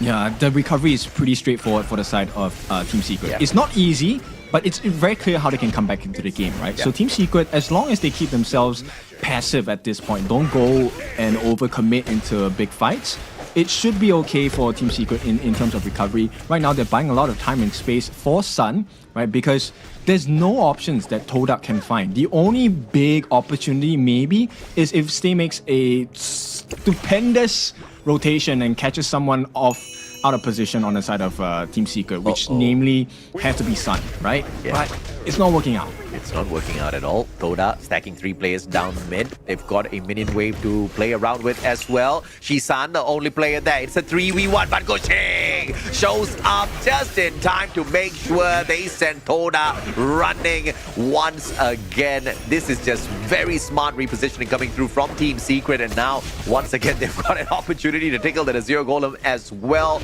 And Shisan looking for a steal will not be able to take that. Yeah, but Gushing going to be a little bit more successful. Hua, big change. Hua, opportunity. Gushing literally going in here for the commitment because he's got confidence in the rest of his team members. Stay now, a sliver of health left on him, and Hua drops Swan first. Stay is still there. Gushing finishes him off. Team Secret owning Todak players. Hua gets shut down as well. That's a 3-for-3, and Anda, a sliver of health left here surviving. Todak about to drop the ball big time. Okay, Gushing, he's alone now. The stun comes in. He does have the lifesteal as well. He's going to be taken down, surrounded by Todak players. This is a big win for them. Absolutely, and of course, Gushing was the only consolation prize absorbed here from Team Todak, but the damage was done there already because now Todak, they really don't have the numbers to go and absorb all of these advantages on the battlefield. Therefore, they need to wait for a little bit of a cooldown. And Shisan needs that extra time to reset as well. And backup's not really with him just yet. I like the way that you put it because look, they really didn't have resources, not enough manpower. They had to give away the T1 on the board as well. They're going to get a consolation prize in the form of the Overlord at this point, right? Yeah. It's nothing too big. Okay, maybe one more prize. They got the passive away from Shishan. He is killable at this point. Gushing taking the 0 first. Got the blue buff on him as he pushes down mid once again. Perhaps it's time for T1 shortly as the minion wave makes its way from their crystal. But it looks like they're about to hop on into battle first. Gushing with the initiation up against Sadness and Anda. But Stay is there to disrupt that play, and therefore Gushing drops back. It's a 4v2. Now make that a 4v4. And Hua about to hop on in here if things do get a little sticky, but Todak just holding a good backline. That was close. Shishan, I think his heart was in his mouth there. I mean, the moment you saw Hua Hua came out, I'm like, oh, damn. It's close enough to catch him, but of course not really getting that full connection. TT up against Ronaldo. They were teasing the Tyrant moments ago. And obviously Todak wants this objective for themselves. This is a big one. If they can at least take this, then maybe to swing that momentum their way, it can be a little bit more possible. Shishan as well as Gushing though, just keeping a little bit of pressure played onto Team Todak. And finally they move on in for the Tyrant. Oh, this is a good position for Todak here. As long as Santa stays safe, I think they win this. But here comes Team Secret now to push them away. Steal is not going to be possible. DT will be able to pull away that Tyrant for Team Todak, but knocked back now. Stay with a sliver of health, but there's just no follow-up on the side of Team Secret, who instead focuses on the minion wave down mid, but the defensive rotation by Todak to protect their tower. Teamwork at its finest. Todak is showing us that it's not over yet. Yeah, we were asking if Todak has it in them, right? And based on what's happening now, they definitely do have it. I like the way that Sanders is positioning himself. He's still able to deal damage, but maybe mistake. Okay, they won't commit at this point because Anda is around the corner. Good flashback and Sanders. No, gets caught out once again by... And it is Sun this time round that does not miss the mark. Anda is going to be pushed back towards his tower. Here comes the minion wave once again, opening this up. T2 up top, and that's going to belong to Team Secret. And Gushing, on the other hand, takes away the Crimson Golem. This is just so many objectives being claimed away by Team Secret. Yeah, this is a lifeline they desperately need on the side of Todak though. Can they make it work? They had an advantage. Oh, nice catch. And TT will be caught out here. Moves right back in, but has got the protection of his tower at the same time. But here come the minions as well. TT's going to get lost, and my goodness, he should have backed away when he had the chance. Yeah, but the board was so successful in the catches, right? Yeah. And this is where the scary combinations come in. Nono with the instant refresh. And Shishan will always oblige. Hey, do you want more food? Of course, give me a freebie. Absolutely, man. And of course, Team Secret now, yet another freebie on their side. It's the Tyrant buff this time round. Shadow Tyrant to make things worse for the side of Team Todak. And now that full-on rotation down towards mid once again because they want to protect their T2 tower. But look at this Team Secret kind of overextending, just waiting to ferry all of these minions up towards this T2 down bot. One more shot and they take yet another one down.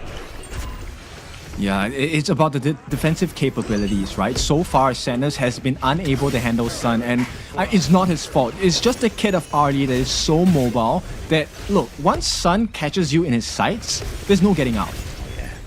And it looks like Sun wants to catch more in his sights. Gushing once again with the initiation. But up against 4 players, perhaps might bite off too much that he can chew, but does not make that mistake. Professional at his best in terms of play. Once again taking away the red buff. And here comes Sun once again, met by 4 players up top. And Todak does not make that mistake of overextending, and neither does Team Secret. Yeah, they're just bubbling under, right? At this point, Team Secret, once they pull the trigger, I fail to see how Todak is supposed to survive this onslaught coming in from Team Secret. Yeah, I don't see a recovery play from them just yet. But, you know, miracles can still happen. Beautiful connection onto the team play. Hua tagged up, but there's no eliminations just yet here. And the rest of them, though, will sacrifice it. Gushing trying to shut down the Overlord in the meantime. They push the players of Todak back just in time, but Todak, they've managed to sneak their way back in here. TT trying to see if he can play something beautiful, but Secret says no. Gushing with the slay. TT gets caught out between 3 players. Look at him lose his life. And Sun just finishes off the job too easy. Hua with the engagement. Stuns Sun. Wants a fight, and Nono brings it straight to him. Hua, bye-bye, my player, says Sun once again as he takes the double.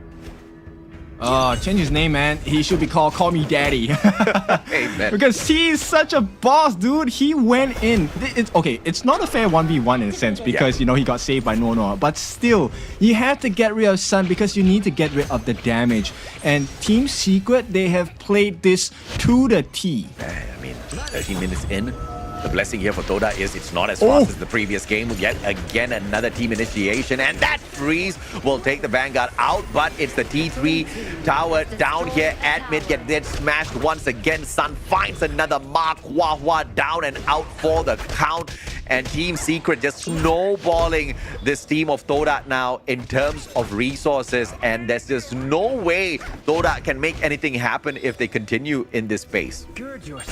Yep, look, it's continual onslaughts on every lane. Shadow Overlord finding its way down on the bot side as well.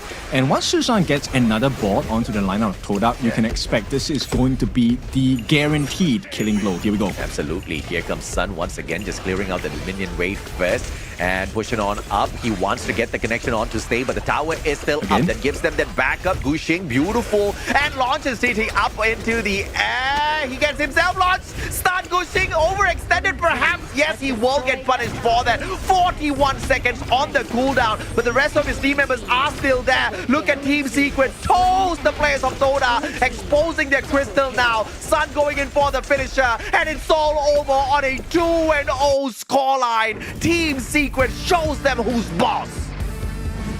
Yeah, they wanted to buy a little bit more time. The Demolition Squad did not make it on time. Todak, they tried to dismantle, kind of disintegrate this explosive bomb that is Team Secret, but they just could not do it. Yeah, I mean, I think 2 games back-to-back, Team Secret has shown us exactly who's boss, right? Mechanical skills, the drafts, the bans, everything was perfect on their side. They know how to play a real good game of Honor as Kings. If anything, the only consolation here for Todak, once again, is the fact that this game did not end as quick as the previous one. We saw more fights in here. We saw them be a little bit more careful, and we talked about this, right? The overextension this time just wasn't so visible on the side of Todak, but that didn't make a difference for Team Secret. They're like, whether you do it or not, we are going to pull it off. And they just executed that once again so well. Yeah, as all of you watch the replays and the reviews of this particular match itself, I want you to notice the way that Gushing as well as Sun are playing their heroes, right? They were consistently dangling themselves as bait in front of the Todak players, right? Yeah. Specifically against Stay, right? They wanted to bait out that Frigid Prison as well as the Winter is here, right? So once those big skills are used, then you notice that that's when Team Secret kind of commits, right? And Shushan, to me, personal MVP. His boards were on point. Take a look at the itemization, 009 on this boy. Master of Agony, Venomous Staff, as well as the Frozen Breath. So he was capable of setting the stage for the side of Todak. It really dealt a lot of damage to Todak because Under wasn't able to give as many heals to the side of his other 4 members. Yeah, clearly, when we look at these numbers here, it's a much better performance from Todak, but it's still nothing in comparison to what Team Secret has pulled off here, right? I mean, if you just look at the comparison here in terms of goal between Sun as well as Sadness, you've got about 3k of goal in terms of difference, and he was just outscaling him from the very get-go. The items obviously purchased by him a little bit earlier on, a total of 5 eliminations, and not a single time did Sun go down. He was a menace out there. Yeah, I also need to give some props to Hua. I think he did a really good job of controlling strength in the fight itself, because it could have gone much worse for Todak, right? But Team Secret, they were kind of muffled because Xuan always had to deal with Hua on the backlines, and in a couple of moments, Hua actually caught a couple of members on Team Secret with the Truth Mantra. Didn't really change the fight that much, but I'm expecting our team MVP here for the side of Team Secret. It has to be Shishan. Look at the damage, 3,500. Yeah, totally agree with you, right? Not only is his damage phenomenal, he was also quick enough to get out of harm's way, absorbing the least amount of damage overall dished out by Team Todak. And obviously his participation in all of these, team fights was very, very, very impressive as well. Like you mentioned, he's just constantly up close and personal, trying to shut down these players of Todak.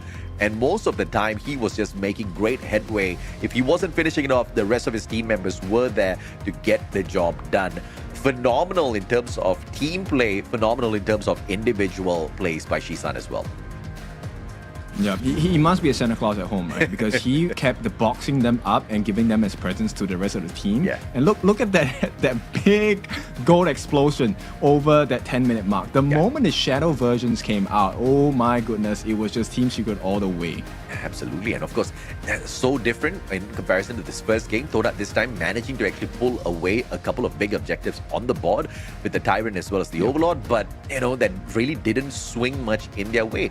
In fact, as they were doing that, the game was still pretty much equal. But like you pointed out, that Shadow Overlord, once that got taken away, and Team Secret kind of kept the pacing decent up to that point, right? But once they knew they had that advantage, it was just all-out demolition crew. They were knocking down the doors of Todak. In fact, I have to say, towers, one after the other, they went down. And that no think, just move, just do sort of a mindset that Team Secret had. They were just moving as a squad, tower to tower, taking them down.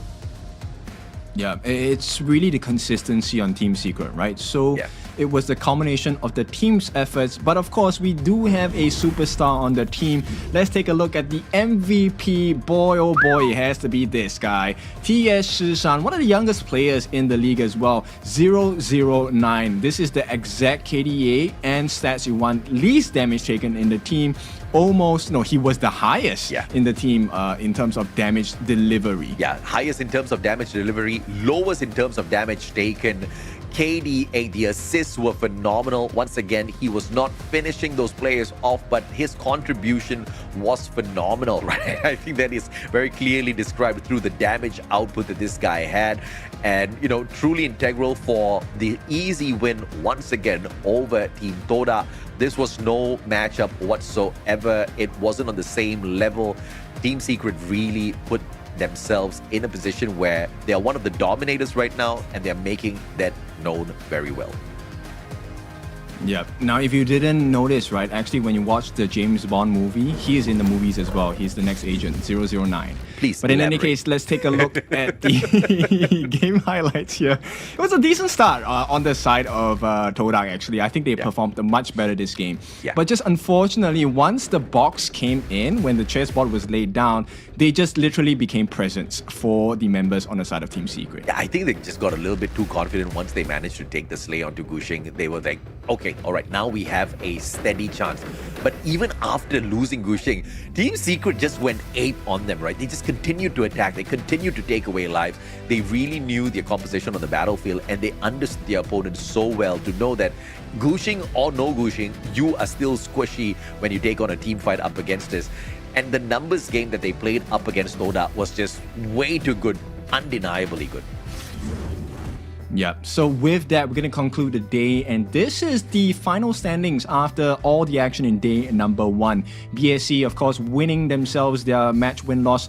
All winners here, Black Shrew Esport, Team Secret, and AG Global. This puts DTE, Seoul Esport, and Todak in the bottom sides of the table, but this is not all set in stone just yet, right? The league will run across many days all the way to the later parts of May. Absolutely. many days, if that's the case.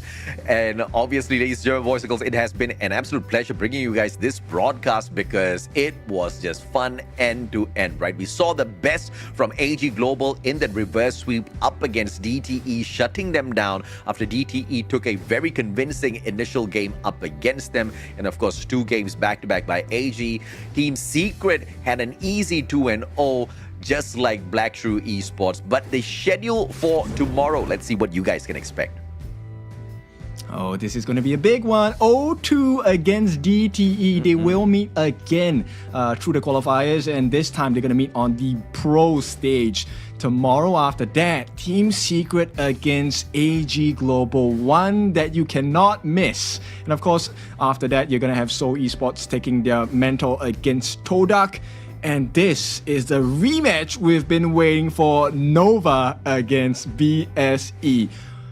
Former champion versus current champion. So here's the question. Are you casting tomorrow? I don't think so. Okay. All right, good. Because I'm not casting tomorrow because tomorrow is going to be a long day looking at these matchups. I think we're going to go the distance in quite a number of these series. I mean, Team Secret up against AG Global. We saw how phenomenal both of these teams were. I really don't think it's going to end up in an easy 2-0. Like you said, previous champions, current champions, that one's going to be a fight to prove who's the top dog here at MKL as well. So it's going to be a very exciting day. Both of us are not going to be there with you guys, but obviously you guys are going to have a phenomenal day ahead of you. It's just going to be back-to-back HOK entertainment. That's guaranteed for everyone, kid. Yep, it's going to be a fun day. And of course, we have plenty of talents in MKL. So I'm really excited to be able to share the stage with everyone. Better than me, for sure. It's been it's a fun one today, right? I think we had a lot of fun. And the jokes were pretty PG. So yeah, it's good. It's good. Not enough risque content. But in any case, I think at this point, right, it is a point to kind of notice, look, how does a team grow in a pro league? That is what defines them in their journey as a brand, but also as a player, right? We are looking for champions of the champions to be able to make it into the Esports World Cup. Yeah. And right now, we have quite a bit of material to play around with. Yeah, absolutely. And I think these teams, these brands are giving us a lot to talk about, a lot to be excited about as well in terms of how they're dominating from the very get-go. But like Ken has pointed out, this is just the first step in a very, very long journey that we're going to take with you at MKL to determine the champion of Malaysia as well as who qualifies on for the Esports World Cup later on down in July. Ladies and gentlemen, boys and girls, on that note, my name is AJ. I'm the Mustachio down here with the one and only Kindofu. Thank you for joining us throughout the day. Y'all have a good day. Have a fantastic weekend.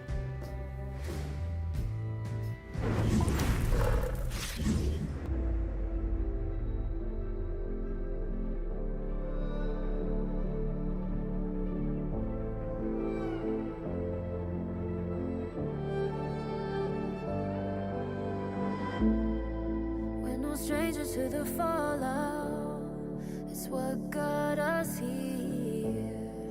Ever changing, some chameleon, blood, sweat, and tears. We'll never make it if we fall to everything that brings us down. With a comeback, it's now. Blood, sweat, and tears. Fight for what we want. Doesn't matter the cost. Every day, put in work. Blood, sweat, and tears.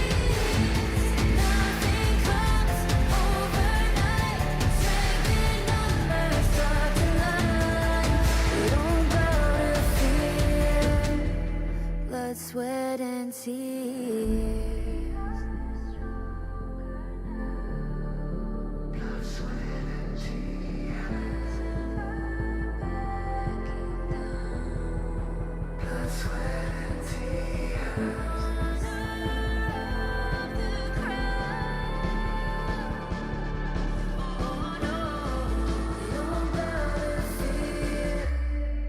Blood, sweat, and tears. Fight for what we want. Doesn't matter the cost. Every day,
It's an honor showtime.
It's an honor showtime.